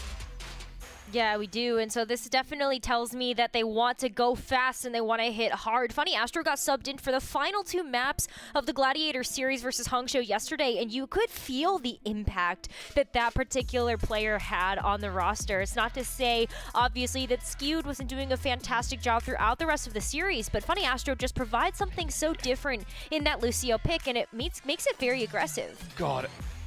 Lastro is just Lastro. He's also crazy, but Astro is a phenomenal Lucio player. His aim, I tweeted it out, but his aim is the best I think we've ever seen in terms of Lucios. Let's have a look at their opponents. The San Francisco Shock, 8-match win streak, and in those 8 matches, they've only lost 4 maps. They had an unreal series versus the Dragons, a series a lot of people were thinking that would go to 5 maps, but Shock just kind of ran away with it. There were maps that just weren't even close. Like, the Shanghai Dragons fell over. Circuit Royale, Eichenwalde, like, a lot of the maps, they just were not stopped. It was insane. Proper, Sam, Mikey, Finn, and Violet starting today. Yeah, and this just provides so much diversity when it comes to San Francisco Shock's lineup. The fact that Mickey, Mikey over there, is going to be in that main tank role here for the Shock. Comes in playing the Wrecking Ball. We get a chance to see some Winston, and the fact that we're kicking things off at a control map does speak that we will be having that as an option. So definitely expect Mikey to be playing both of those heroes, but proper. We talk about the meta all the time, but Jaws, we have to talk about the fact that Proper is meta. Proper is so meta. Yeah, I think the bingo slot has already been filled. The casters talk about Rookie of the Year. I think that's happened a few times, but he's in contention and is, I think, right now far in the lead. The amount of clips he generates is astronomical. We are going on to Ilios Rose as our first map, and it was Shock's choice. Yeah, it was. And so that's why I think it speaks a lot to why Mikey is going to be starting off for us. Definitely playing the Wrecking Ball, the Winston, and I love those choices when you look at how Shock has been able to capitalize off of the power that DPS like Sam and like Proper really bring to this roster. You know, Mikey able to create so much space with the disruption provided by the Wrecking Ball and the Winston, and also if you wanted to go over to other incredibly flexible hero choices that Sam and Proper have access to, then I think you just get a lot lot that Shock get to play around with, being such a strategic hive mind playing against these other teams. But Gladiators will provide a formidable opponent for them today, when Reiner also has that same type of flexibility as the starting tank for the Gladiators. Sam's going to be rolling out on the Echo. I mean, this is kind of classic Gladiators 2 on this map. Funny Astro we saw yesterday, and you picked up on it already, but he was just out of control, like keeping the Glads in the game. Des spoke about it. Playing a Lucio, hitting all those Cheerios, those left clicks, and also staying alive against some of the best players in the world. Almost impossible, but Astro always manages to do it somehow. San Francisco Shock pushed back just a little bit. Glad setting the tempo of this game for the time being. Pushing all the way up to the Shock. Making sure they can't get let Mikey on the backline is quite important. A couple of try shots hits Reiner's head, however, so he has to back off, but Mikey is going pretty low. Small dive in from Reiner to try and finish the kill. But the Gladiators actually end up capping the point. A trade for Kepster for Violet, but with Lastro going down, the Gladiators might be in a little bit of trouble. Reiner falls to Mikey. Shock more than happy to let the Gladiators dive in on the back line. They have Violet and Finn sitting there, just chunking health bars down as they do win the fight and find the cap. I love that you brought up how San Francisco were really playing that first engagement, right? Allowing Gladiators to take control of the objective first, and then you saw that Mikey got really low, started to back up towards the rest of his team, and that's when Gladiators decided to initiate. And that ultimately ended up being their demise, where you had Shock waiting for that particular moment to be able to turn the tide back in their favor. And now Proper has a pulse bomb already ready to go for the backline of the Gladiators. Ryan's going super low, already used the leap out. There's the stick. Can they heal him up in time? No, they cannot. The Gladiators, however, in all of that commotion, managed to cap the point. Padapan gets nanoed straight to the back line. Violet in trouble. Double kill for the Genji. He's got Sam in his sights. Takes a couple of sticky bombs. Ends up falling over, but does enough damage to Sam for Kevster to finish off. Gladiators with unreal point control. Shock once again recoiling a little bit and allow Glads to cap midway through that fight. Well, that's the power of Funny Astro Lucio. It's not even just Funny Astro just being such an aggressive player and being super slippery and survivable, but it's just Lucio allows the composition of the Gladiators to go so much faster, and Shock doesn't really have the same type of pivoting ability because they do have that more inflexible backline of the Zenyatta and the Brigitte. Pulse bomb on the floor, unlucky. Pancake that one. Oh. There's the slam and the mines for Mikey. Once again, playing a little bit more defensive wrecking ball. A sound barrier for the Gladiators doesn't hit Reiner because he's already dead. Sam's now in the back line. Maybe goes for the dupe just before the armor goes down, but can't quite get that beam damage off. Luckily, the try shots land, and Shu does end up falling, and Shock find the cap once more. It's going to be so back and forth, and a lot of this is just both of these teams paying so much respect to each other. They know that these fights are going to be very, very fast, and you can't make any mistakes. Gladiators already walked away with 72%, but you can see that the Shock are postured to keep this rolling and to match that, especially when you look at how Proper is poised with another pulse bomb, and Sam's got the duplicate online. Get ready for an aggressive echo. You've got to go aggro right now. If you're Padapan, you hear that rally go off, you've got to kill that brick, but he's so low, no nano to bear. The Gladiators didn't want to combo those ults, they just throw the blade in willy-nilly. Shu, Reiner end up going down, and the San Francisco Shock, they come out king on that one. They only used the rally in that fight, Rose. Still have both DPS ults, and in fact, Padapan switching over to that Sombra instead now. Wow, so I guess like really feeling the power of the echo right now from Sam. You cannot deflect any of those focus beams coming out from that hero, so maybe the Sombra will help to pressure down the front line of Shock just a little bit more with those manual hacks onto Mikey. But, ooh, Ana, dude? Well, yeah, I think it was, I'm not sure what happened there, but Sam's dupe did end up going down as Kesver finds 2.5, you'll call that. Make that 2.5 now. Violet ends up falling. Gladiators just get disintegrated by Kevster in the backline. Nice little sleep on Sam. He does kill Shu, but it shouldn't matter. There's Astro with a couple of Cheerios to the dome. 96% to 86 and building, Rose. And Gladiators still have the Nano and Primal. They do. That's huge because that could be enough sustain for the Gladiators to get to that final win condition of the EMP if they need it. Patty's already 60% there, and we are approaching the end of this round. It's pulse versus pulse, rookie versus rookie. Proper sends his out. It does land on the bubble, so no damage. Reiner pops the Primal Rage, now trying to juggle Violet into the rest of his team, and Nano Boost lands on top of him. He ends up jumping straight back in. Can't really get the Primal Blade, but helps Patapan secure the kill on Violet. Overtime is here, and Shock now pressured to touch the point, but there's almost nobody left. It's only Proper and Mikey who's taking a nap.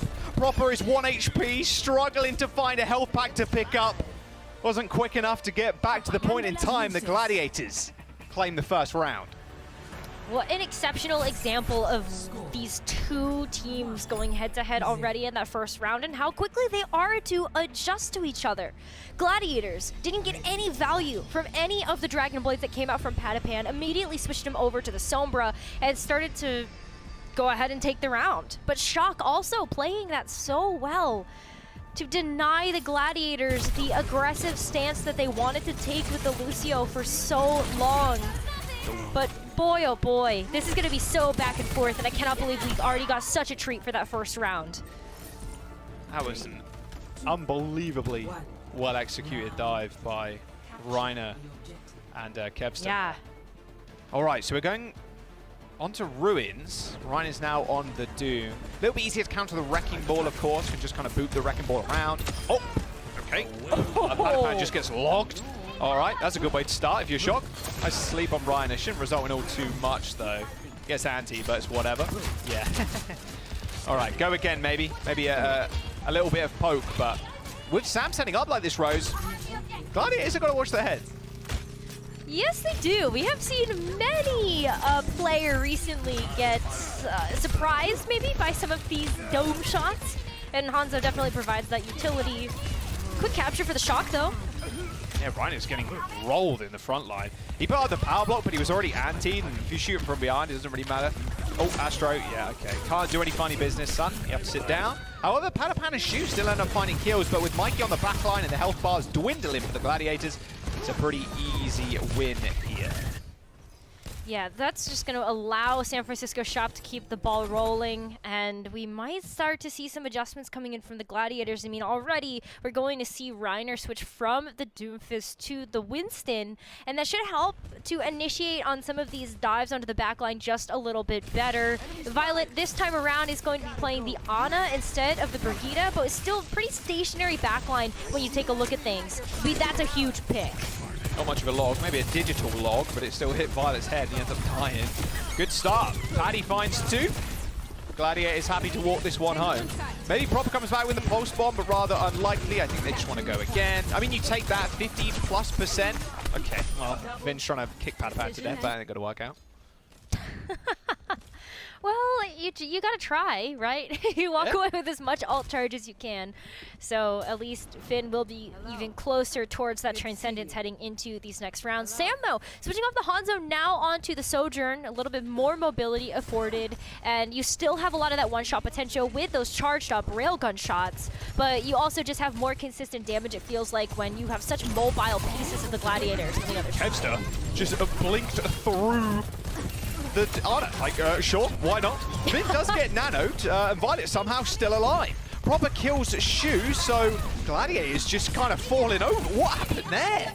That was, I mean, I thought Kevster was just going to go for the pulse bomb onto Violet. It seemed a pretty easy target, but I guess their ideal engagement was just killing Finn. The Gladiators, at least they have that beat left. And here's Finn. Yeah. He does get nanoed too. Just kind of goes crazy with it. Yeah, the entire line of the Gladiators just dove to the backline to kill that Zen, but Kevster had a chance to pulse bomb Violet, but just chose not to. Now approaching the point once more. There's a beat for the Gladiators. Might just want to go quick, force out the Transcendence from Finn. There it is. Spin forced, and Patapan on the wrong side of that bubble. The beat does end up going out anyway for the Glads as they do surge on forwards all the way back to Shock Spawn. Reiner jumps on top of Finn, turns him to mush. Make that a double as Violet goes down, but the San Francisco Shock still on 95%. Mikey is on the point, still contesting, making sure they eat individual percent towards their victory and their win condition. Astro going pretty low as Proper is still alive, hunting him down. Oh, he's 1 HP. Just finish him. Get health back as well. Maybe take the 1v1. Throws out the pulse bomb, goes completely wide, but he is still alive in the back line, but Gladiators still control the point. Yeah, they did get the flip in that engagement, just trying to finish off the last dredges of the San Francisco Shock, so Proper goes down. That should stop the recontest from the Shock for just a little while. Especially as that extra shot from Patty comes through, but this is a pretty big flip for the Gladiators here, knowing that Kevster still hold on to that pulse bomb. They're finding some nasty staggers. This is not good for the Shock. They need to just complete, reset as 5, go again. They don't want to bleed any more time. Gladiators just want to force this final fight. I mean, we're at 75% already, Rose. Yeah, absolutely. I mean, when we took a look at how we actually saw kind of Proper playing in the back line as well, just to be able to deal with Patapan and all of that, I really thought that Shock might be able to keep the control of the point, but at least Shock have some tools to come back in now with Final Fight. Sam trying to draw on Patapan. Patapan's having none of it. Shu in a little bit of trouble. Can Sam land the shot? It's only a body shot, but no follow-up. Reiner gets the nano, jump straight to the back line. The Gladiators just rolling the Shock right now. The Glads do end up losing Shu, but they're in control of the point. Reiner just absolutely decimates the Shock, and they claim map number 1. Glad's coach, good map pick. Claps all around. Remember, Shock comes in, Rose, choosing this map. Glads, yeah, whatever, we'll take that. Yeah, absolutely. And I mean, that's exactly what you want to do as, do we even call them the lower seed here? We're looking at seeds 1 and 2 right now. Lower seed doesn't really seem to be any sort of indicator of skill gap difference here that we're going to see between these two teams. But it does feel good as the lower seed coming in, winning your opponent's map pick, that's for sure. Yeah, the confidence booster is huge. You bet the boys are hyping them up now. You can see Interface and Smash. Just giving a few words of advice before they go to map number 2. It will be Shock's pick once again. We'll see where they want to go after this break.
Glad's off to a strong start as the San Francisco Shock looking a little bit more like a side character right now. As the Glads kind of steamroll the control, took it 2-0 as we head to Hybrid, and Eichenwalde is the next map.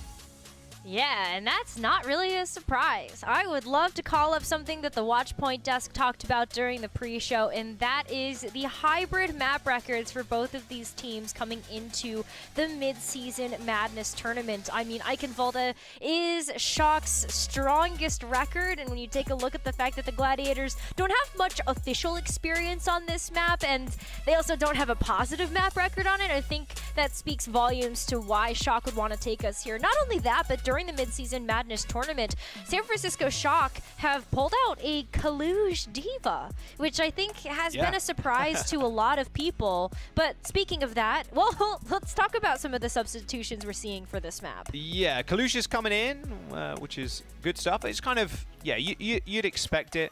Skew is coming in for Astro, and when we talk about this Diva pick, Rose, I want to say, like, some people are hating on the Diva, some people are liking it. I personally quite like it. On second point, Eichenwalde, I think it's very, very strong.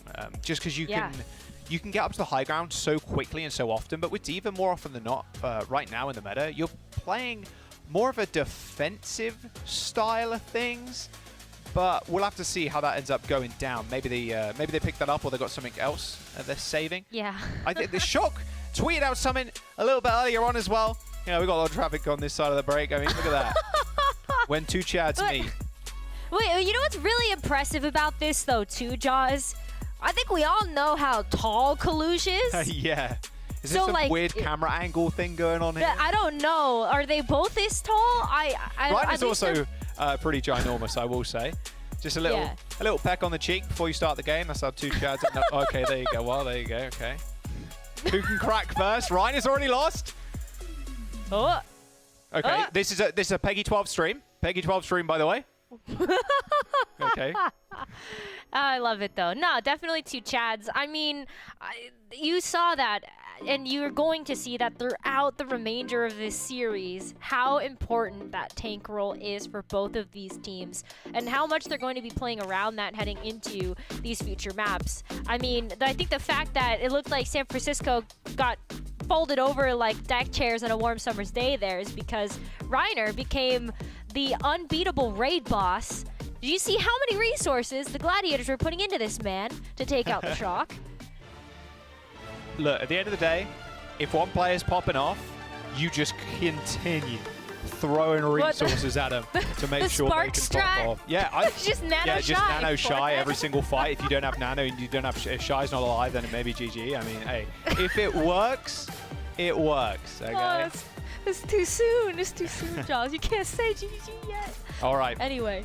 Going to Eichenwalde as our next map. And yeah, Rose, like that scoreline for the Shock is kind of insane. Like 6-2 on this map. Not so hot on Midtown, 1-3. Not great. Not great. I guess that's... Well, at least they got the choice, though, exactly. Right? That's what I was about to say. At least you get that benefit, right? Oh, we've lost the first map. But we get to choose the next one, right? So you're hoping that plays into their wheelhouse. And like I said, maybe we do see a little bit of Kaluge Diva on the second point. You play a little bit more defensive, using your Matrix for your supports. It can get kind of run over if you're not careful, and it's a bit of an old battery too, or I wouldn't say an old battery, a railgun battery for the Sojourn. It can be. Because you have to use that Matrix so sparingly.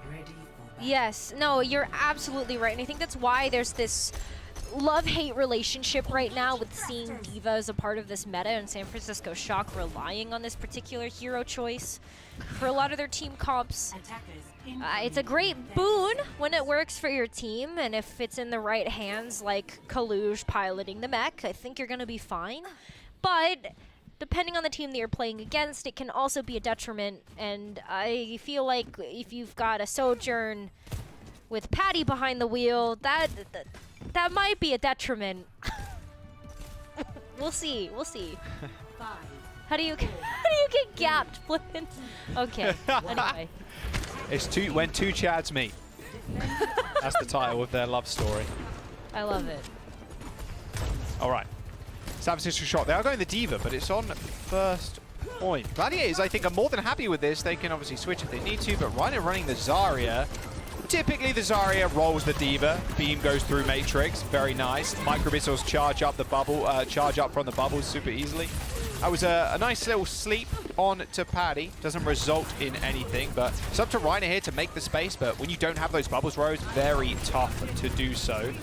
Up to 40% energy, not the worst, but they just have to watch out. Proper's in the backline, and 70% ult charge. Make that 75. Counter with numbers right now. Make that 80 almost for the San Francisco Shocks Proper.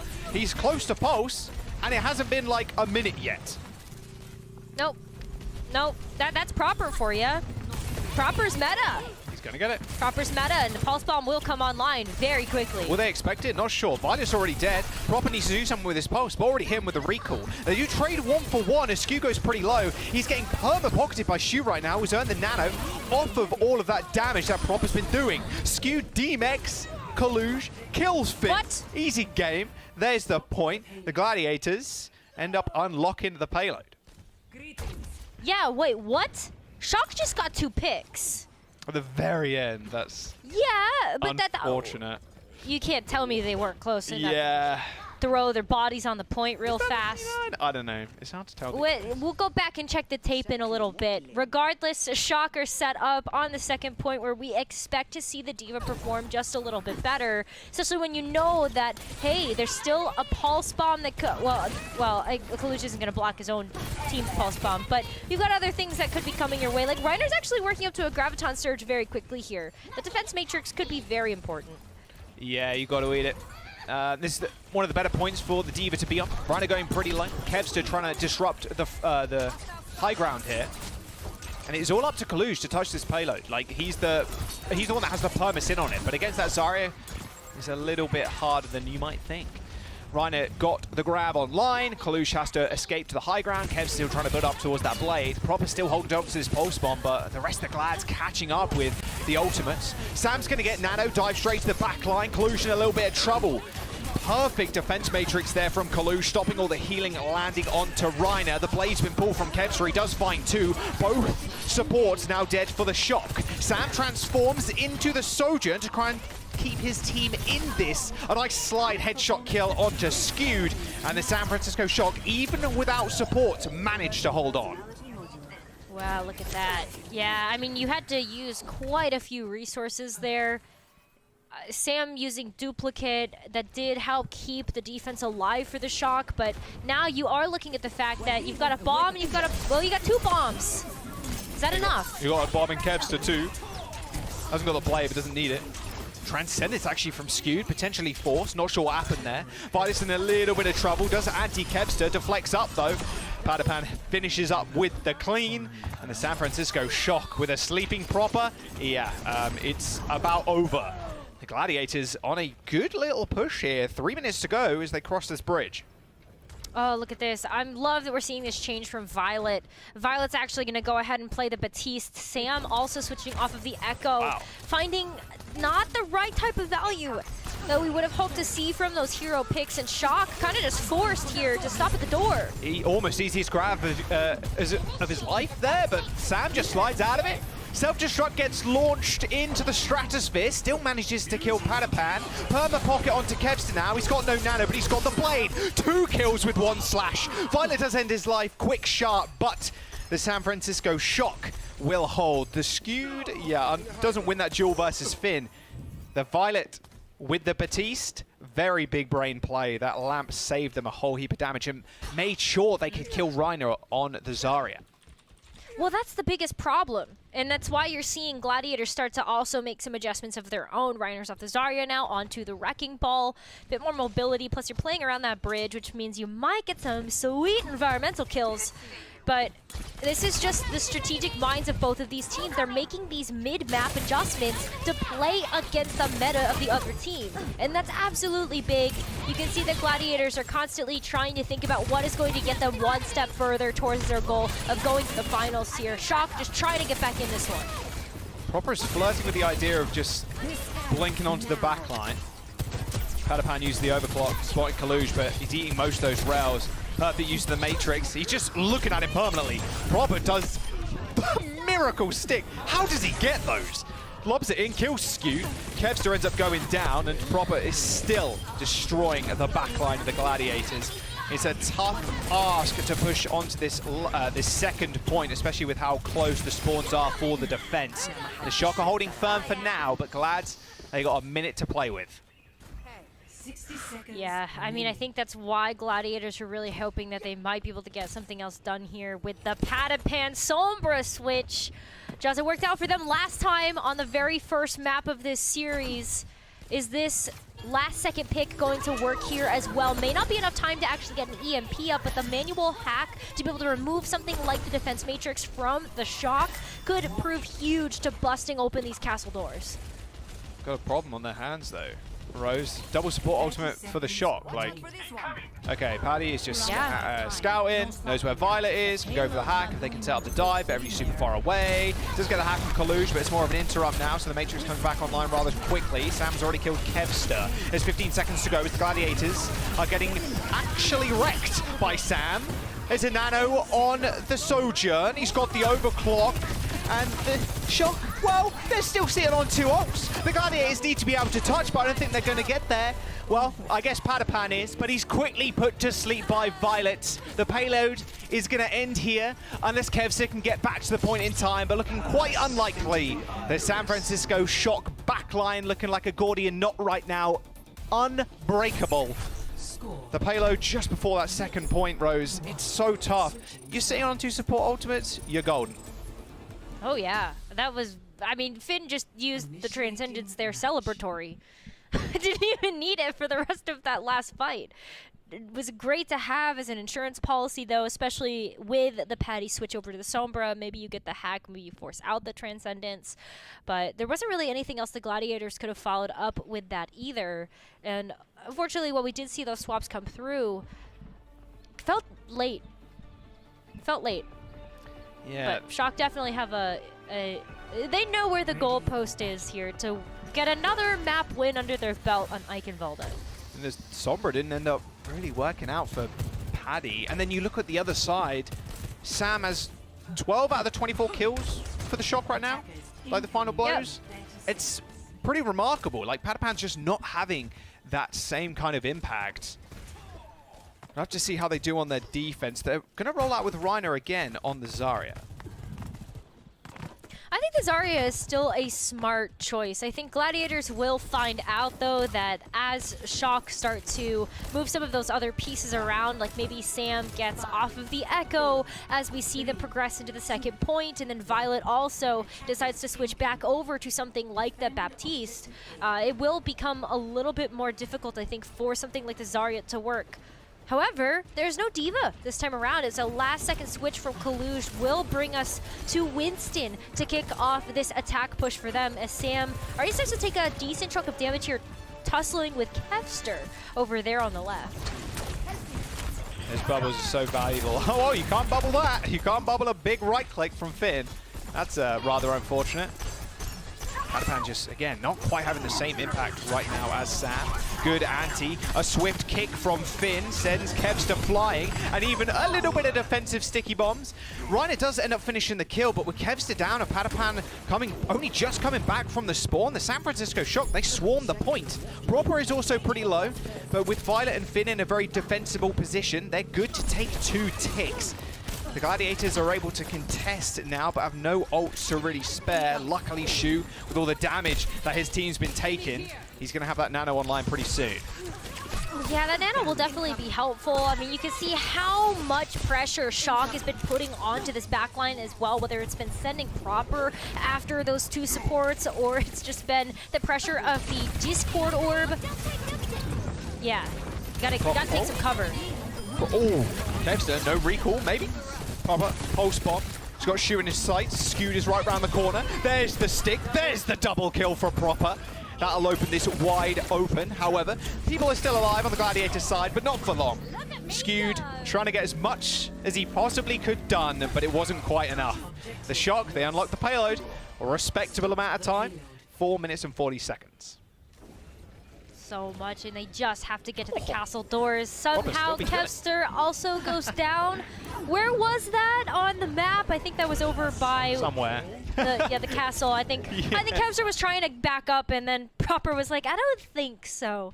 So just a little bit of a stagger. It does stop the Gladiators a little bit from being set up here. I mean, look at just how much harassment Proper has been getting into the backline of the Gladiators. In fact, the rotation that they're taking just so that it's a little more difficult for the Shock to reach them on the high ground is how much respect they are paying to not only this aerial unit of Sam's Echo, but also just the ground troops of Collusion proper. Nice dive, nano boost onto Sam, the Transcendence to keep the backline of the Glads alive, but Kevster's already dead. Violet also bites the dust, but Sam transforming into the Arna. You got 2 healers back now. Sam with 2 kills, can he make it another? He's gonna get a free nano basically off of all this healing. There you go. Reiner ends up ending his own life, unfortunately, with a right click into that bubble, and the San Francisco Shock looking mighty large coming into this last corner. Yeah, you can see that Reiner now swapping over to the Doomfist. It's a little bit do or die here for the Gladiators because Shock, they've got snowball tools, and there's really one more fight here that the Shock will need to take in order to win, and that's a Pulse Bomb! Padapan still ends up going down. I thought that sleep was going to run out, and I think the Gladiators thought that as well. The San Francisco Shock again off to a good start. Taking away Padapan's going to put a hindrance in the Gladiator. What do you have? Overclock, Pulse Bomb, Nano Boost coming out for Glads. They just need to survive before these ults get online. The Transcendence from Finn's going to be good. Kevster jumps in with the Pulse Bomb on the back line, but ends up going, or like missing. Reiner falls, and the San Francisco Shock are just picking off the Glads one by one before they can get ults up. The Nano comes out, but Kevster can't get the damage done. The Focus Fire is too good, and the healing's even better from the San Francisco Shock. Even without Violet, you still have Finn alive and well on the point. 2 meters to go for the Shock, and Finn ending Kevster's life. It's only up to Padapan now. Shu does end up coming back, but it is a very slow, hovering Zen to get there, but it ain't gonna happen. Shock take Eichenwalde and tie the series up. That was very convincing, too. Look at how convincing the Gladiators win on Ilios was, and now we've got the flip of that with Shock, with a convincing victory over the Gladiators on Eichenwalde. Jaws, does this mean that as we go into these next maps, when these teams get to pick for loser pick, they're just gonna keep picking these maps that they can dominate the other teams with and have it work? We might get 5 maps this way. It's looking like it. That was complete opposite what happened on Control. Glad to see that 2-0. San Francisco Shock on their map pick. Remaining, Eichenwalde's king? Maybe. Not sure. Right, it's Gladiator's turn to pick this time around. Maps are going back so fast. It might be a 5-mapper, Rose, but it might be a quick one if this keeps happening. We'll see where they want to go after this break. Don't go anywhere.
said lightning doesn't strike twice has never met the San Francisco shot. Some of the most hardcore carry performances that I've ever seen. Just a depth of talent on their roster that can't be denied. I mean, what more can you ask in the shot? This is going to be a wild ride. Violet is cracked. He's out of his mind. I say that justice. Okay. Facing everything right now. Jesus Christ, dude. Sam is deadlifting right now, actually. Finish is doing so much. Cleans it up like DPS and Yada. San Francisco has cemented themselves as the greatest team in Overwatch. Welcome back after that small break. Let's play a game. Let's play a game real quick. Okay. Who is in? Arms and space. Ooh. Where are we going? Aha. Should be an easy one. Go on. I think I know this one. Go on. No, Dorado. Oh, okay, well. Close. It is a push map. It's Circuit Royale. It's a push map. It's not a push map. I meant an escort map. Yeah, look. When we see space, when we see Arns, we're going to Circuit Royale. The Gladiators roster, Rose, is something we've both spoken about a lot before, but like how much depth they have. They have Astra when they play Lucio. They have Skewed and Shu when they want to play like the Zen and the Ana. Space comes in when they need the Sigma play. Ash or Widowmaker can be played by Arns. Kevster plays everything. And that's one of the big strengths about the Glad is just how deep their roster goes. Yeah, that's absolutely true, and I think we talk about this a lot for the Los Angeles Gladiators, is that they get a chance to show us so many different looks.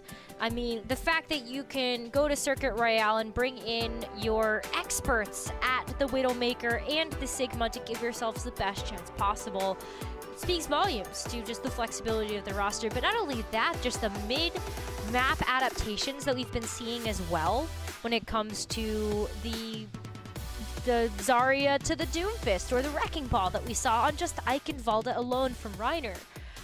Yeah, this roster has an incredibly deep hero pool in its pocket, and I love that we get a chance to see this every single time we see them play. That is very true. And look, the shot came off an extremely dominant Eichenwald. And we talked about Sam a little bit in there, saying how many final blows he had, but proper stats also just sky high on his Tracer. 15 final blows, 4 pulse bomb kills, only 2 deaths, which is crazy. So gross. That's so gross. This is the level of play that we wanted to see from Proper coming into this match, though, and I love that we've got the statistics to back up the eye test of just how impactful this particular player has been. And, I mean, I don't know, Jaws. Proper was just such a big reason as to why San Francisco Shock made the Shanghai Dragons look like wet noodles yesterday. And so to see him showing up here today pretty big as well has been really fun to watch. And one of those maps that they made Dragons look like wet noodles on was Circuit Royale. They just didn't stop the payload going. It was an unbelievable display from the San Francisco Shock. But then you got to think, well, Gladiators, they want to go to this map so they can play space, so they can play Arns. It's on your screen, of course, is the tournament rewards, the money, and the points to go towards later on in the season. Pretty big. I mean, if you do win here, of course, this being the upper bracket finals, winner here goes to the grand final, so it's a minimum of 250k, which is also nice. Well, yeah, I mean, look at the jump in prize money. For the winner of this match, you get to go to the Midseason Madness Finals. You're guaranteed at least $250,000. And look at those sweet league points, Jaws. Those will definitely come into play as we get into future stages of the Overwatch League season as well. And so both of these teams playing out all the stops here to make sure that they can get that one step closer. Obviously, the loser's not out of it, right? They get to jump down into the lower bracket where they get to play the winner of Atlanta Reign versus the Philadelphia Fusion. Yeah, and that is going to be a hard matchup in of itself, right? That's going to be tough. Fusion have been also looking extraordinarily good. Now the Gladiators, of course, want to take the dub here so they can have back-to-back finals appearances. They did in the kickoff clash, ended up winning. They want to do exactly the same here, just continue their dominant spree. Although it's funny because the Gladiators being the number 2 seed, the Shock being number 1 seed. The Shock didn't end up winning kickoff clash, but they have done so well in the regular season. Still undefeated in the regular season, mind you. Well, 8-match win streak. We already talked about it, right? All right, let's go to Circuit Royale. Gladiators on the defense, so Arn Space, of course, on the Sigma and the Widowmaker. I've got a little feeling we might see a little bit of Ashe here, although I do think the Widowmaker is just way better because the angles and the grapple and stuff like that, but wouldn't mind a Ashe either. What's Finn got to play today? Come on, Finn. Give us the goods.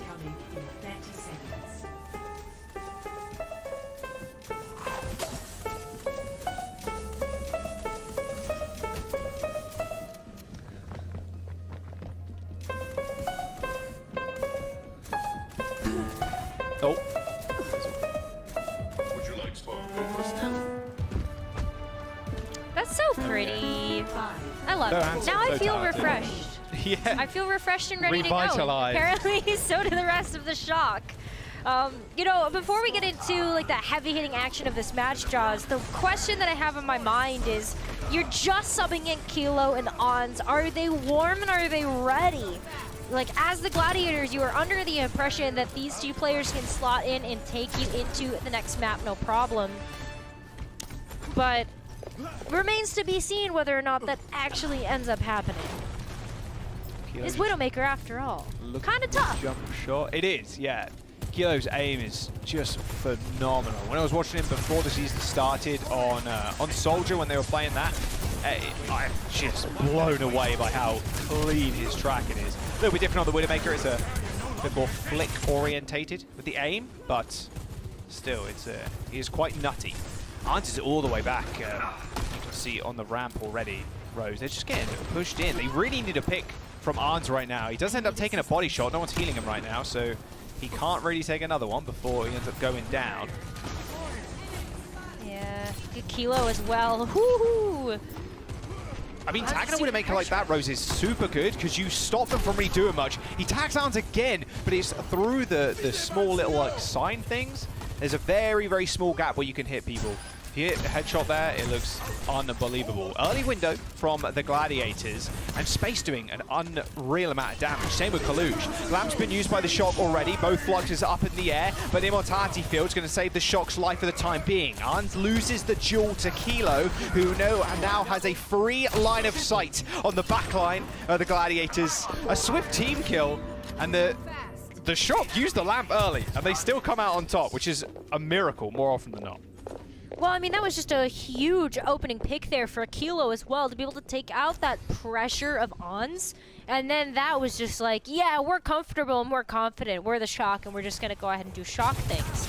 But there's still some time here for the Gladiators to now come back and contest on second. They have used quite a few of their tools, though. Look at how much Kilo is out-damaging Ons at the moment, completely outpacing him on the infra sites. So that's not going to be available right away to be able to respond to when Kilo gets his active. He's going to pop it right away. Yeah. Might have had that feeling that Arns is a little bit further behind. It's a nice angle up there, but yeah, the problem is the Gladiators are not going to peek. They might do now, as Kevster has used the overclock. Proper's got one to his name, and he is hiding behind this column, but can't quite see Proper. Kevster misses the last overclock shot. Kilo takes to the skies. A body shot on Shoes, not going to result in all too much. The Gladiator is playing around this Widow sightline perfectly. And yeah, even space checking Kilo. Well, you have to, but that does start to leave room available for Kaluge to start going in and getting his own hands dirty. But Space already working up to another Flux here. Shot misses Violet. There's the Flux. Two people in the skies. Transcendence popped, but Kilo ends up going down. Fully charged shot through the Transcendence, kills Kilo. And now the cleanup for the Glads. You're pretty happy with that if you're Glad. You win the fight, and you also burn a ton of time off of the bank. Yeah, you do. I mean, you're definitely really happy about this as the Gladiators. I think you finally get a chance to take a breath, because of all the pressure that Shock have put onto this matchup, and the fact that you get a big pick onto Proper as well. I don't even know how that happened, but Kevster really out here trying to carve out every opportunity possible, and Gladiators get a chance to be a bit more aggressive here as well, going back to this first defensive corner. Yeah, the card's rolling back slowly.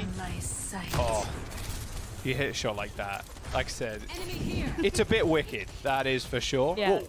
Kalush ends up falling. Okay. Yeah, the card's rolling back, and normally it's not like a significant amount of space, but look at it right now. It was on the final corner, and now it's all the way back.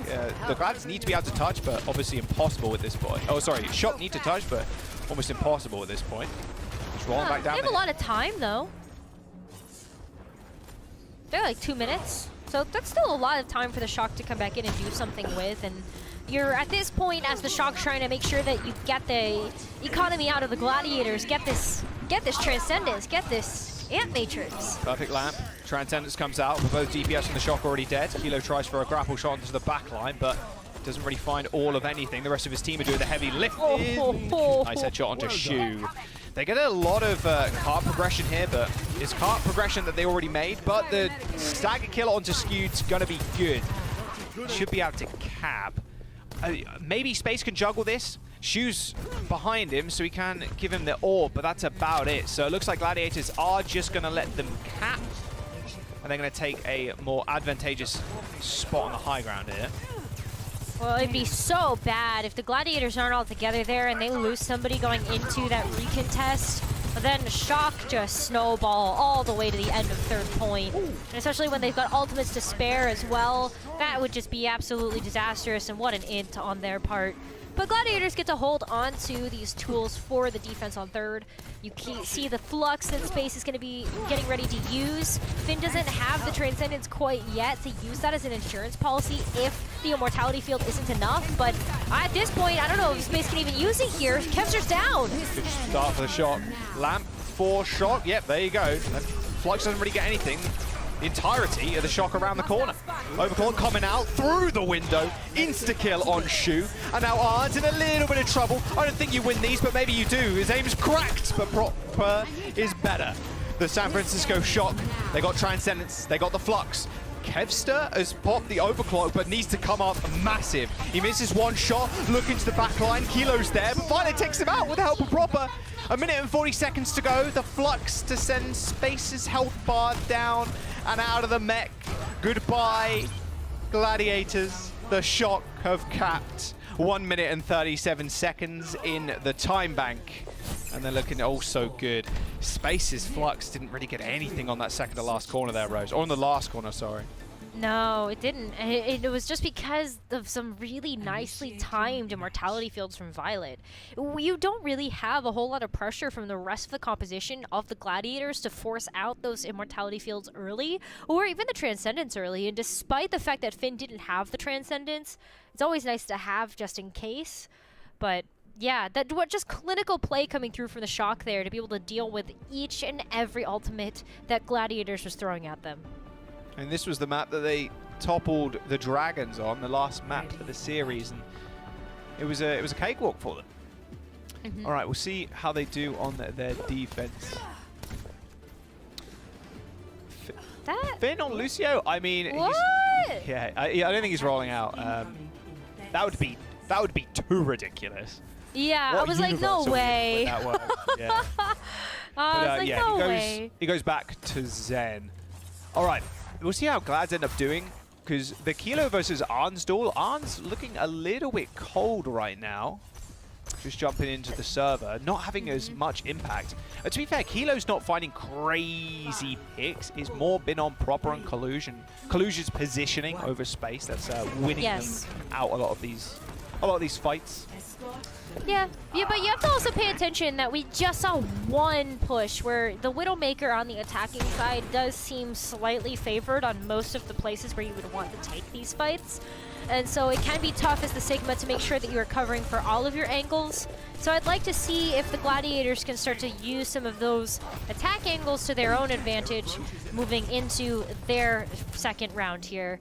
San Francisco Shock, though, I mean, look at how far forward they're playing. We don't usually see teams can test on that very first corner of the shop. It's usually the second corner where we see Proper. I think Kilo heard me. Nice kill onto Arns. Someone is going for that flank, but all right, no Widowmakers at all. No more long-range duels. Space takes care of Kilo. Kevs is in a really nice spot, but he's got to be careful. Yeah, someone could be creeping behind him. It is Proper taking the 1v1. You're not going to win with the Disruptor shot down at your feet. And now Proper has asserted his dominance on the high ground, taking a fair bit of damage with a Discord Orb on top of him. Way too aggressive as Arns come back from the spawn, takes care of it. I think you're okay with that, though. Shock already had the numbers, and at this point, you're expecting that Kevster will take a little while to respawn as well. Kevster is back, though, but we'll see that Kilo is still dinking heads. Yeah, this is such a strong position too. Kevster has to be super careful. Windows are going to get used. Actually forces the lamp super early. A very late window from the San Francisco Shock, but luckily Kaluja's shield repaired just in time for it to be used. And yeah, the San Francisco Shock, they almost, I wouldn't say bait Glads in, but Glads forced around that corner. Proper peeks his head out, disruptive field, a couple of shots. They were good. Well, it was all about the fact that Gladiators used that amplification matrix, and I think they were hoping that would buy them a bit more space than it did. You saw the Disruptor shot really place San Francisco Shock just a little bit far backwards, but kind of kited them away from the damage you would have wanted to be able to get onto them with the amp matrix active. And so they get to fire back with their own. And now San Francisco Shock are just continuing to methodically move through these ultimates that they have. Double Flux, though. Fluxy Flux. Transcendence available from Fim, but they're going to use that lamp instead. All right. Now, how does Kaluj approach this? It looks like a small 1v1's happening between Kevster and Proper right now, but with the sights, Kilo is providing a lot of pressure on this high ground. A body shot on to Kevster, gets healed straight up, and now a Transcendence. This time to stop Kevster doing a whole bunch of damage from the side. Proper once again, just peeping out of nowhere. Is a triple kill right now. Can he get 4? Can he get 5? Of course he can. Proper with 5 kills. Sojourn was built for Proper. That is who they modeled it after. I think so. I love the little, like, cheeky smile from Proper, just like acknowledging that he did a good job in that fight, have brought the Gladiators to sub 1 minute to be able to try to capture this first point, and they are at a stalemate, Jaws. Gladiators don't have a whole lot to work with either. They're gonna have to use this Transcendence aggressively. They don't need to counter a Flux here, so at least they get to go in with that. All right, now sights advantage for the Gladiators. Arn spots Kilo in the distance, wants him to peek, takes a shot of the support line, hoping Kilo is going to use that as a bit of an entry. Violet ends up just going down through the window, body shot. Yeah, it does a lot of damage. Insta kills 200 HP targets, so there's no hope for you, unfortunately. Finn does kill Skewed somehow, but the Gladiators do end up capped. Wait, but Kaluj killed himself. Yeah, Hypersphere's on the ground, I suppose, or on the shield. Yeah. Yeah. Unlucky. That's unfortunate, but I think that regardless of how that happened, Gladiators would have been able to cap that first point anyway, but it's all about getting towards this third point, and they're starting to run out of time to do so. Skewed is actually going to switch over to the Brigida, just to provide a bit more point presence here. I think that Baptiste is great, but the Brigida rally and just being able to fight these close quarters towards this third point, it does prepare you a little bit better. Christ. That was a good shot. Arn's in such a nice position now the enemy Widowmaker doesn't have to be taken care of. There's a Flux from Kalush, survived this, and the Glads are good. No, Skewed crumples into a little bit of paper. The San Francisco Shock do have a nice spawn advantage, and space being super low with only Shoot to heal him up. The San Francisco Shock are now layering on that pressure. Glads trying to turn this around with a Flux, but the lamp comes out just in time. The Shock are still good, hiding in this small corner, making a two-pronged attack with that window. You look Proper's way or do you look Violet's way? Unfortunately, you're looking at spawn right now. We feel the Glads. Kilo dies once again, but it doesn't matter. Proper is still alive and doing some work. Gosh, stopping the cart right here too is the same predicament that Shock found themselves in on the flip side. Gladiators still, again, starting to run out of time. 1 minute remaining here for their attack push, and Oz is down again. So that is another person that Gladiators have to wait for to respawn before they can even try to approach this cart. Yeah, I mean, there's that just means it's last fight for the Glads. Yeah. I mean, at least they got Transcendence online. They're going to have sights. Maybe they get Rally, probably not. 45%, depending how quickly you go down. And now Kevster gets picked. The Shock are just holding the Gladiators, not with team wipes, just with individual picks, burning that time bank down close to 0. Is Proper going to go for something cheeky? He was trying to. I wouldn't test dance. Ooh.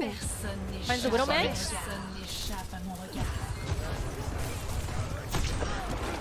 Right, Kevster. Oh, well, Space is now already dead. Okay. San Francisco Shock. Now just have to deal with Kevster. Jumps in the air, takes care of 2.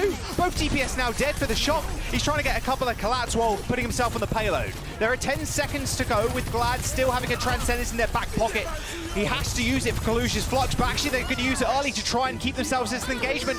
No damage now for the Glads. They've only got 2 supports left. Skew gets instantly taken care of by Kilo, who jumps back around that corner, and the San Francisco Shock are now a match point. No actual way. This was the Gladiators map choice, Jaws. They brought in their specialists, Ons and Space, hoping that this would be a map win for them, but they are back to the drawing board. Yeah, Shocker at match point, and off the back of some insane picks coming through from Proper and Kilo to continue to start off each of these fights.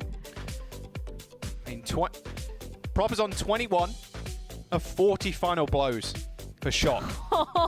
That map. I mean, we saw Sam do it a little bit earlier on, and now we're seeing Proper doing it. What more can you ask for from the DPS line of the San Francisco Shock? They're looking at world class right now and is sitting on match point. One more, and they will be heading to the finals. We'll see you after this break.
feels pretty darn good to be back here in a LAN setting. It's been quite some time.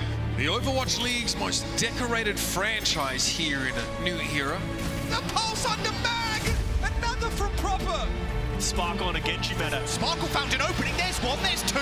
That's the Sparkle I want to see in this series. Those stats getting padded by Sparkle. Sparkle with 2 and another one. This is going to be a heck of a weekend, I'll tell you right now. You get Kai set up, it is going to be just like that the rest of the game. Back on their side of the map, that's a stink. Oh, checkmate! A Widow player potentially without equal. That is some filthy stuff. Where did that come from? A triple Death Blossom. But Pelican comes out of nowhere. That's 2 with the Storm Arrows. Millimeters away from victory, and they've done it! Shanghai Dragons just continue to play right out in front of the spawns. There's the blade. B can be used. Nice pin. Long pin, too. Alfie into the back there, managing to fight 2. Basically the equivalent of 3 people. He nearly had all of the kills. Seoul Dynasty have not defeated the Shanghai Dragons since the 2020 playoffs. I think these are the top 2 teams in APAC. MN3 goes absolutely monstrous. They take down the Dragons. I sweet. Best Widowmaker in all of APAC. Oh, he fell onto it! Kevster, who has been frightening ever since he joined this team. Smurf knows what it feels like to win everything, hungry to experience that feeling once more. Ederson is locked in, ready to go. Ederson with a 5K.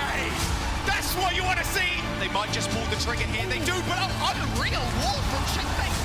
Now the stakes get ratcheted up a notch. It is do or die. Pops the recall. Is looking for the target. That comes in. He's going to find him. Problem in the meantime, found 2 with the pulse bomb. Han Bin is the best Sire in the world right now. Shu has absolutely taken matters into his own hands. But Panapan free firing on the fuel. And after so very long, the Dynasty will be able to best the Dragons. Playoffs profit has certainly arrived. The script writers, they're not messing around today. You step up to the plate, son. With a victorious war, the Gladiators are just tearing them apart. Seoul Dynasty will dominate their way and secure the kickoff Clash title.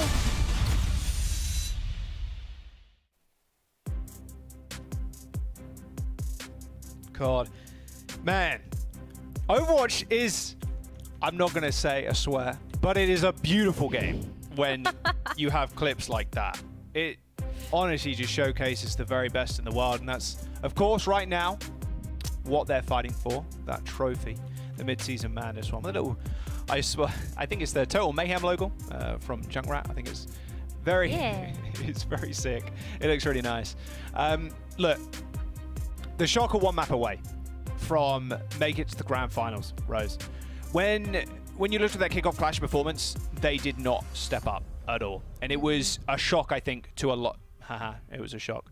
It was a shock, I think, to a lot of people. And the Gladiators ended up winning the entire thing. And now Shock, they're not in front of a live crowd or anything right now, but you're still in an environment when you can see your opposition. There you go, Proper, waving at Paddy over there. And they're in the driving seat. A quite convincing Circuit Royale, and there's a whole host of swaps going on, but we'll talk to that in a minute. If the Gladiators lose here, they jump down to the lower bracket where they either face Rain or the Fusion, who will play a little bit later on. Yeah, and that doesn't sound like a fun opponent to have to go up against either when you look at both of those options that would be waiting down there for you. But you know, I want to talk about the fact that Gladiators were predicted across the board to win this match from majority of pick'ems from our desk, but holding off on this till talking about it now. I think the Shock not only poised to take the series home for this next map, but after the performance that they've given us the past few days, I don't think there's a lot of doubters or a lot of doubt you should have for this team moving forward.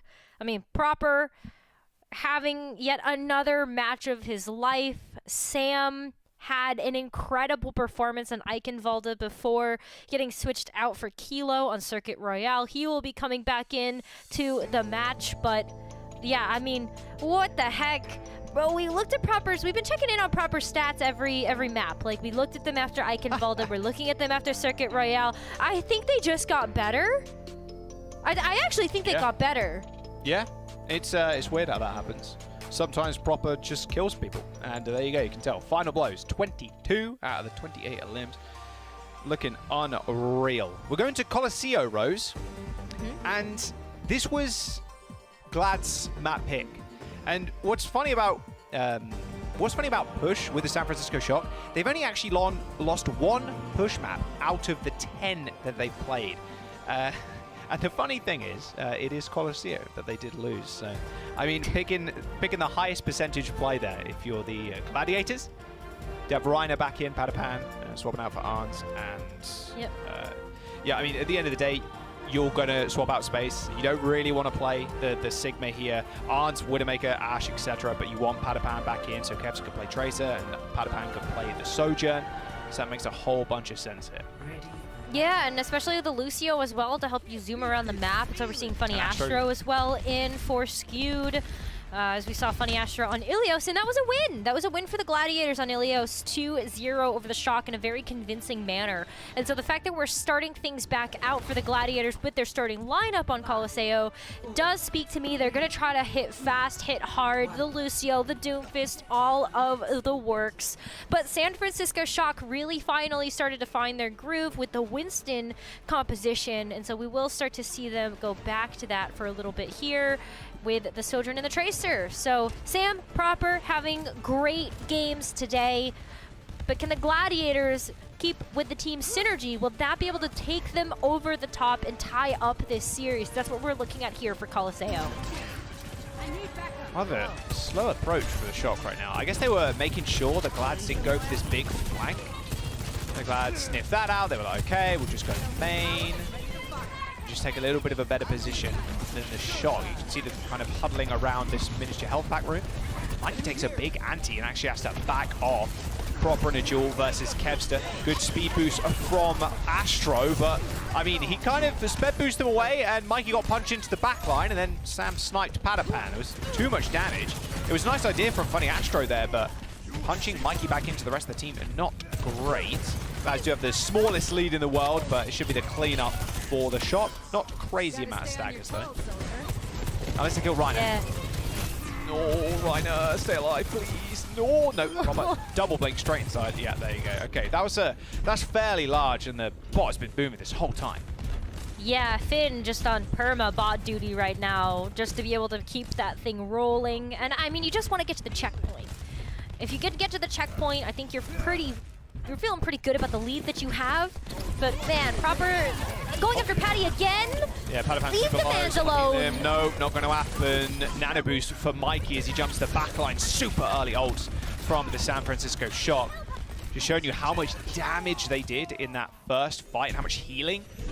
Oh my god, the Shock actually might hit checkpoint before the Glads can get out of spawn. And Proper triple blinks into the spawn and kills Reiner the Pulse. Alrighty, okay. It's Shock's game. It's Shock season. I think so. I really think so. I mean, they started to look really good. I think people had some questions about this rookie roster, but that bot reaches the checkpoint before anybody from the Gladiators can stop it, and they're just gonna get folded over like dominoes here. Reiner trying to disrupt Sam, but he's already killed two. The bot is being contested, but the Gladiators have found themselves back in spawn again. A rather familiar place to be for them currently. The Shock just piling on the pressure. They did end up losing Finn, so they haven't got a lot of healing, but they still gain a lot of free bot push right now. His Gladiators have to come back from the spawn. They're just going to keep the momentum going. I mean, why not? A huge beat from the Shock. Finn wasn't even back in the mix. But the Shock are just pushing on forward. The Gladiators have a whole wealth of ultimates, but Astro doesn't have his beat anymore. Not sure where that went, but the Glads, they got 4 ults. Let's have a look at the small replay. Was that a cancel on the beat? Proper comes in, gets the beat. Astro with 50 HP gets it cancelled by Proper. Oh, that's such a feels bad. That is such a feels bad. You would love to have that ultimate online to be able to deal with anything coming out from the Shock here, even if it's just to make sure that you've got sustain going into the next fight, which they desperately need. Dude, Proper's just a freak of nature, man. He is just so good on the Tracer. It's the ultimate from Padapan on the side, but a nice little boop from Violet to keep Paddy away from the rest of the team. The Shock aren't moving the bot right now, but they've made significant progress on this map already. 106 meters as the Gladiators finally regain control of the bot. But it has been a shock game for the last 4 minutes. It looked like it might have been a shutout there based on the pace that the Shock were going with for those last few fights as well. Just really not giving the Gladiators a chance to breathe. But finally looks like Gladiators can start kicking off some of these fights themselves with a few ults of their own. Nice. Gladiators now trying to set their own tempo. That was a good meteor strike there by Reiner.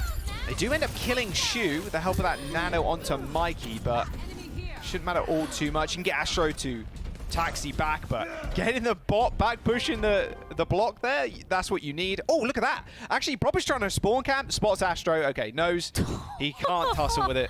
I mean, ideally, if you kill Shu there, you lose 2 fights or a fight and a half because the bot moves so fast back to the barricade. But I mean, look at this too. You just set the Gladiators up again to knock them down. Sam's gonna take that at trade any day of the week. Okay, Gladiators need to do something, but the slap, no! The disruptor shot woke Reiner up. He takes care of Finn and Sam. There's still a Primal Rage and Mikey happening in the background. He does end up killing Padapan and Astro and Reiner. Mikey's still in this, by the way, Glads. They were trying to get control of the bot there and push it onto the barricade, and it felt like Glads thought they won that. But Mikey comes up with 3 from the Primal.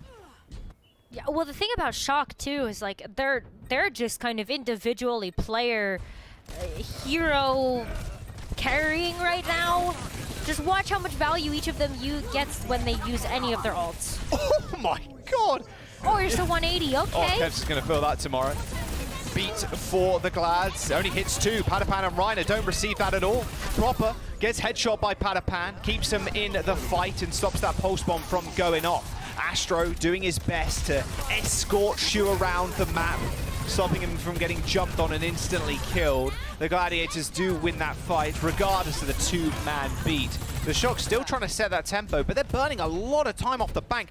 The Gladiators have not gained any meterage, and finally now, they're getting a little sample of that. But the Shock are going to come back so fast with Violet on that Lucio.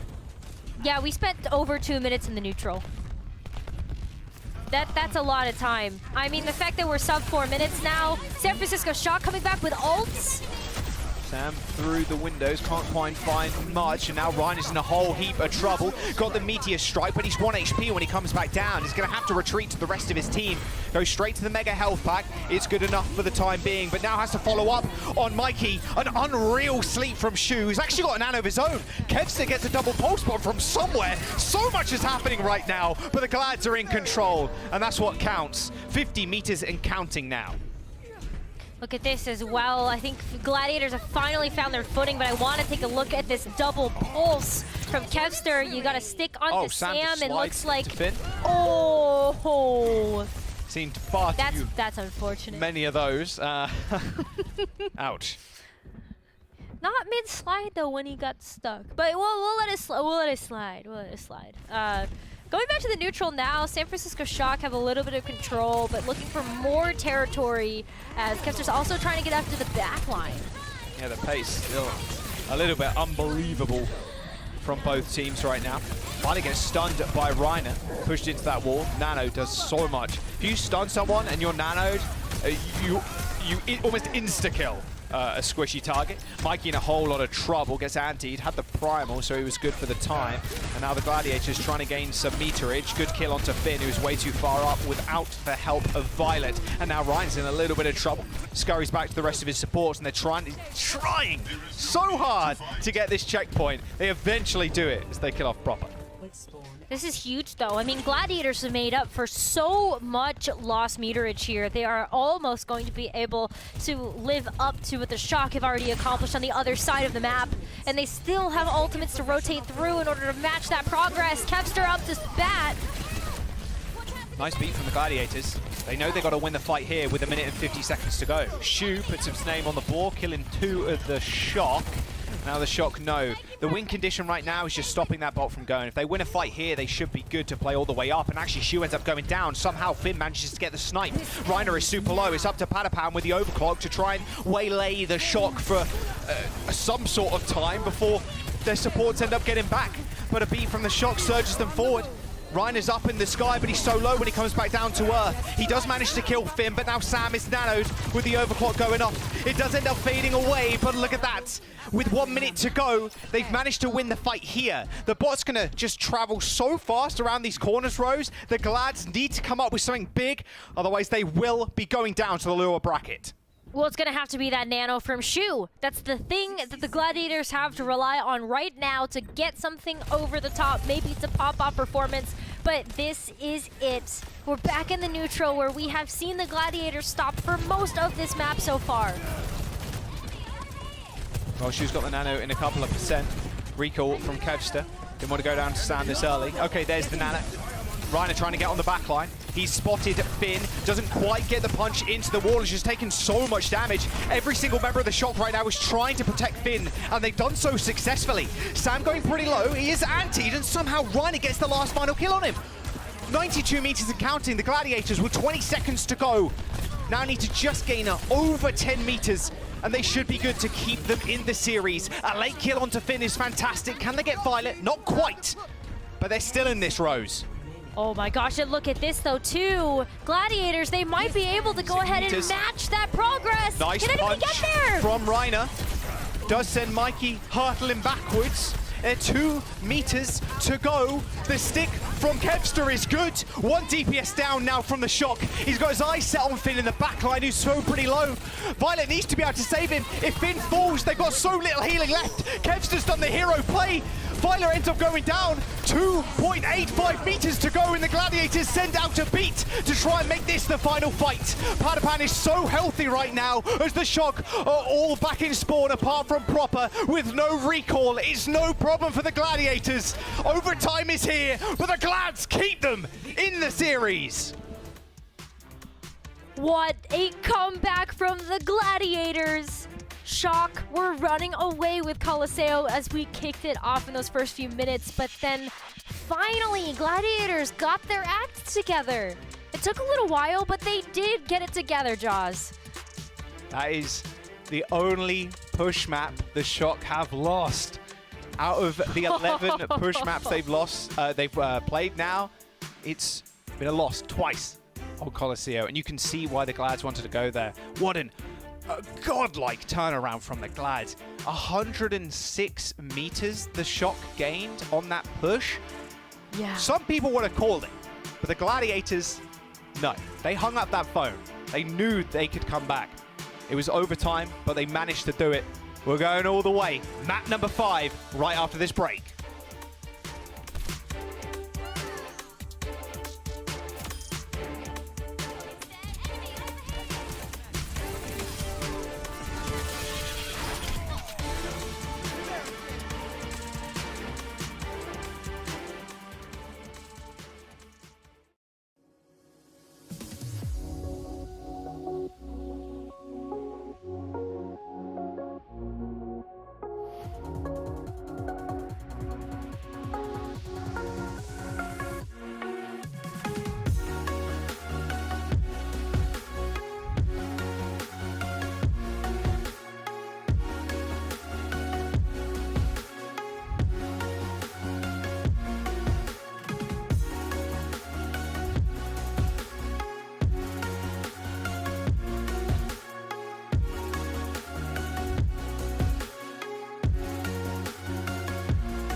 Of course, it would go all the way. Map number 5, the Shock and the Glads are facing down for a spot in the grand final tomorrow of the Mid-Season Madness tournament. Both teams been looking great on, it feels like every other map. One team does exceptionally well and then the other team does exceptionally well, just kind of topples them over. But what a comeback on Colosseo for the Glads. They were down 100 meters and managed to turn that one around. That was absolutely insane.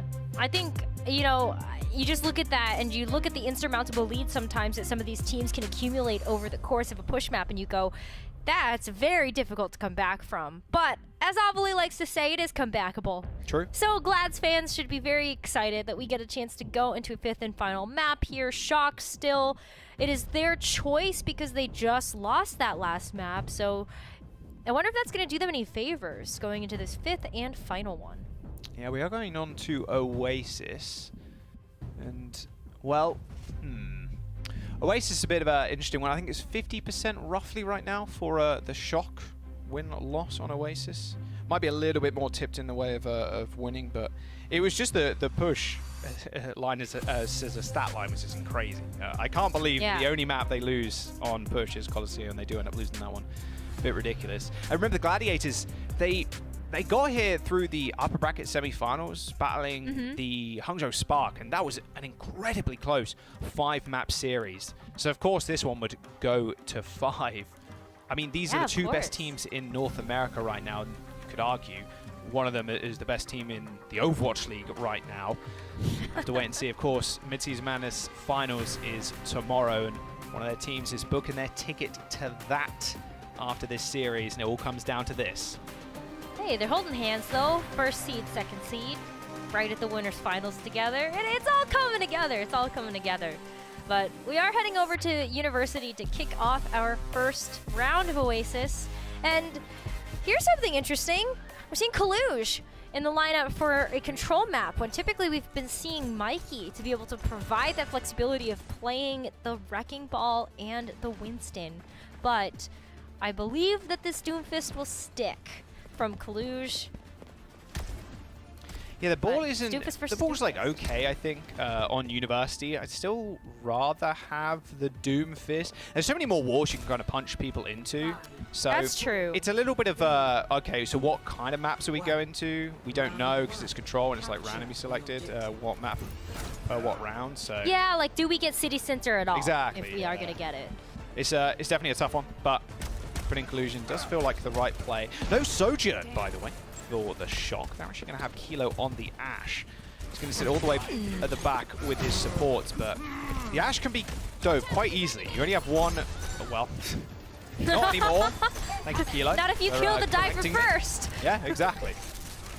Ooh. Like I said before, Rose, Kilo's aim is just cracked.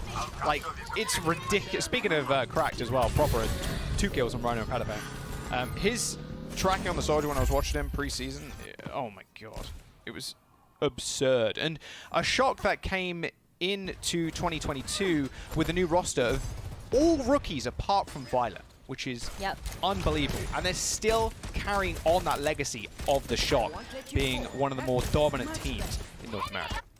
That just speaks to the coaching of the Shock, I feel like. They're going to kick off another fight here with Violet now getting a pick. But yeah, it just speaks volumes to how well coached and how individually skilled all of these players are. Put them on a team together and it's also just magic. I mean, it definitely feels like Krusty bullies them into submission at times, but it's always fun to see on the timeline. Ryan is diving in with the nano boost. Can he get anything done? Both supports are pretty low. Punches finished the wall, but not before. An executed dive on the back line of the Gladiators is rather successful. Probably with a pulse onto Padapan. And Skewed wasn't long for this world. Shu gets cleaned up, and there you go. The Gladiators tried to go for a dive. Ryan found one, but it felt like he didn't really have any backup there. The Gladiators were a little bit more concerned and split off. Do we help our backline or do we try and help Ryan? And neither ended up working out, and, well, they lose that fight. Look at this. Gladiators also having a bit of a composition identity crisis. Reiner somehow... Reiner? I'm just going to... We'll talk about that in a second, but I want to talk about the fact that Patty has now chosen his 4th hero this round. You know, going for the Sojourn to the Hangzhou to the Ashe briefly, and now the Genji. And now Reiner's back. Tactical? He's back. Definitely not tactical. There's the coach cut. Matching Transcendence. Again, the executed dive on the backline of the Glads is successful for Kaluj. A nice nade, but it ain't gonna matter. 82%, 83 build. Now, where are the Glads? The San Francisco Shock have rolled over Los Angeles as they take round number 1. There was no fight for Glads there. They either got picked, Reiner accidentally, maybe slipping on, I don't know, a bit of wet floor, I suppose, and throwing himself off the map. Unlucky, I guess, but there was no fighting there from the Glads. There wasn't a distinct, like, okay, there's a lot of brawling going on. Reiner went in a couple of times, ended up getting slept, or he took too long to get a kill, and then the Shock just rolled over the Glads backline. Yeah, okay. No! That is so unlucky, actually. Oh, that's so sad. I mean, Gladiators, to just back up what you were saying, Jaws, they got 1 kill that entire 1 kill, round. the Glads. And the Shot got 15. Yeah. 15! That was clean. All right, Hog. That was Pog. clean. That's not what is happening. It's Hog on both sides. Yep. Stop it. No, this is good. No, this is real. Is it? Yep. Oh, yeah. Well, okay, it's going to be entertaining, I think. Yeah, you just bullet sponges, basically, if you're playing Hog right now. It's kind of annoying to chase down. You just got to be wary if you're Kaluj. Shu is still playing the Ana. Shock, not so much. Ooh. Nice, there you go. Hook, nade, there's the kill. The Glads want to fight. However, I say that, I'm not going to call it yet, as Proper is still alive. Scooter does end up falling at the hands of Proper and Finn, who've made quite the rotation. Are very swiftly sent back to spawn. And the Gladiators are going to cap the point for the first time in Oasis. Well, that's good for them because they will start to be able to, I think, get a nice defensive position. I wasn't gonna say something snarky there, I swear. Okay. I mean, the fact that you get to have Patty now set up on the high ground. Who are you really going to send after him on that rotunda in the middle? And then you've got the other high ground to play around. Reiner keeps getting hooks. Immortality feels super good though. I mean, even if you anti, the Immortality field still needs to be dealt with. Nano on the Hog. Finn doesn't stand a chance, but now he hasn't got a hook to really play with. A couple of right clicks do a fair bit of damage, heals himself up to full, but the Shock managed to cap the point. Nano really didn't do all of anything there. Long range, how did that hook hit? Well, don't know. Both Hogs are dead though.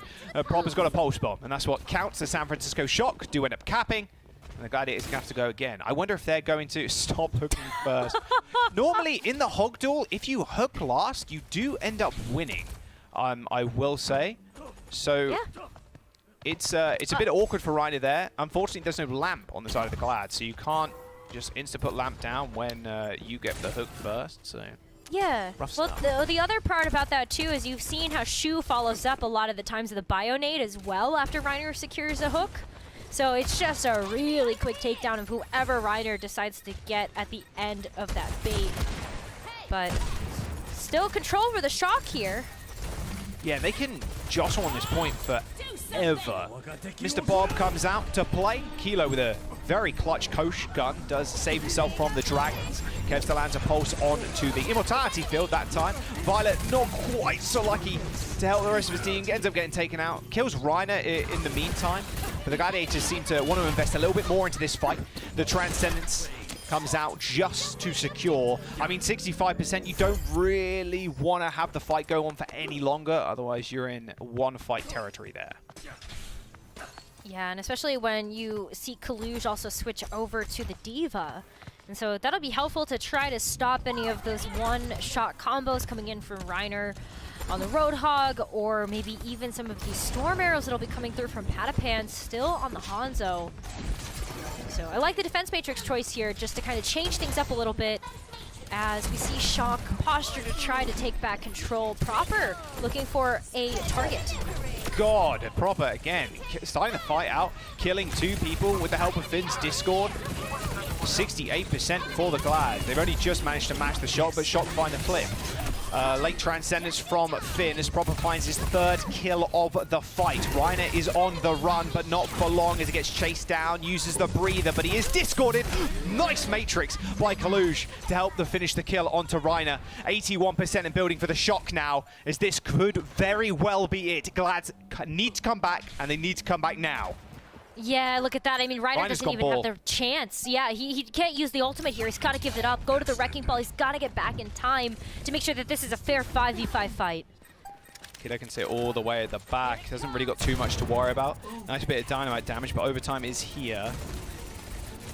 Kevster trying to get on the back line. If that was a headshot, I think it would have screamed, but Padapans, I think, screaming a little bit louder than I would be there as he goes down first once again to the hands of Proper. A recall from Kevster, and now he has to put himself in danger. He has the pulse bomb, throws it on the mech. That should be an instant demech, but the backhand, the Gladiators are already dead. Kilo kills Kevster, and as overtime ticks through, the San Francisco Shock roll the Gladiators on Oasis and see themselves in the Mid-Season Madness Finals. Wow, look at that. I mean, look at, they're just chatting it up too. Gladiators, they're taking this one on the chin. They still have another life in this tournament, but for the Shock, they have secured themselves to at least 2nd place. And that definitely has to feel good, especially after the performance that they put on during the kickoff clash. What a great showing from them today. What a fun match overall. It had to go to 5. It just had to. Had to. Well, the San Francisco Shock do go to the finals. The Gladiators still have a chance. They jump down to the lower bracket final, and they will play the winner of our next match, the Atlanta Reign versus the Philadelphia Fusion. But that Oasis was just a blowout from the Shock. The last round, a little bit closer. But University, the Glads did not have a single fight, Rose. I don't think they touched the point. I don't think they touched the point. They got 1 kill. Like, that's it. It was definitely super decisive for the Shock, and when you look at how well the Shock were able to win some of these fights, I think you've got to give a lot of accolades to Proper, who will be our player of the match. I mean, what a mad lad, Jaws. We looked at Proper's performance from yesterday's match for the San Francisco Shock and how incredibly well poised Shock was for success when looking at some of those picks from Proper, but even today, just it's still on a tear through this tournament. Yeah, I mean, he's a whole new level of crack, that's for sure. On that Oasis, like, he was getting 1 to 2 picks almost every single fight. This 5K here, this guy is just a monster. If he keeps this up, it could potentially be one of the greatest rookie performances we've ever seen from a player entering the Overwatch League. I mean, we're only halfway through the year right now, right? I mean, you know, Mid-Season Madness, 2nd tournament in, but for what we're seeing right now, Proper, best rookie we have so far. His Tracer this match, 50% pulse bomb attach rate, very, very few deaths, 10+ final blows per 10. He's looking clean. He's been looking so good, whether it is the Tracer or it is the Sojourn or whatever Proper decides to play. You know that we're in for a good treat. I feel like Zoe's going to be very happy to see how Proper performed in this match today, and you definitely have the stats to back it up too. A lot of the actually, didn't everybody pred Glads too? Yeah, okay, that's good. Great. I'm glad this went this way, because I would have preded the Shock if I was on the desk. I wonder how they're feeling right now. I'm not sure. Maybe a little bit salty. We'll find out, I'm sure. Yeah, exactly. We'll jump to a quick break. Don't go anywhere. We've got the desk, and there's salty tears coming up after this.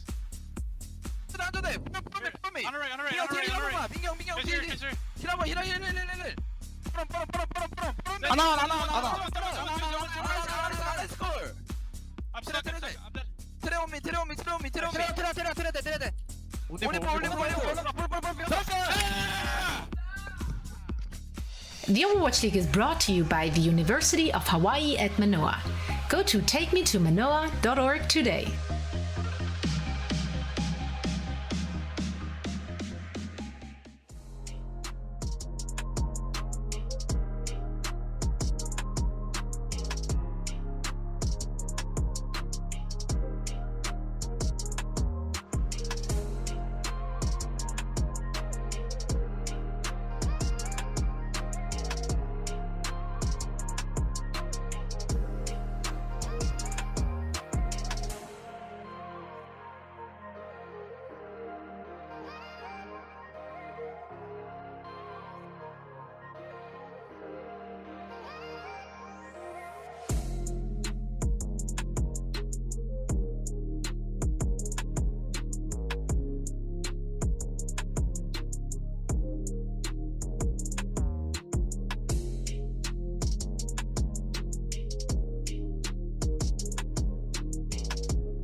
Welcome to Game Break, everybody. I'm here joined now by Sam from San Francisco Shock. Sam, what a match. How are you feeling right now?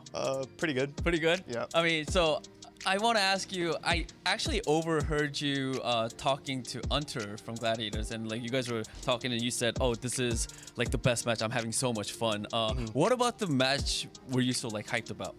I always enjoy like matches more when it's against teams we scrim a lot. We scrim Gladi more, so like the London match is really fun. And then this is like a fast-paced team. They're like just all respectable players. I have a lot of friends on the team as well. I was just having a blast like competing against them, and with the way they play Overwatch, like, even when we lost Elios, like I knew we were still in the game. I was still just, I don't know. I just felt like I was having fun, you know. And it was definitely really fun to watch. I think everyone in chat definitely agrees as well. And you mentioned about Ilios, and in my personal opinion, I think it was after losing Ilios where you guys really just like woke up and started to dominate. Were there any specific changes you guys made after Ilios and going into Iconwall, or like what were you guys talking about? No, we knew like we just hadn't played much against the Lucio comp, so adjusting. So like we knew the playstyle that we usually play against their comp and Ike for like, yeah, would work. Well, when Funny Astro's out, we know no Lucio, you know. So was your plan to sort of focus down on Funny Astro? Not so much that. You can't focus a good Lucio. That's just bait. Yeah, that's just bait. All right, and of course, finally, yeah, with this win, you guys are in the mid-season Madness finals. Who do you think is going to be your opponent tomorrow, and why is it the Gladiators? If not, then it's not. If Atlanta keeps playing how they're playing, I could see them making it, but probably Gladiators. Probably Gladiators? Yeah. And any good reason? They're just really good. They're just really good. Yeah. Ooh, so we're gonna have another Gladiators. There is a possibility of either Atlanta or it could be Gladiators, but you think it's Gladiators. I kind of agree too. Well, anyway, Sam, thank you so much for your time. That is it for the interview. Thank you for having me. So, Avali, back to you. Thank you very much, Danny. Congratulations again to the Shock. Are we setting it up for a salty run back? It feels like a salty. I saw Kalush stand up and look across the table, and I was like, I want to see these two teams play again. Like, that's gonna be sick. It was a great match. There were so many great individual and team performances. Like, you can tell why these are two of the best teams we have in the game. I mean, honestly, forget Overwatch for a second. I just want to see each of those teams just like duke it out in all sorts of Hawaii like related activities. Bowling, beach volleyball. How did you get bowling Tug for of Hawaii war. activities? I didn't really think about Hawaii, to be honest. But You know what? I like that. We'll use. they don't have bowling in Hawaii? Well, I'm sure they do. This is something that we're going to have to investigate. But that aside, let's actually jump in and investigate this series, because it was looking like it was back and forth for a second, and then all of a sudden in the fifth map, it looks like Gladiators just kind of rolled over. Yeah, I think you really, Sam just hit on it right there. The Funny Astro Lucio is something that no other teams are really utilizing, and it is catching people off guard. The San Francisco Shock came out in this match, and it felt like they had the answer to it in this first round, but it did just start to slip away from them. And, Funny Astro, I think he played 2 maps, and those were the 2 maps that he won. So really, Funny Astro is the key to the Gladiators' success. Well, probably map dependent, but it was awesome to see how both of these teams go and how adaptable both of them are across from map to map. Kalush playing this diva here. Inherently, the Gladiators did not have an answer to it. We saw Reiner try to play the Zarya. I thought it was an interesting pick, but it eventually just did not work out. And it's just sort of blow for blow, both these teams going back and forth. Yeah. It feels like these two teams are really pushing each other to the limit. Yeah. And it's so interesting because of what Sam also hit on in the interview there, that like these are two teams that practice a lot against each other. I mean, they are arguably the 2 best teams in the North American region, and they know that. So they know that the best practice they're going to get is against each other. And so you have, I love when this happens, by the way. I love when you have teams that just like, they have such deep understanding of each other that you're just going to see like these hero picks, like Reiner swapping over to the Zarya, for example. Sam, what was this, by the way? Yeah, Sam, that was questionable. What was this? But also like Reiner swapping over to the Zarya, because he probably has an understanding of what works against the San Francisco Shock and what doesn't work. So maybe he goes, I need to like try this Zarya out, because this is the only chance you're going to get, by the way. like the LA Gladiators, they're not going to scrim shock going into tomorrow if they have to play against each other, right? So you really have to like try everything now before it's too late. And so I love what I saw from, you know, Reiner being able to play that story a little bit, trying it out. This is something we can speculate and play more of. And then you had both teams go to Road Dogg, Kulu swapping over to the Diva. Yeah. I mean, there's just like so much to this matchup that is just like to love. This is really peak Overwatch to me. Oh my God, I know that's such a like. No, I agree with you. I agree with you. It was peak Overwatch. Unoriginal thing to say, but it really was. Like, if you'd really read into all the small details and just be like, wow, this is what it's like when like the 10 best players on the planet play against each other. It's also funny because you can tell they scrim against each other because in no other world, in any other situation, do we have a Roadhog mirror for the final round and the final map. No other way do we have that. But I also want to give some massive credit to some of the Shock players because, okay, yeah, Proper was incredible, won MVP. We've talked enough about him. He's great. We love you. But Sam and Kilo are the two DPS players that are changing time on that team, and I think that they're doing an incredible job. You know, I've had my questions about both Sam and Kilo and how well they're going to be effectively be able to slot into that roster. Sam on that Sojourn was getting pick after pick, making his presence known. Kilo heads in on that Circle Royale, absolutely dominant in that Widow matchup. So I do want to give those guys props. They are integral to the success of this team. Actually, we can't gloss over Proper. Okay. We can't. Let's bring it back then. I'm gonna ask for a single right here because we gotta address this, all right? This is Proper's rookie year. This is Proper's rookie year, okay? Yeah. He's one of the best rookies we've ever had in this league. And I know that we've talked about Proper a lot here on the desk. Pretty much every broadcast we talk about Proper. Even when the Shock are not playing, we're talking about Proper. And we joke about it, you know, that it's, you know, part of our contract. We have to talk about Proper all the time. I get it. It's starting to become a bit unoriginal. But here's the thing. Proper is a generational talent. He's going to be in this league for a long time. He's going to win a lot of awards. And I've already started to see people cry on Twitter, Reddit, etc. Oh, you know, they always talk about Proper too much. I'm so tired of them talking about Proper. Listen, you need to learn to love Proper. Because otherwise, you're going to have one hell of a miserable experience watching the Overwatch League. Because he's going to demolish your favorite teams over and over and over again. And it's not going to stop for a very long time. So either you learn to appreciate and love Proper, or I got bad news for you. That's it. I agree, because he is probably, after this tournament, the MVP frontrunner. Like, he's at the top of my list before it was like, up in the air. Even probably with whatever happens in the rest of this tournament, Proper has just been MVP performance every single match. He's at the top of my list now. And a well-deserved securing of that finals, the grand finals, I should say, spot. And now all that's left is to find out who exactly is going to be playing against them. Because, again, Gladiators, they're dropping their series here, but that doesn't mean that they're out of the tournament just yet, because they're just going to fall into that lower bracket. And we can actually take a look at our updated bracket right now, both the upper and the losers. I should say winners and losers, or upper and lower. Either way, some people have lost already. But here we see in the finals, moving on for tomorrow, is going to be the San Francisco Shock. And now let's go ahead and take a look at the lower bracket to find out who exactly is going to be playing them, because we still have one more match for today, and that's going to be the Atlanta Reign taking on the Philadelphia Fusion. And then, of course, the winner of that match is going to face the Gladiators to find out who will be taking on the Shock. And we already heard they think that it's going to be the Gladiators again. Is that, you feeling that? You're feeling the salty run back? Yeah, I think Atlanta and Philly have both had their ups, but in terms of consistency of performances, I think the Gladiators are just on another level, same with the Shock. So I'm excited to see who's going to win this match, because it could either go either way. We talked about that earlier, but I think the Gladiators are going to be a tough opponent to beat for whoever gets there.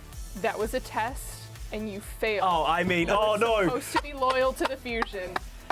And you just totally, let the analysis come out, and you betrayed all Fusion fans. Don't worry, Fusion fans, I'm still here for you. Scott isn't. Johnny, are you? You think Fusion can take down Atlanta Reign? And the Gladiators, that's the question. Well, let's maybe just start with this match right here. I think it's, you know, really interesting to keep in mind that last year, all we talked about was Dallas Fuel against the Shanghai Dragons come the playoffs last year. And then the Dallas Fuel, they lost in the losers bracket against the Atlanta Reign in a very surprising loss, a very weird loss. So maybe, you know, we shouldn't just assume that Gladiators, because they looked good in the upper bracket, that they're going to dominate the lower bracket. So, you know, you never know what's going to happen in the losers bracket. He didn't talk about Philly at all there. Did he also fail the test? You know what? I think there's only one way to find out. Can we please pull up our predictions for this next match that's coming up? Because you all know where my allegiance lies. And let's see, we have... Yeah! It's us! Screw Danny! Yeah! Let's go! Yeah, Danny, you can step on a pineapple there, buddy, with that prediction. Wait. I don't know if that's actually... Do pineapples grow in Hawaii? Do pineapples grow in Hawaii? Yeah. I want to say that's a dumb question, but I've never seen a pineapple grow outside of Harvest Moon before. Do pineapples... Hex? Hex? Do pineapple... Yes! Hex says yes, that pineapples grow in Hawaii. I knew that. I was just trying to get a comedy bit. But hey, we are going to take a quick break, but when we come back, we're going to see that final match of the day, Atlanta Reign taking on the Philadelphia Fusion. So don't go anywhere unless you're going to grab a pineapple. I started questioning myself.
what's up? Welcome back. The Fusion, the Rain is up next. Look, at the end of the day, you do get a second chance in these tournament brackets. And the Fusion, the Rain, they needed that second chance. Both of them got knocked out in day one. Straight down to the lowers, and they both steamrolled their way through. The Philadelphia Fusion got revenge on the Spark for knocking them down lower bracket earlier on today as they beat the Spark 3-2. The Atlanta Reign made it all this way. They beat Seoul Dynasty, a team that everybody thought was going to go toward the finals. Like, it's been a crazy run for both these teams. And now is their final chance to get to the finals. They do have the Glad standing in their way, but first they got to beat each other before they even get there. Yeah, and can Atlanta Reign just play spoil again to the final Eastern team that is left in the midseason madness? Yeah. Josh, they've already taken out 2.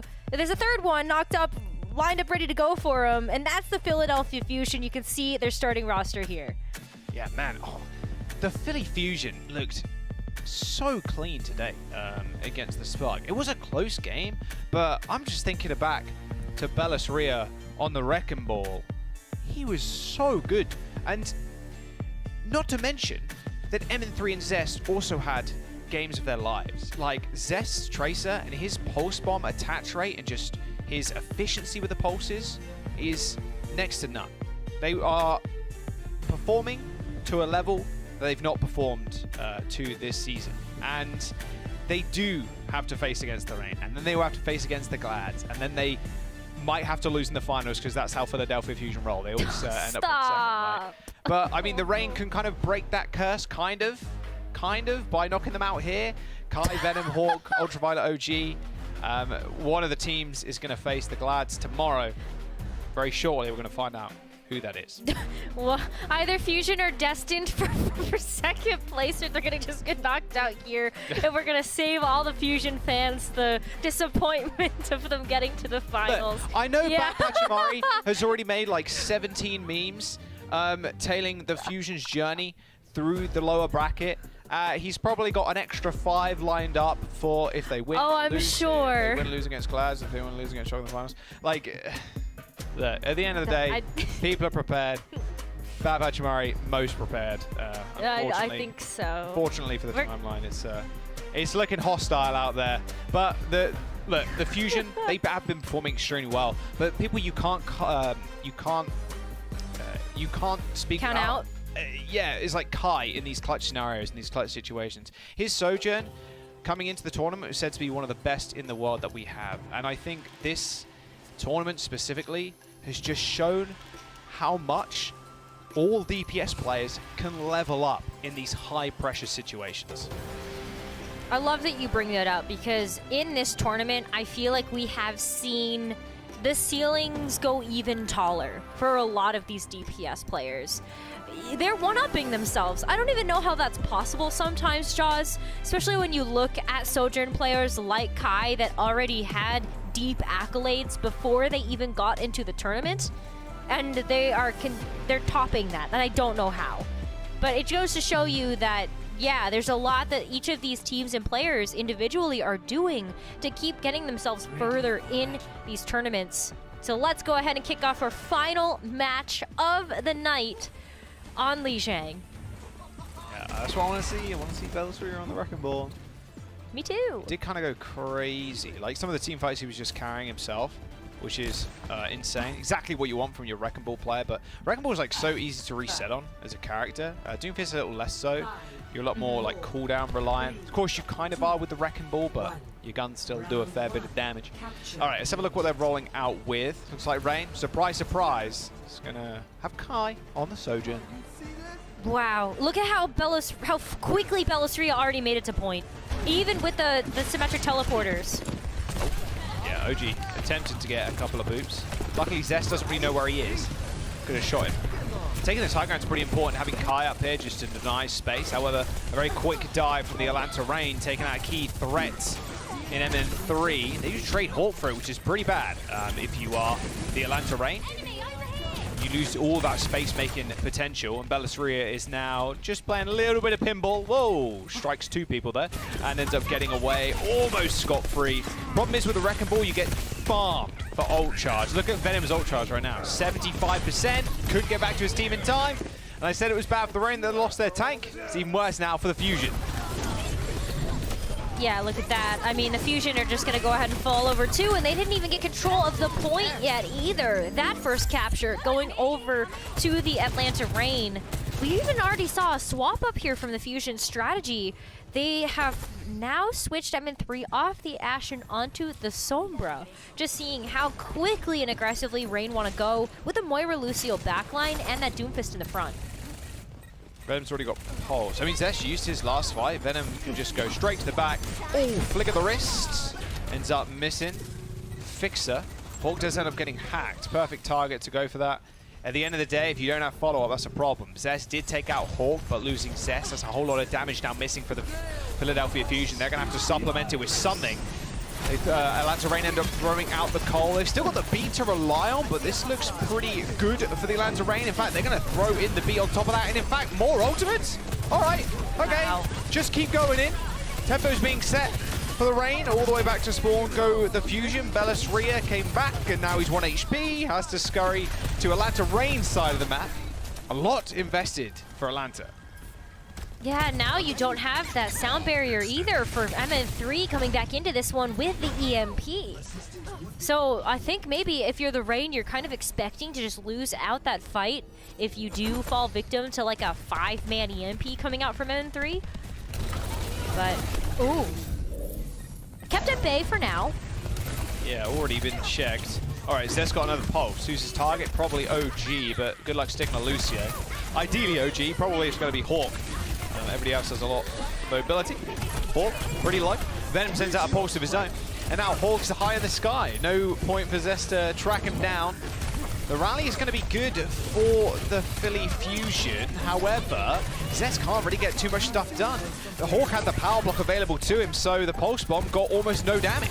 The Reign have 97% on the point. The Fusion struggling to find any sort of kill. Ultraviolet nearing that coalescence in a couple of seconds, and Kai just sitting on the high ground free firing. Gets booped in by Bellis Rhea, but uses that power slide to get out of there.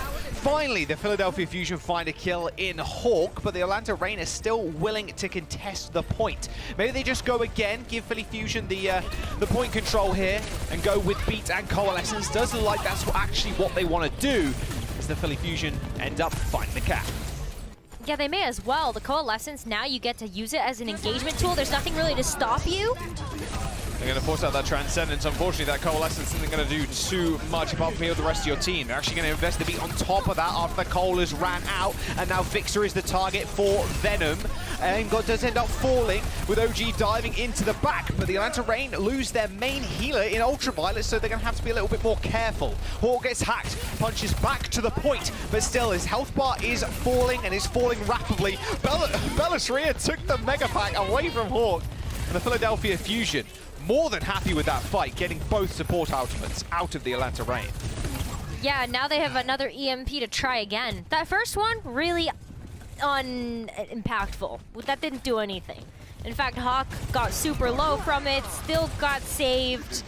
Wasn't great, but MN3, let's try again, shall we? Oh. That EMP, not sure, maybe 0-man EMP? I didn't see any hack targets on my screen. I see dead targets though, and so does Kai. Nice double kill for the Sojourn. He's looking straight down towards Fusion spawn. Fixer did not stand a chance, and neither did the rest of Fusion. The Bellis Rhea ball ends up coming back, but quickly dealt with. You do have MN3 on the point as the Sombra, and Zest is coming up the rear with that pulse bomb, but are they going to be able to get anything done? They have only got the pulse to use, and Zest has had to use that recall already. Overtime's ticking down rather quickly as Zest jumps back, throws out the pulse, swing and a miss, and the Philadelphia Fusion just trickling on. Only the Doomfist left. I say that, MN3's there too, but it should be a clean sweep for Reign. There it is, round number 1 is in the bag. Pretty convincing victory from the Reign as well. I mean, the Bellis Rhea Wrecking Ball still did a lot of work being able to disrupt the Atlanta Reign, but at the end of the day, I feel like what we saw from the DPS lineup from the Fusion was just super unimpressive. And especially after the way that they played earlier today, I think you were really hoping for these Zest Pulse Bombs to really make an impact, or even MN3. Yeah, we haven't seen the Sombra a whole lot from him in particular, but those EMPs did absolutely nothing. Yeah, I definitely have to look back and see how many people that got. Normally I hit the EMP and then look at the other team's health bars. I'm like, oh, wait, there's no hack symbols. So I'd have to check. It might have been a MEMP, maybe. I think it was like 1 out of both EMPs. Sure, yeah. I mean, not great. Not great. Let's be real. Yeah, let's be real. Yeah. All right. Round 2. Yeah. Running the same kind of comp. Zest is switching over to the Echo instead, and it's actually MN3 on the Tracer. Oh, that was a nice move. Unfortunately, Fixture still has to shield bash, gets it back on to ground just in time. Oh, now Aim God's in the sights of OG, and Hawk manages to push Zest off the map. Okay, well, look at that. You know, OG gets to go a bit of aggressive here too, but don't count Fusion out just yet. Atlanta Rain may have found the cap here, but MN3 did pick off Venom, and Bellows3 is back. OG is being kind of annoying right now for the Fusion to deal with. He keeps hopping over the wall to try and see if anybody's on the bridge. Still a bit of a scuffle in the white room. Aim God is just isolated. In those small corridors, you don't want to be the Zen. Ultraviolet does have to use the shift to get away, and it's actually a big trade. It's 3v3 on the point, but the Philadelphia Fusion do not have healers, so they just have to survive on their own. Ultraviolet going down is pretty big, but the Rain still control the point. Atlanta now throw out that pulse bomb onto Bellows3 ball, and he gets away just in time, but they still can tag him at this point. Venom is just running straight at him, checking him in every single angle that he wants to take. I like that we talk about Kai a lot. You can see the Sojourn pop-offs in the kill feed all the time, but what about Venom? Look at how much territorial control this particular player has been able to have on this Tracer. And I mean, checks and balances onto the Fusion. Okay, Venom gets taken out there, but your Tracer, you're gonna get back in time. Ooh. Zest turns around for half a second, and Kai shoots a rail at his back, forcing the Transcendence for the Philadelphia Fusion. 5 members still alive for the Atlanta Rain. Hawk is pretty low, gets healed up with that Biotic Orb. I mean, Atlanta Rain's still in control. 75%. 4 ultimates coming alive for the Fusion. But a sound barrier from OG could just stop all of that in its tracks. Plus, Kai's got an overclock. And so I'm ready to see where Kai can push the envelope on this hero once again, especially if he's able to set the pace of this next fight with it. There's a whole lot of collateral kills waiting. There's the beat, start off the fight. The rally is going to match from the Fusion. Oh, he's lining up. Kai gets one. Bellows3 stepping up, doesn't get anything. Still shooting the ball with the overhealth. Yeah, not going to do too much damage. All the meantime, though, the Fusion do manage to cap the points. Nice pulse bomb from MN3. The Atlanta Rain use all of their ultimates they did have in that fight. Fusion save their copy for next as they now are in control. They're going to have the Transcendence also from Aim God. And that's going to be really nice to start to try to match the percentage of their Rain. Arena basically capped this second point as well and won this first map. So now it's up to Fusion to play flawlessly. Bring this into another round. Zest going into the back line here, has that copy available. That's a win. All right. Aim God, right-clicking, ultraviolet from across the map. Yeah. Can't fade out of that one, buddy. Unlucky. Getting the copy out is pretty nice, though. But like you said, Rose, that Transcendence, 10% away. That's going to be really nice. And what do Rain really have to be able to deal with this Echo as well when you're able to just chunk down such low health targets with that focusing beam? Still a lot to watch out for here. They got under a little bit of pressure, still has the Transcendence in his back pocket. Kai just ends their life the left play. You don't normally see that nowadays. Normally it's just the right. Pulse bomb onto Fixer. 3v3 near the point. Zest has actually gone Sombra to get back in time as the Fusion now nearing 80%. May as well have something available. The Echo was nice, but the hacks may help a little bit more. OG gets booped off and just straight down to the huddle zone. The Atlanta Rain lose both their supports so quickly. The Philadelphia Fusion at 85% of building, a very stark contrast to what we saw in round number 1, but Venom and Hawk are still in the game. He may be low, but Quick movement from the Doomfist heals him straight back up. Both supports the Fusion trying to hold down this point. They have to retreat to White Room for the time being, because Hawk and the rest of the Reign are just trying to get on top of their position ASAP. And then 3 falls off the map. Oh, again. Too many environmental kills right now. Yeah, we're going to have to get a replay of that one again, unfortunately. It's going straight in the replay package. Fixer, he used his rally to begin this fight off. There's a little bit of over health on Aim God, but that's just about it. Belisari is going pretty low. He's got the shields, but not much health to bear. It's 99% for the Fusion with an EMP on the way, but OG has the beat and is ready to end this now. There it is. 5 men hit with the beat. Can they get anything done? He's trying to dual Zest. The overclock ends up just missing a couple of body shots, but his team are finishing up the kills. Both supports dead for the Fusion. It's Zest and MN3 back on to try and contest. Atlanta Reign have flipped. They found the second round and the first map. Well, this was Reign's map choice, and that's a great start for them. Winning your map choice. Now Fusion gets a pick, but whew, pretty good stuff there from the Reign to start. Yeah, they look really good on the control center. Kai not getting as much value as maybe he wanted, but I mean, Hawk doing wonders on that Doomfist. Kind of curious if Fusion are going to take them to a map where Hawk can't play Doom. We'll have to wait and see. That'll be just around the corner. Got a quick break though. Give everybody a little bit of time to have some water. We'll be right back.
2 shots, dead in the ground. We ain't the same, pull up. 3 rounds, bro, you done. We let it rain, head pop. So look out when we in the zone. Don't play around. I got a strap, put to your back. Tell you now, we laying it down. Yeah, bands up, trapped out. I bring the dogs, gang out. Look. Don't wanna fade and drop out, got no clout. Think smart, this crucial. We ain't no average usual. Nah, we let it rain, ain't seen a savage who you.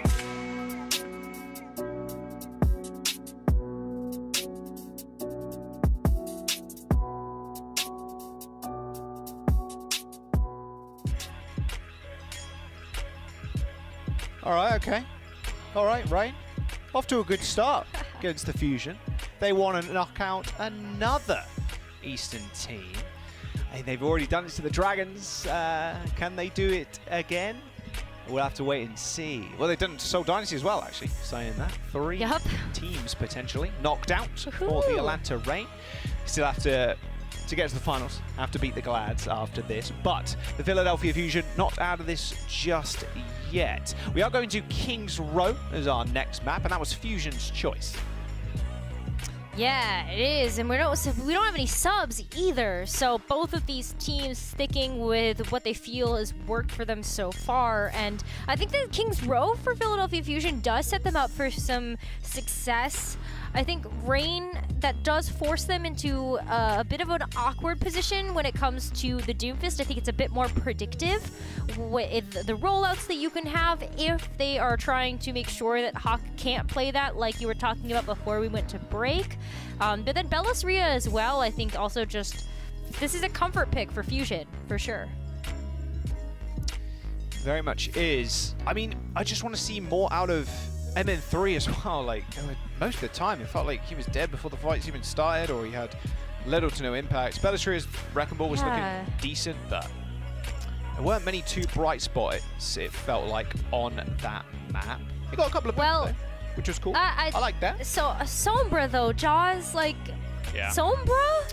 I don't know. I feel like we have enough of sample size now to talk about Sombra, whether it's good or it's bad. I'm leaning towards the latter, personally. Devil's advocate in that situation, though. I will say, Sombra on that point specifically, when you have a Zen, there aren't too many places where you can kind of run and hide and get that hack off of you. And there's normally a lot. You're normally fighting around the central column, so everybody is there at that time. So if you do go for a hack and you do get discorded, you're going to get deleted pretty fast. But then that's also on Ultraviolet and OG, keeping that hack target alive. If you have an Orb as a Moira in that situation, you know maybe a hack is coming, or you can hear the Sombra like decloak or whatever.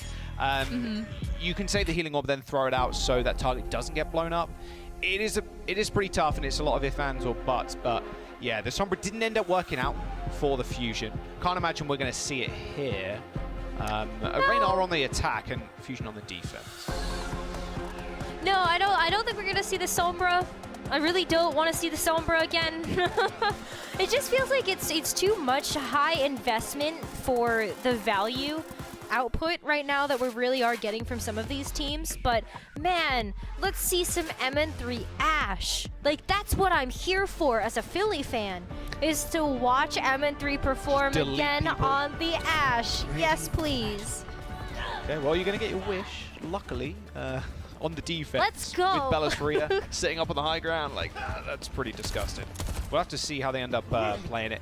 And it's going to be up to the Rain to dislodge that core. I've always loved the either you play the Zen and the Brig or the Zen and the Bap in this situation, and then you're having your Ashe. You can sit up on the high ground, discord somebody, MN3 throws dynamite, just keep shooting people, and then you hide around Bellas Rhea's shield, and then you have Zest being more of a solo operator. And in that situation too, with the Fusion comp, Aim God's Orb is almost permanently on Zest. You can put it on Fixer when a dive comes in, but Zest gets Perma Orb in this situation on defense because most of the rest of the Philadelphia Fusion are on one point of the map. Yeah, no, that's so true though. And you can see how the setup is already starting to work here for Fusion. You've got Belastria playing a little bit of Keeper and the high ground, and then look at how else the rest of the Fusion's kind of spread out. It's up to Hawk now on the Winston to try to dislodge the Sigma and get Fusion to rotate to where the rest of Rain will be able to pick them off just a bit easier. But Aim God, whoo! Really nice sightlines for this Zenyatta here. It's a nutty angle. With MN3 on this off angle, next to him, it's super tough for the Atlanta Reign to do much. We see Hawk going down. Belastria, all he needs to do is play back towards his Batiste, then Aim God gets a good sightline. You can discord the monkey as soon as he jumps in. Ideally here, if you're Rain, I mean, okay, they're actually switching. I was going to say, ideally, you set up the Tracer super far behind, try and get a pinch on somebody, but it's actually Hawk switching over to the Sigma instead. Just going to play point presence now. I like that. That's smart from the Rain. You just want to make sure that the Fusion comes to you, because that Winston jump and being the only one to initiate there was going to always be very difficult. Yup. Crunch. Wasn't even looking at him, by the way. Got his back blown out like a glow stick there. Atlanta Reign now on the point. Belastria is the one to touch, no one else. You got to touch. That's the aim of the game. The issue is if you do end up dropping down, it can be pretty easy to you to get cleaned up. Although with Venom falling, Hawk has to play a little bit more safe. Zest now can go for a wraparound. Somehow MN3 dies. No idea how that happened. What? No idea how that happened either. Please don't say Kai slid into Ultraviolet. We've already had one of those today, and that's one too many. Zest with a triple kill in that fight to hold it down for the Fusion. Whoa, yeah, that double pulse came out of absolute nowhere. The Rain did not look like they saw that coming either. As you can see, Zest going through Hotel, whipping around, sticking Kai, and there was just no escaping from that. Ultraviolet was already physically moving backwards with Kai in that situation too. So quick reset there for the Rain. They did walk away with 2 points though, and they might cap the third. Oh, again, Zest gets caught out. At Discord Orb, you haven't got much help as a Tracer, that'll be instantly deleted. Nano boost for the Sigma, as the point's going to get capped if they're not careful. The Philadelphia Fusion need to do something. A pulse bomb to delete the lamp, and Hawk to delete the rest of the team. Goodbye, MN3. And perfectly said, Rose. I mean, they already had 2 ticks coming into it. Puts a lot of pressure on the Fusion to try and get that touch. Oh, especially when you have this more point presence oriented composition as well. You're really not looking to try to make a huge hero play going into the backline, trying to take out the Zenyatta or the Ana of the Fusion. You just want them to come to you. And so if Fusion are going to go ahead and go for the Venus flytrap, then yeah, Rain's going to go ahead and close the leaves on them. It goes just digest them. Fusion have to come back and try to contest. I don't know where I was going with that. Good. But I like that. No, I like that. Captain But they Planet was got happy there. about that, that's for sure. There you That's go. Yeah, but plants. I love plants. I study fish, plants, and rocks. Let's look at these secretions for the Sigmas. And now we're all studying Overwatch under your tutelage. All right, the Atlanta Reign do end up using the Transcendence to counter that Belastria for Lux. Hawk does end up going down. Fixer is anti-nade. Plus a whole lot of extra damage. Does end his line. Good spot to be in though. If you're the Fusion right now, you get to hold on to this choke point. So winning that fight is actually kind of crucial. Not only do they have Bob, they have that pulse bomb available to him. The Atlanta Reign a little bit worse for wear. Got Nano coming up and Kai's ult. Yeah, but the way that the Fusion are playing with the Bob, as well as the fact that they've got the Pulse Bomb available, they get to just control so much space. I'm expecting MN3 to throw that into the middle of the Rain, disrupt them, and then someone's going to get picked off by Zest in the back. There is Mr. Bob. And there is Mr. Bob. You do be Never mind. Nano over the shield. A couple of spears sent the way of Fixer, who's incredibly out of position, but apparently so is OG. Zest zips to the back line, lands a pulse bomb kill. He's 1 HP. Kai should be able to finish this one up. No way he wins that duel. Fixer does end up getting finished off in the end. The Philadelphia Fusion. 2 split for them to really do much. Oh, M-God's on the flank. Oh, he's not on the flank anymore. He's in spawn. Nice 180 there from Kai. Atlanta Reign. Flux coming up. They've got that pulse bomb. It's Fixer's Nano. Sorry. It's going to be big. Well, I was laughing at the cart just pushing Aim God's dead body along with it as Rain captured the point off the back of that one. Yeah, they've got some great tools that they're still looking at here. Rain will have the Flux and the Pulse Bomb. And Fusion now, look at the swap that they've made, Jaws. They've got Zest on the Hangzhou now. Wow. Yeah, he gets... There's a lot of shield pressure from the Hangzhou using the Storm arrows. The one-shot potential is permanently there rather than being there every now and then with the railgun. Speaking of railguns, MN3 with the ult. Not the ult, sorry, just the nano. Gets 1 kill, and that's just about it. That was good for the Fusion to use their ult there, their nano boost, because it gives them a little bit more time. It gives AimGod time to earn that Transcendence. Hawk's got that Flux already. Yeah, and that's the only tool that you have to react to that Flux with.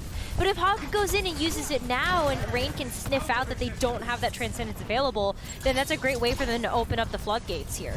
Oh, Kai ends up taking care of Zest with the help of Venom. There's the Flux. Oh, Belisria crunched, and a nano onto Venom straight to the back. Unfortunately, yep, AimGod, your spheres got directed back at your own head. Nice kill by MN3, takes care of Venom, but the Fusion, with only a couple of ults, now have to defend the cart moving around its final corner. Wow, look at this too. Zest with another switch up here. It feels like Fusion just keep going through the rotation of heroes available to them. Now onto the Genji. So we'll be able to get to the back line, maybe deflect a few things, but is this too little too late? They have to kill Hawk here, otherwise that Flux was wasted. Yeah, that was... Oh! Belisria gets owned when he was trying to chuck a rock.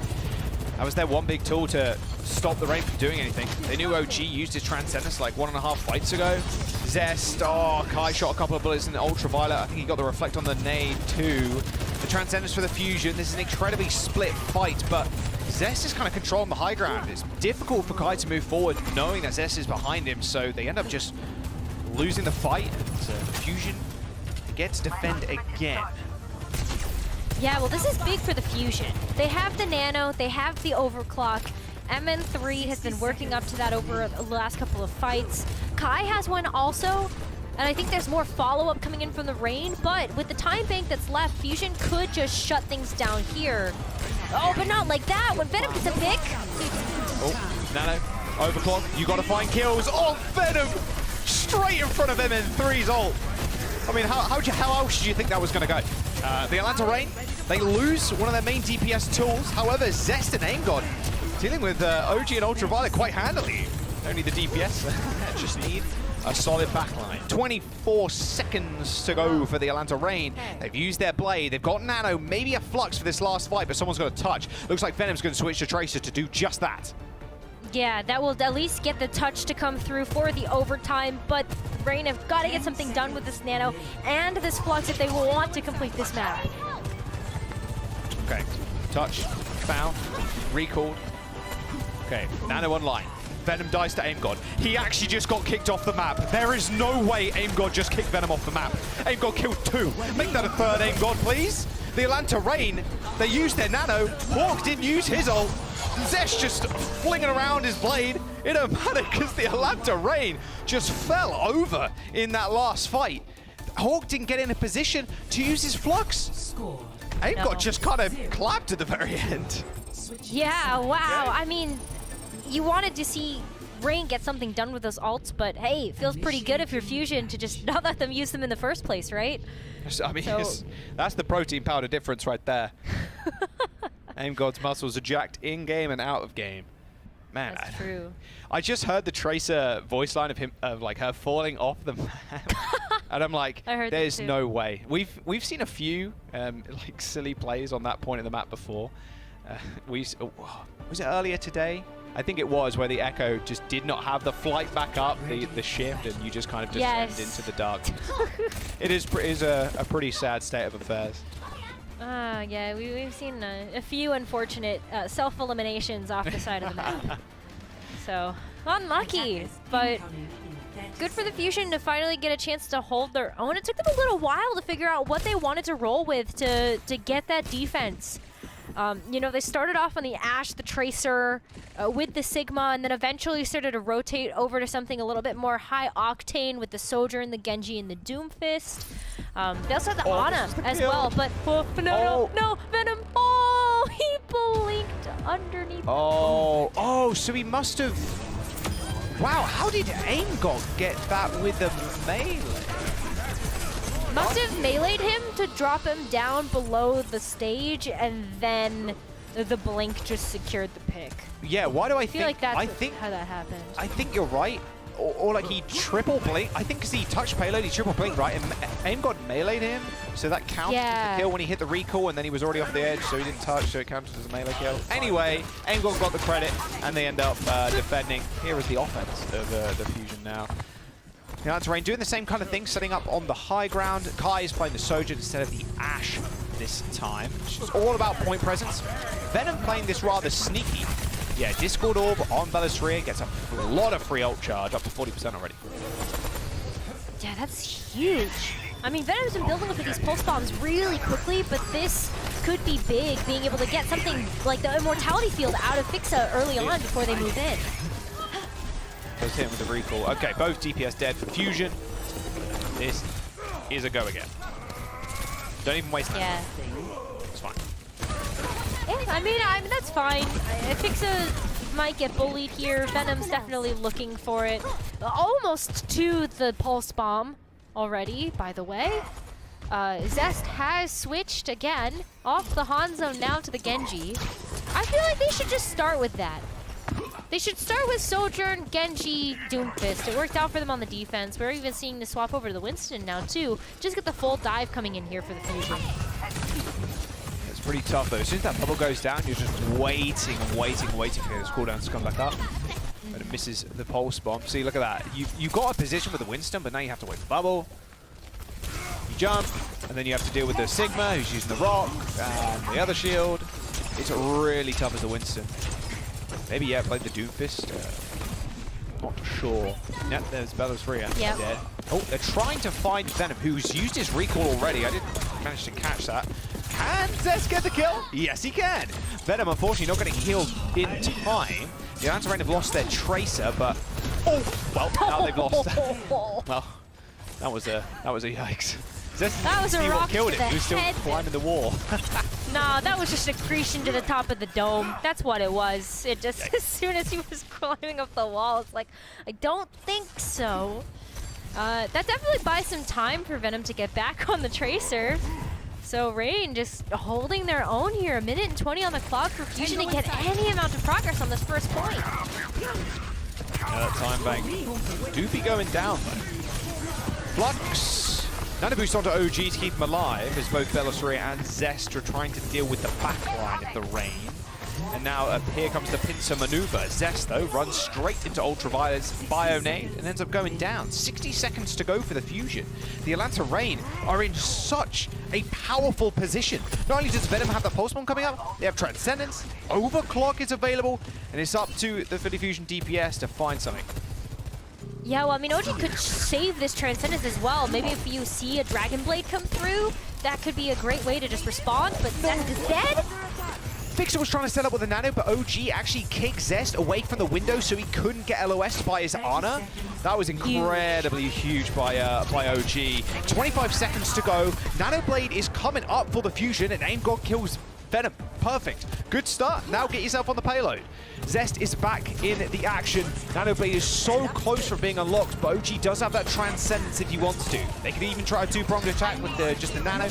Oh, they lost the Nano on MN3. The Blade's 5% away, but there's only 2 seconds to go. Kai sitting free, firing up on the high ground, and Zest ends up getting taken down. Disaster has struck Philadelphia Fusion. The Atlanta Reign, all they have to do is deal with Aim God now in the Transcendence, and the map will be theirs. They're even going to flux him, because why not? MN3 jumps in, finds 2. It ain't going to work. The Atlanta Reign hold the Fusion on first point and find themselves at match point. Well, Fusion lost the Nano. Oh my god. Like, MN3 died when that was being given over to him. Yeah. And the fact that you had to even use it as a survival tool versus an aggressive tool, that speaks volumes to how Atlanta Reign are controlling this matchup right now. It is theirs. It is theirs. Potentially the worst feeling as Nano, losing the Nano like mid-flight. You could have given it to the Genji, get the Nano Blade off, or the Winston, but they did choose the Sojourn in the end, but it just didn't end up working out. Maybe MN3 had like a sick sightline. Well, we'll never know. All I do know is that Atlanta Reign are one map away from taking this series and facing the Glads tomorrow for a chance in the finals. We're going to jump to a break. Don't go anywhere. We'll see you in a sec.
Royalty is in our midst. The mid-season madness legendary skin, Royal Knight Mercy, is on sale right now through August 19th for just 200 League tokens, so get yours today.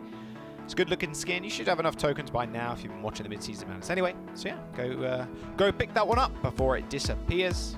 All right, back to the game at hand. The Atlanta Reign, currently 2-0 up against the Fusion, about to knock, well, potentially knock their third Eastern team out of the mid-season madness. They've done it to Glads, Seoul. They've done it to Dragons. Can they do it to the Philadelphia Fusion now? One map stands in their way of facing Glads tomorrow with a chance of getting to the grand finals. Or the finals, not grand. Well, I mean, it's no matter how you slice it, Jaws, this is just going to be a great third map. Either we get a chance to create some history here, Atlanta Reign knocking out their third Eastern team. Like, I can't believe that. They're just like the APAC assassins over here. I wouldn't want to face them. That just doesn't feel great as an Eastern team. Or Philadelphia Fusion start their comeback. Either way you look at it, it's going to be a good one. Yeah, I mean, look, Fusion have been phenomenal up until this point. They just need to find the secret source. I mean, they also have been fighting through this lower bracket. They knocked Dallas out. They knocked Mayhem out. They knocked the Spark out in a close 5-game series.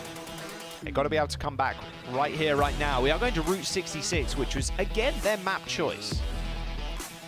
Yeah, I mean, Atlanta Reign did get the better of them on their last map choice of Kings Row, but maybe Route 66 will turn out a bit differently. We still have no substitutions for either side, so we're sticking with the same 5 for each team that kicked off this match and have been putting up some stellar performances all weekend. Going over to Route 66, love to see the Wrecking Ball here from Bellisria, and I think a lot of the Fusion get to play within their comfort zone. It really has felt like Atlanta Reign has forced them into uncomfortable positions where we've seen MN3 and Zest struggle to figure out what kinds of heroes they want to land on for a lot of these compositions. We've seen them switch so much. I mean, look at the different flavors that we saw from just Zest alone. Whether it's been the Tracer, the Genji, we saw some Hangzhou. I mean, you want to see them just kind of stick to something and give it the good old-fashioned try. Feels like Zest is like one of my cats back in the UK, just circles the point where they want to sit, but they never do. You know what I mean? Like they need the sofa or blanket or whatever, but they just never end up sitting, and then they just kind of walk away. Yep. You got to make up your mind. I mean, picking the Tracer here is really nice. Classic on Route 66. Defense. MN3 back on Yield Faithful on the Ashe. He has to worry about Kai. Kai's switching over to the from the Sojourn for the first time. Oh, God, that was gross. He was dynamited too, and he was leaping away. Yeah, that's a good start. OG does fall for the Atlanta Reign, which is not great. But killing a DPS like that, yes. Gonna put a little bit of a damper in your defense here. Well, yeah. I mean, MN3 switched over to the Sojourn, actually. So off the Ashe completely, just the one and done. Maybe the Sojourn will work out better. I don't know. More time will tell. That almost worked out in your favor there, Rose. Would have been paid off instantly. Ultraviolet has to use that lamp to stay alive, but having that high ground position is just so tough for the Fusion to deal with. Look how much spam is coming through to the high ground already. Zest trying to weave his way towards Ultraviolet, but ends up getting taken down by Hawk. Fusion just crumpling on first point. They do find the kill to Kai and Ultraviolet. Of course, it was MN3. And now it is a 2v2. It says Bellisria, Aim God of Bellisria. Zest is coming back just now versus Hawk and Venom. They're so close to putting that payload in. Venom just shuts the point. You might be good. Oh, not quite. Zest with a triple blink and pulse one to Hawk, and they hold for the time being. Yeah, at this point, I think Venom needs to just get out of there. Zest definitely going to get the chase down. A big reset here for the Reign, but the fact that the Fusion stopped them right before that first point got unlocked is huge for them defensively. Bellisria gets a little bit of less room to work with as the Wrecking Ball, but maybe you're able to knock the Atlanta Reign backwards in position, maybe knock them up so that you can get a big pick from MN3. They're on the right track here. Oh no, that sucks for Kai. He already used his dash there, so couldn't get out of the slam mines. MN3 and Zest. Couldn't work. Ooh, template kills you from Bellisria. Okay, so that. Nice little team kill too. Okay, well now we're getting up to the point where Reign get to use some ultimates. You know, you've got Ultraviolet's amplification matrix, maybe to be able to push the Fusion back, but they're playing so far forward that if Reign decide to pop it at this first corner, then Fusion just get to go ahead and back up from all of that damage that amplification matrix could provide. But that might be able to at least open the door for the Reign to approach this card again. Very early Dragons. Finds all of nothing. Maybe a bit of tag damage on Bellisria. Look at him go! Looks like a Ferris wheel. Oh my god. I mean, disrupting the high ground was his goal, and he succeeded. Flux from Hawk. Who's he targeting? What's he cooking? Don't know. Not sure who it ended up hitting. A rally from the Fusion to keep them in the fight, but Hawk finishes off Fixer. Fusion in a position now where they might have to use the Transcendence to keep them in. There it is. Pulsebomb on the floor for Zest. Misses Ultraviolet, but with OG dead, Ultraviolet has no real support to back him up. Only a single shift, and Aim God finishes him off. 35 seconds to go for the Rain, and they're struggling to find the first checkpoint. Kind of going down again. Luckily, Hawk is still alive, but he's got no healers, so the reinforcements from Fusion come back just in time to put an end to it. Yeah, and they are going to have to try to get back as quickly as possible. Rain have to make some dire swaps as we've got 15 seconds left. The Fusion defense has been stalwart, but maybe the Hawk Diva and the Ultraviolet Ana will be able to be what Rain need to break through. Well, no support ultimates for either side, all on those mines. Oh, they do isolate OG. He's in a whole lot of trouble. Nades used defensively from Ultraviolet to keep him and OG alive. Belisari has to back off. MN3 is pretty low, but still doing damage. Both racers dead, MN3 full HP, and they just need to deal with Hawk's mech and the Matrix. Ultraviolet on high ground takes care of Belisari. There's not a crazy amount of bursting from the Fusion, so Belisari not finding those health packs is bad news. And now the Atlanta Rain, they're sticking into the Fusion. MN3 finds yet another kill, but Hawk and Ultraviolet being alive and on the payload should be an easy push in. Aim God is pretty low. Belisari is back, but he's pulsed, and he is out of here. The Atlanta Rain to eventually find that first point. That was such a great defense from the Fusion, though. It looks like they've finally woken up a little bit, and maybe now that they have whittled away at the time bank and given Rain a little less to work with for the second point, they can kind of keep that going to stop them before Rain are able to complete the map. The Hawk Diva looks better, though, than what we were seeing coming out from the Sigma. I think the Sigma was just a little too slow paced to be able to go toe-to-toe with the Belisari Wrecking Ball, but now that Atlanta Rain can pick it up a little bit, they can go with that momentum. Kai's in a decent spot. He is getting poked slightly, but if he can go onto this high ground, it's all good, but Belisari currently defending it with his life. Look at the vantage point you have. Beautiful tag team there from MN3 and Belisari. Self-destruct launched in from Hawk, tried to go on top of gas station, but I think a lot of that was blocked by the Fixer shield, or them just getting into cover. OG in a lot of trouble, forced to pop the Transcendence to match Aim God, and now onto Hawk's not going to do all too much as both Transcendents are still going on. Zest with a triple blink pulse bomb, recall onto Ultraviolet, and now there's not really many heals for the Rain, and Hawk has to be even more careful. They don't really have a leg to stand on right now. They're running back to the Mega Health Pack room and just staggering themselves at this point. We haven't even seen not even a kill onto the Pilot Diva. No, look at that. Zest just zips right back to the rest of his team. They don't need to really kill Hawk. They eventually do, but the Rain is just getting staggered. Yeah, they used so many resources in that fight as well. The Transcendence, the Nano, the Overclock, it's all gone. And so now you're looking at Venom to try to open something up with that Pulse Bomb. But we go 35 seconds. That's all that the Rain have to work with, and look at how little that cart has moved. That might help. Wow. Yeah, OG with a few little orbs from Cave manages to find one. He does pay for it though, with MN3 popping that overclock. 20 seconds to go. Fusion on a decent path for defending this point.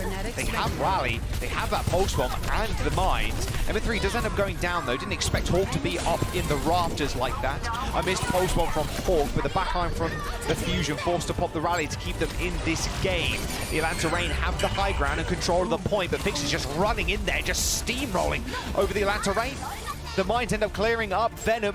The reinforcements are arriving for the Fusion. MN3's back on the case in just a mere moment. A self-destruct on the point to keep the Rain alive, but Fixer is just permanently smacking Hawk around. MN3's here, kills off the enemy Sojourn, and the Fusion are going to hold just before the second point. Look at that. Not super often we see a round stop on second, but huge testament to the defense that the Fusion had on that first point, and they left Rain with so little to work with for that second.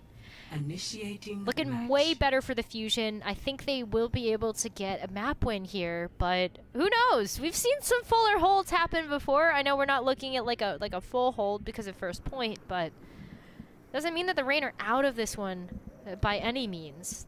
Yeah, it was a much better defense. We see some crazy things over the course of the tournament. So a lot of C9s, a lot of people jumping off the map. So, yeah. Yeah, I'm not gonna count out the first point fall from the rain just yet. It's always something that's in the back of your mind. Yeah, it's not. Yeah, it's something that I do think about though. That's for sure. Well, when you're approaching that as the offense, right? You're like, well, you know, it's pretty good. We've got a point and a bit, right? Not bad, not bad. It's all good. But then, oh, sorry, we defended a point and a bit on the defender's side. Oh, Venom blinked. Yeah, poor Venom. That's super unlucky. Yeah, but they're like, oh no, it's good, it's good, it's good. But then you go to the offense and you start sweating as you see the time going down. Like, oh god, we need to cap second. We need to cap first. And we need to get to second point. Like, it can be rather stressful. And not only that, tournament lives on the line for the Fusion in this round. Yep. That's right. They cannot lose this map or they will go home and be the third team to fall to the Atlanta Reign in the lower bracket. Definitely don't want that, but here's where the comeback starts. Philly Fusion, come on, Copium? Hopium? Both. Belastria, come on, where are you going? Well, he's trying to find the mega health pack, like all the way at the back. Ideally wants to set up with a dive, but because Hawk is holding so far forward, it's tough for the backline of the Fusion to really find too much. Beautiful slam engage there from OG. I'm kind of curious if Venom does clean him up. I'm kind of curious where Ultraviolet was in that situation. Definitely spamming OG with heals, but not enough for him to stay alive. Maybe a bit out of LOS of Ultraviolet to get the heals, but boy, Ultraviolet's been putting in some work in this front line, though. Almost has Nano already. Yeah, just how much healing Cat's been doing. Fixer very far away from his ultimates. Aim God's in trouble. Not even looking at Venom. Not worried about it. Now he's got a Fixer in his back. Nano boost on to Hawk. Not really going to do too much. Yeah, I think it was more to survive the engagement. Nice, yes. Size of 2 HP in the little 1v1.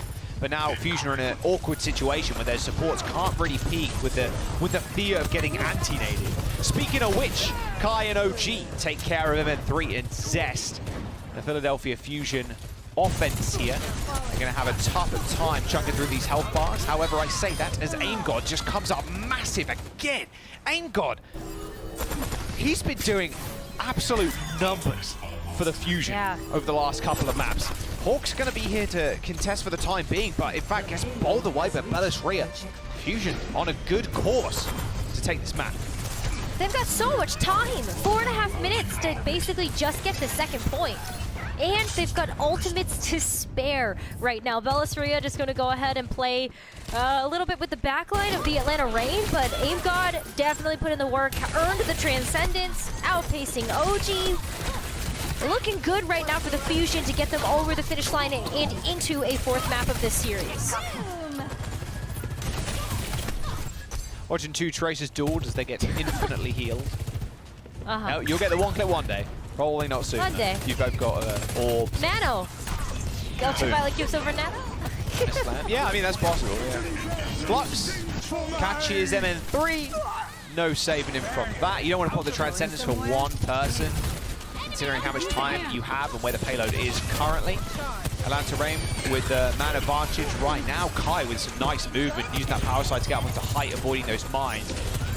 Pulse bombs traded. Hawk and Zest end up going down, but the Atlanta Reign still on a nice little bit of defense. They just got to worry about Belastria. In fact, Philadelphia Fusion going to pile on the pressure. They can use that rally. The Atlanta Reign now need to touch the payload. OG forced to use the Transcendence. This is not good. Ultraviolet can maybe nano someone here. Doesn't get a sight line of OG to nano him to keep him alive on the point. Hawk is there instead. Kills off Aim God, so no Zens and no Discords for either side. But with OG dead, the Atlanta Reign in a little bit of a sorry situation. The Fusion, their comeback maybe starting now. Belastria kills Kai, and there you go. Reverse sweep on the cards of Philadelphia as they take the third map. Ooh, all right. Okay, Philly, they're still in this. They are still in this. Fortunately, they don't get their map pick, and as we're going to push next, I can only imagine what the Atlanta Reign will choose. You know, knowing they don't want to give MN3 infinite sightlines with the Ashe, but we'll see. Well, I don't want to fill the Fusion fans with too much hope just yet, but no, it is still looking good. It is still looking good. Reverse sweep starts here. Can they continue? We'll have to wait and see. Range choice of map up next.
Bella Soria on the wrecking ball.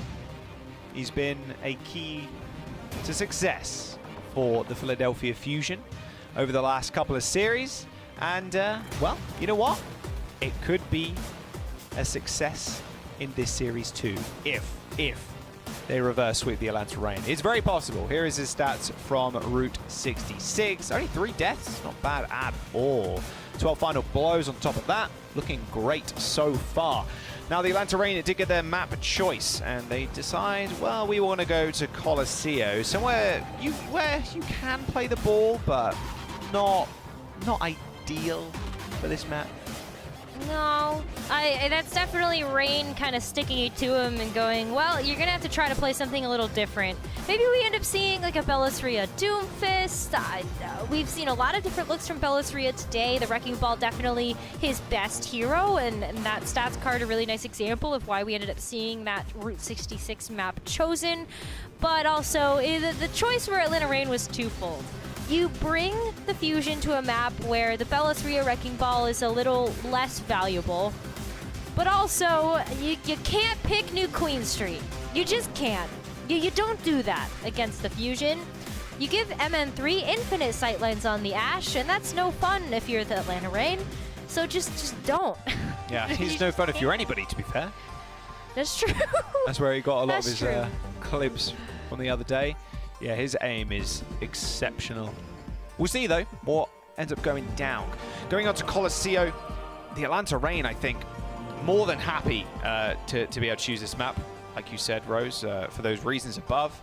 Kai and Venom have been looking rather clean this game. However, I got to just bring it back to Hawk once again. Just the consistency from Hawk throughout the entirety of the regular season and these tournaments has been paramount to Atlanta Reign's success leading up to this point. Yeah, I know. Atlanta Reign do have the ability to play Gator as well, and we have definitely seen some Gator, but I love the insight that Atlanta Reign has given that, Hawk is just one of those players that not only has the versatility to be able to quick pivot to things if necessary, but also a lot of teams are trying to stick with a core roster and really build up on that to make sure that those individual players have the flexibility necessary in order to just make those flexible picks if you need to. But for the Reign, Colosseo is their stomping grounds. You will see them come out on the Doomfist. They will have the Ana to be able to help bolster that up as well. And despite maybe Reign's best efforts to limit the Wrecking Ball, Fusion is going to try to stick it to him and play the Wrecking Ball anyway as Bellisria rolls out of spawn. Venom is already checking him. You just perma-marking Bellisria here is going to be the game plan, I think, for Venom. Hawk's going to do a good job, and as the Doomfist just punching him away. And look at this wraparound from the Reign. They got the Lucio. Fusion do not. Target is Fixer and Aim God. You see the health bar disappearing, and bada bing, bada boom. Both supports from the Reign, cleaning up the supports from the Fusion. That was a very, very decisive fight. I mean, there's only MN3 left on the point, and he's dead. Yeah, and this is where I'm really questioning some things about the Fusion. You've seen them struggle to find out what kind of composition they want to play, and is this one team fight loss enough to make them question their decisions again? Or are they gonna just try to stick with it and see if they can make something work? This bridge can be a very powerful defensible position, and if you're able to start working up to some ultimates, then that might be able to build up some momentum in your favor as you start to take the ball back. But Reign are up front, they get aggressive. Zest has to find something with this Pulse Bomb. Nice decent start from the Reign. Pulse Bomb launched out, hits the wall. Ultraviolet with a nice little dodge. However, amongst the chaos, Kai and Venom go down. Unfortunately, Ultraviolet's Nano was a little bit further behind than he wanted it to be. She gets one kill, but it doesn't matter all too much. Okay, the Fusion in a good spot with the Wrecking Ball now, and giving MN3 some sightlines to use the Bob's going to be nice out in that little courtyard. But Atlanta Reign, they're going to come back with a bang. They got Nano coming up. Yeah, they also have the Meteor Strike. Hawk is going to be able to be just super survivable. Whether it's going to be the Nano that keeps him up, the Meteor Strike to get him out. There's a lot of great tools that the Reign have here to continue to play aggressive. As long as Bellisria doesn't, do Bellisria things in the back line. You see him waiting to roll around. Yeah, Fusion have to give up the point as well because of that. However, slam onto Ultraviolet is good enough for a kill. The Atlanta Reign splitting off completely from the rest of their squad. You see Hawk and Venom off on the sidelines. Kai's in a little bit of trouble. Transcendence for the Fusion is going to help them win that one out. Nice setup from Bellisria. Fusion had to back up because Bellisria was behind Reign, but they were very willing to accept Hawk into their open arms. Yeah, Venom will be able to get back into this one a little quickly, even though he did just go down.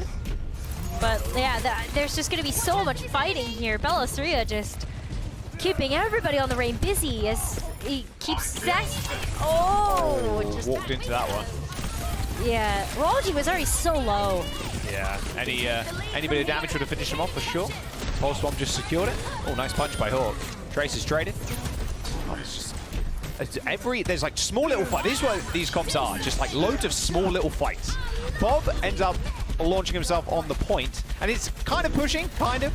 The beat from the Atlanta Reign didn't result in all too much. In fact, it trapped OG in that small corner, and he gets claimed up by Bellisria. Fusion gain the lead. They're in a decent spot. They don't have to worry about that beat. They did use a nano, but high ground is theirs.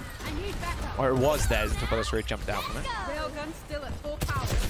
Well, that high ground does give Kai some really nice sightlines with his overclock, but if Zest's going to keep it busy here, Kai might not get a chance to use it yet.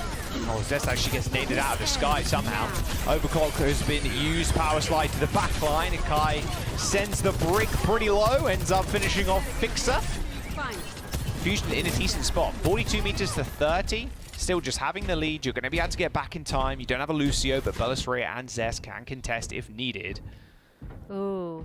You look at that, the late stagger onto Ultraviolet as well is actually going to cause OG to have to go back and taxi him forward. So Atlanta Reign can't contest this just yet. They've got to wait. They've got to give Fusion some space, and that's plenty of time for Fusion to come back into this one 5 strong. Aim God also with the Transcendence on top of that. Whew, boy. And I think Fusion are set up pretty nicely here to keep this lead.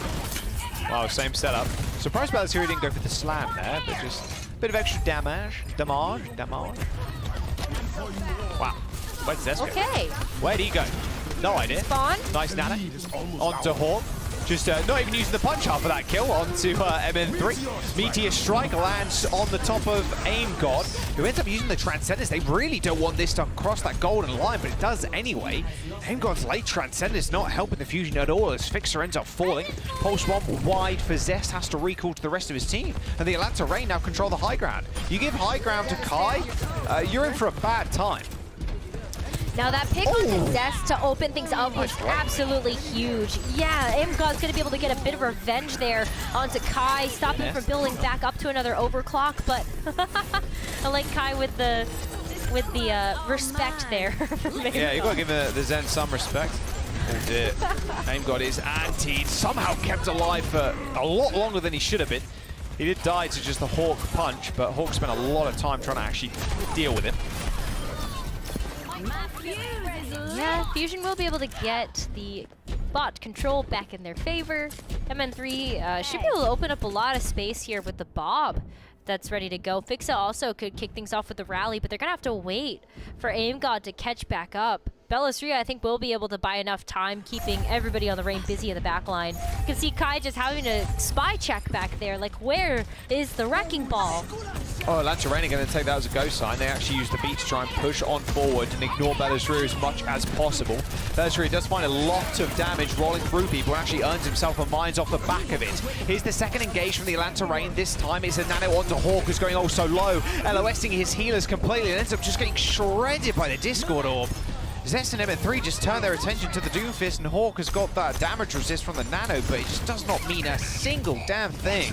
Bellisria now in the spawn of the Atlanta Reign, and with 3 minutes to go, they might be able to take the lead here. Yeah, I think they're going to approach that. Not unless Hawk can help it, though. Hawk is very close. Is going to be able to get the contest sitting on top of that bridge. Has a Meteor Strike now, too. Oh, they're all trapped in that small corridor. Kai didn't even use the overclock. Really nice use of the Meteor Strike by Hawk. Still ends up slowing just a little bit when you do crash back down to Earth. 59 meters to 53. It's close. 3 minutes to go now.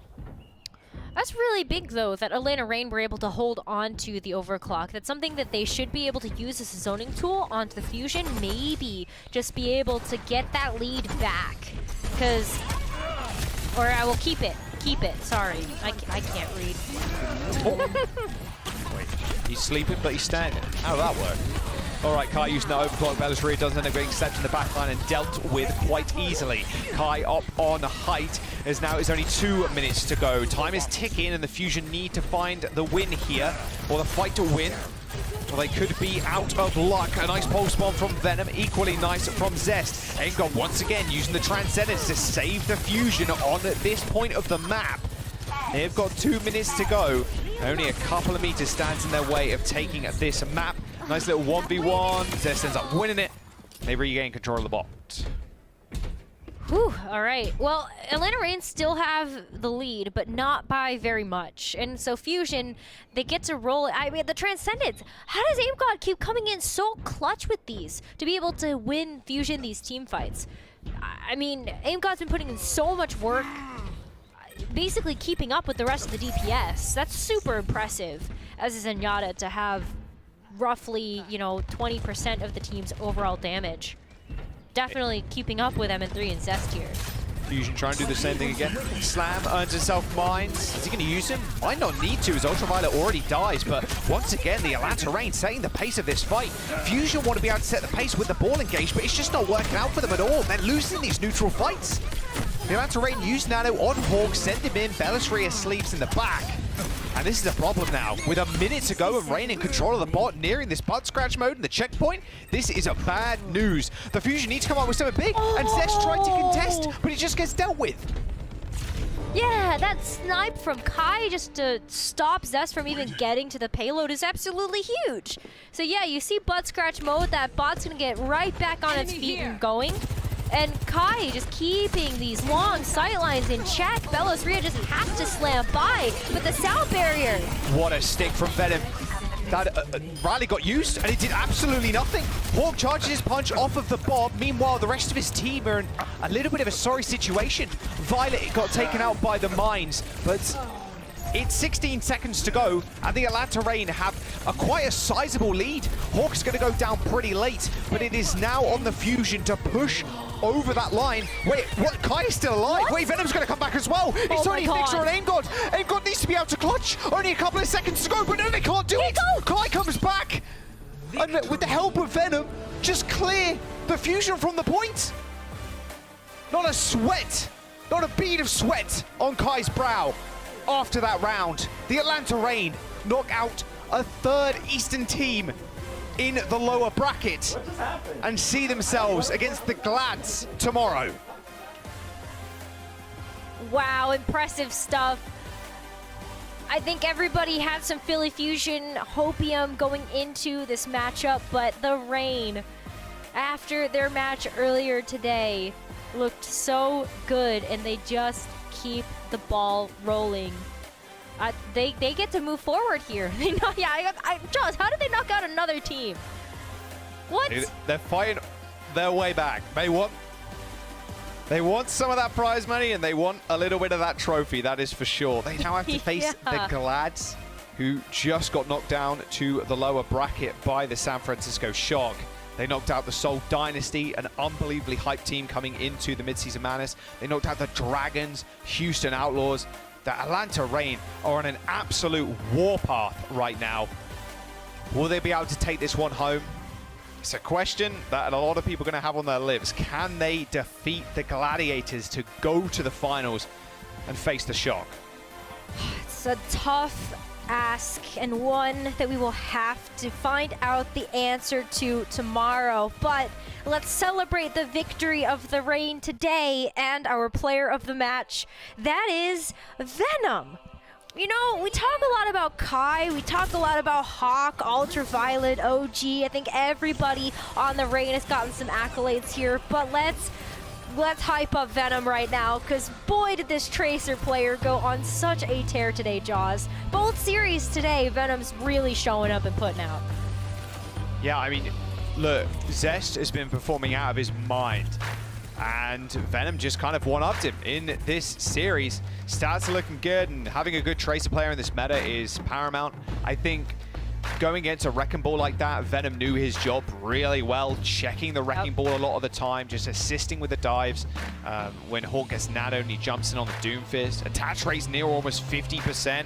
Yeah, Venom had a hell of a game this match. Yeah, I mean, okay, died a lot, but I think that, you know, when you look at Venom overall as a player and his impact in the game, I think you can't deny the fact that he showed up in the kill feed a lot, and then, yeah, your amazing point about keeping Bellis just in check. That was huge. I think that's one of the reasons why Philadelphia Fusion actually didn't look to be in peak performance this match, is because of how well Venom said, hey, the Wrecking Ball won't be able to hurt us if I'm hurting the Wrecking Ball, keeping that one away from our backline.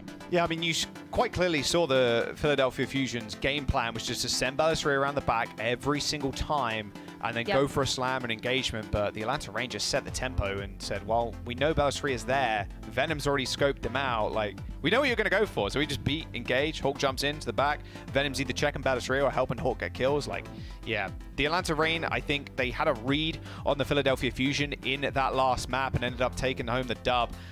They get a face against the Glads. It's a tough ask.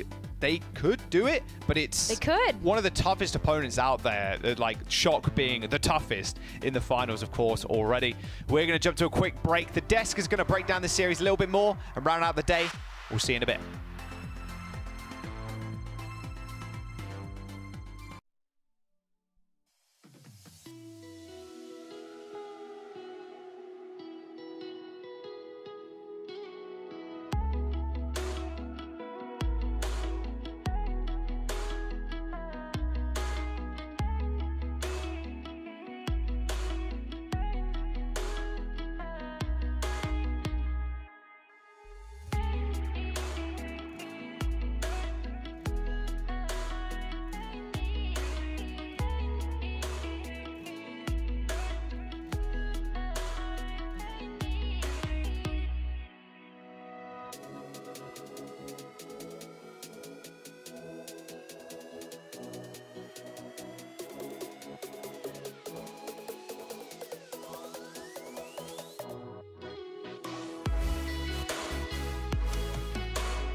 Welcome to the Watchpoint Post Show, everybody. I'm here joined now by Gator from Atlanta Reign. What a match, Gator. Can you just run me through what happened the last fight? I mean, I was watching it, but just everything just happened so quickly. Just run me through what happened. All right, so that last fight, I guess we were pretty much just trying to get some trades. I know Kai was just gonna get like one trade, and I guess he just ended up, him and Venom ended up just killing everybody. So I mean, the game just got over there. Like we were pretty much going next fight, and then they just wiped the entire lobby. So yeah, that's just literally what happened. Yeah, it was pretty crazy. And I mean, it could have been a clean 3-0 victory, but I mean, you guys did lose Route 66. Yeah. What happened there? I mean, I'm like a known like Route 66 specialist, so I mean, they just didn't put me on it. So if they want to lose it, it's fine. Like maybe next time they'll put me in, I guess. So it's the coach's fault. Yes. Like obviously, like I told them to put me in, they just didn't. So whatever. Well, hopefully tomorrow we'll get to see you on. If they pick Route 66, maybe we'll get to see you. Yes. Is there a chance? Yeah, we definitely will. Okay. Yeah. All right. And also one more thing. So this is facts. So I've actually talked to multiple coaches and players from different teams, and when I asked them about Atlanta Reign, they said that you guys were sort of like a weird team. Yeah. Like in scrims or like regular season, you guys are just okay team, and then when it's like tournament time, you guys are just like a completely different like monster. Yeah. So how does that happen? Like what gets you guys going during tournaments? Like how are you guys able to pop off like that? I guess like scrims and like regular season, when you win, you don't get any money. So like at the end of the day, I mean, if you just win in the tournament, then you get your money and your placement, and it's much more rewarding to win then. So I guess we kind of just tried then. Okay, yeah, true. And of course, lastly, your match tomorrow is going to be against the team, the hat you're wearing. Yep. Yeah. I'd be surprised if they can take them out, honestly. Really? Yeah, I'd actually be surprised. You're that confident? Yeah, we know their weaknesses, so we'll take care of them. All right. Well, you guys heard it first from Gator and the Atlanta Reign. That is it for the interview. So let's send things back to the three really sad Philadelphia Fusion fans. It's okay. It's okay. I know it hurts sometimes, but you know, it's just the life of being a Philadelphia Fusion fan. You know, just sometimes it happens like that. I told her. We warned you. I don't even understand the final map. They didn't even No, they. I don't want to be around anymore. Yeah, no. Sometimes they just give up and stuff like that. It's not you. It's them. Don't worry about it. You promised me second. You promised me second. I didn't promise you second. I promised you disappointment. Okay, and that's where we are right now. Okay, it was fun. We had a couple of map 5 wins. That's what Philly does. But then they disappoint you ultimately. You know, we tried to warn you. Here we are. You know, it's gonna be okay though. There's always next tournament where they'll get your hopes up and then disappoint you again. They were supposed to go. They were gonna make the lower bracket run, not Atlanta Reign. No, Atlanta always makes the lower bracket run. And Philly never does. We want Johnny. Help me. We tried, dude. We tried. There were so many excited fans in the chat. Yeah, and they're all just like you right now. Despondent, holding a hamster, just utterly disappointed. It'll be, you know, Johnny, let you take the analysis away. I'll console her. Okay. Talk about the game. Atlanta Reign, I mean, this team is sick. Really, I'm just amazed by how good the Atlanta Reign are. So let's just go into the highlights, really, and just see it one more time. Exactly where Ovaly's heart broke. Kai on this sojourn, spectacular player. Really, Venom is having the tournament of his life. Lucio Moira, don't really agree with it, but okay. If you're the third place team in the mid-season madness, I'm just a washed-up analyst. What do I know? So just do whatever your heart desires. You know, maybe the coaches were right about this one. We'll have to ask Gator about that one next time. Really though, the Philadelphia Fusion. You played Fury on King's Row in your last series like 3 hours ago. Now you play Belos Ria Sigma. Okay. Which we've never seen before. Interesting. Ovaly, any comments on this one? I don't even understand. Okay, yeah. Never mind. Yeah. Well, he did play some Monkey here, though. Monkey and Tuana Sin, Sigma. But okay, they played the proper things on this Route 66. Oh, I hear them. Yeah, they played. And they played great. And that's the big question mark for me, and probably why Ovaly is crying right now. And so all the much fans hope. Yeah, there was so much hope, but they just. It felt like they were countering themselves before they even came into this match. Like that first Lijiang map, all of a sudden MN3, after the first team fight, switches off a hit scan and goes to Somro. And then on the second Also, round... AimGod, like, doesn't want to use trans. Yeah, AimGod doesn't want to save anyone with trans. It wasn't the Philadelphia Fusion we'd seen so far in the playoffs. And it's kind of disappointing. Maybe they were tired. It has been a long run for them. But it was kind of a disappointing end overall to like such a great run. Like maybe they were going to come up clutch in this Coliseum.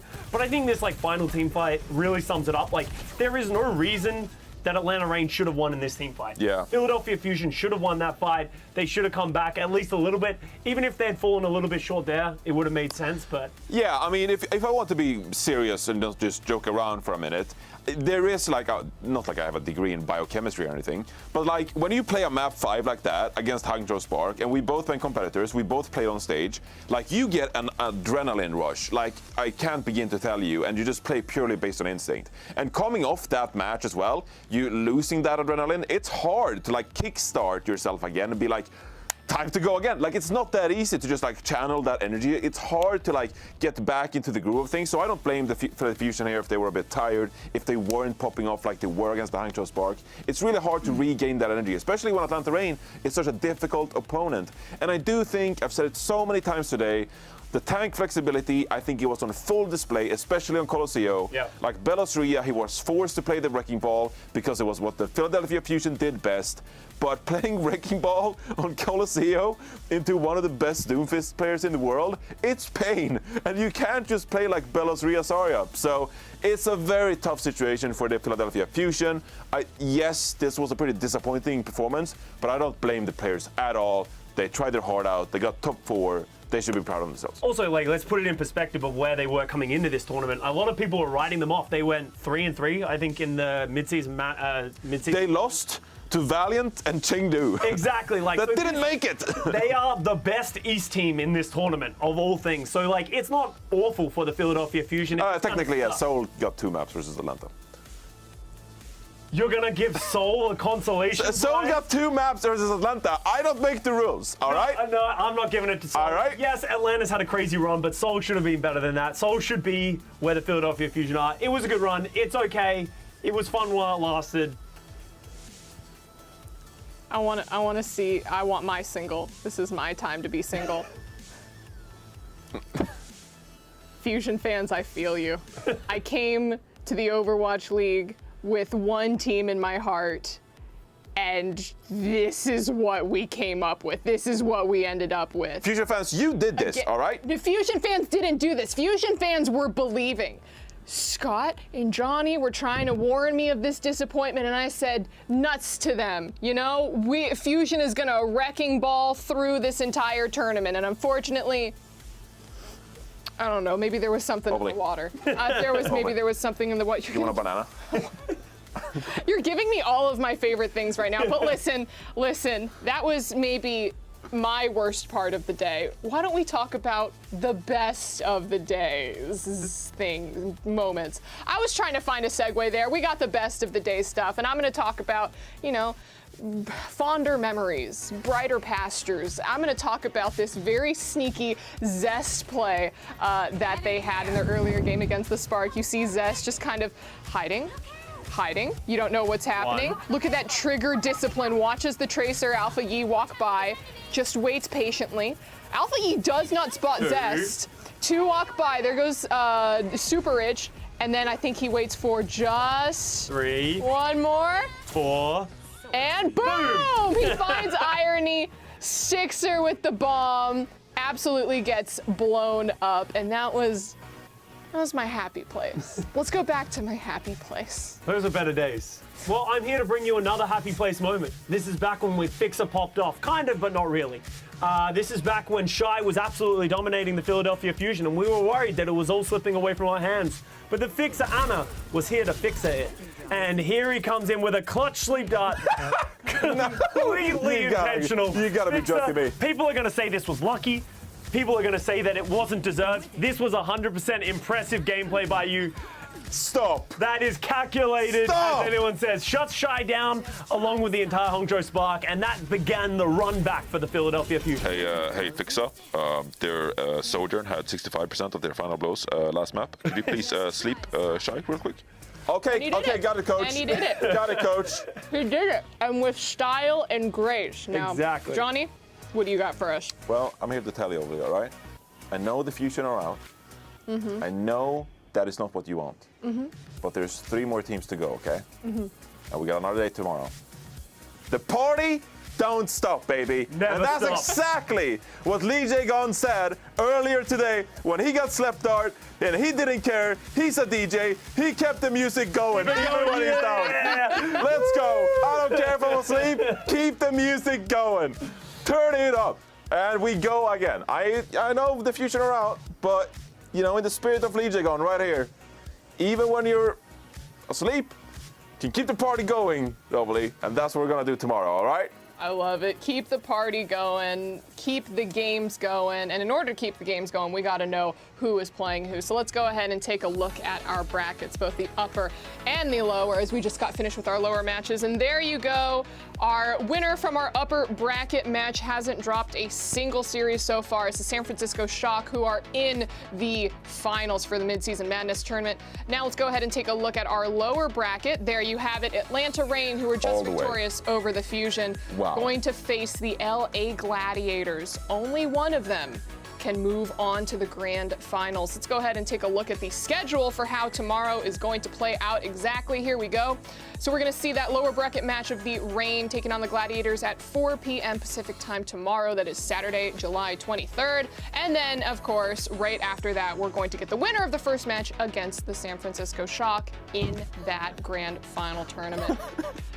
Why are you laughing? What are you giggling at? What's wrong? I just realized that Atlanta Reign had to come back from the lower bracket and beat Seoul. I don't know. I can't go back and look at the lower bracket. They beat so many good teams. They beat so many amazing teams throughout the tournament because they couldn't get past London Spitfire in the opening round. And now they're top 3 in the world with Shock and the Gladiators because they couldn't beat London, who went out in the first losers bracket round. Is London secretly like the best team that just got unlucky? Potentially. What was Backbone cooking? I want to know. See, there were 3 teams that I came in here with. The Houston Outlaws, London Spitfire, Philly Fusion. You really know how to pick them. Those are 3 hard teams to I cheer picked for. Shanghai and Hangzhou, so. Yeah! Banana fist bump. Well, I chose the Gladiators. I'm vibing right now. I'm having a great time. Okay, you chose a top 2 seed. Wow, Very you're brave. such a fan. What can I say? I know how to pick them. Well, I would have thought you were a Shock fan the way you're cheering. guys, we do need to get some rest. We need to let our players get some rest. We need to let all of our fans and viewers get some rest because I don't think they're ready for what's about to happen tomorrow. But before we let them go, any final thoughts? West better than East. You know, it's fully confirmed. 3 teams in the finals. Love to see it. Yeah. Don't be a Fusion fan.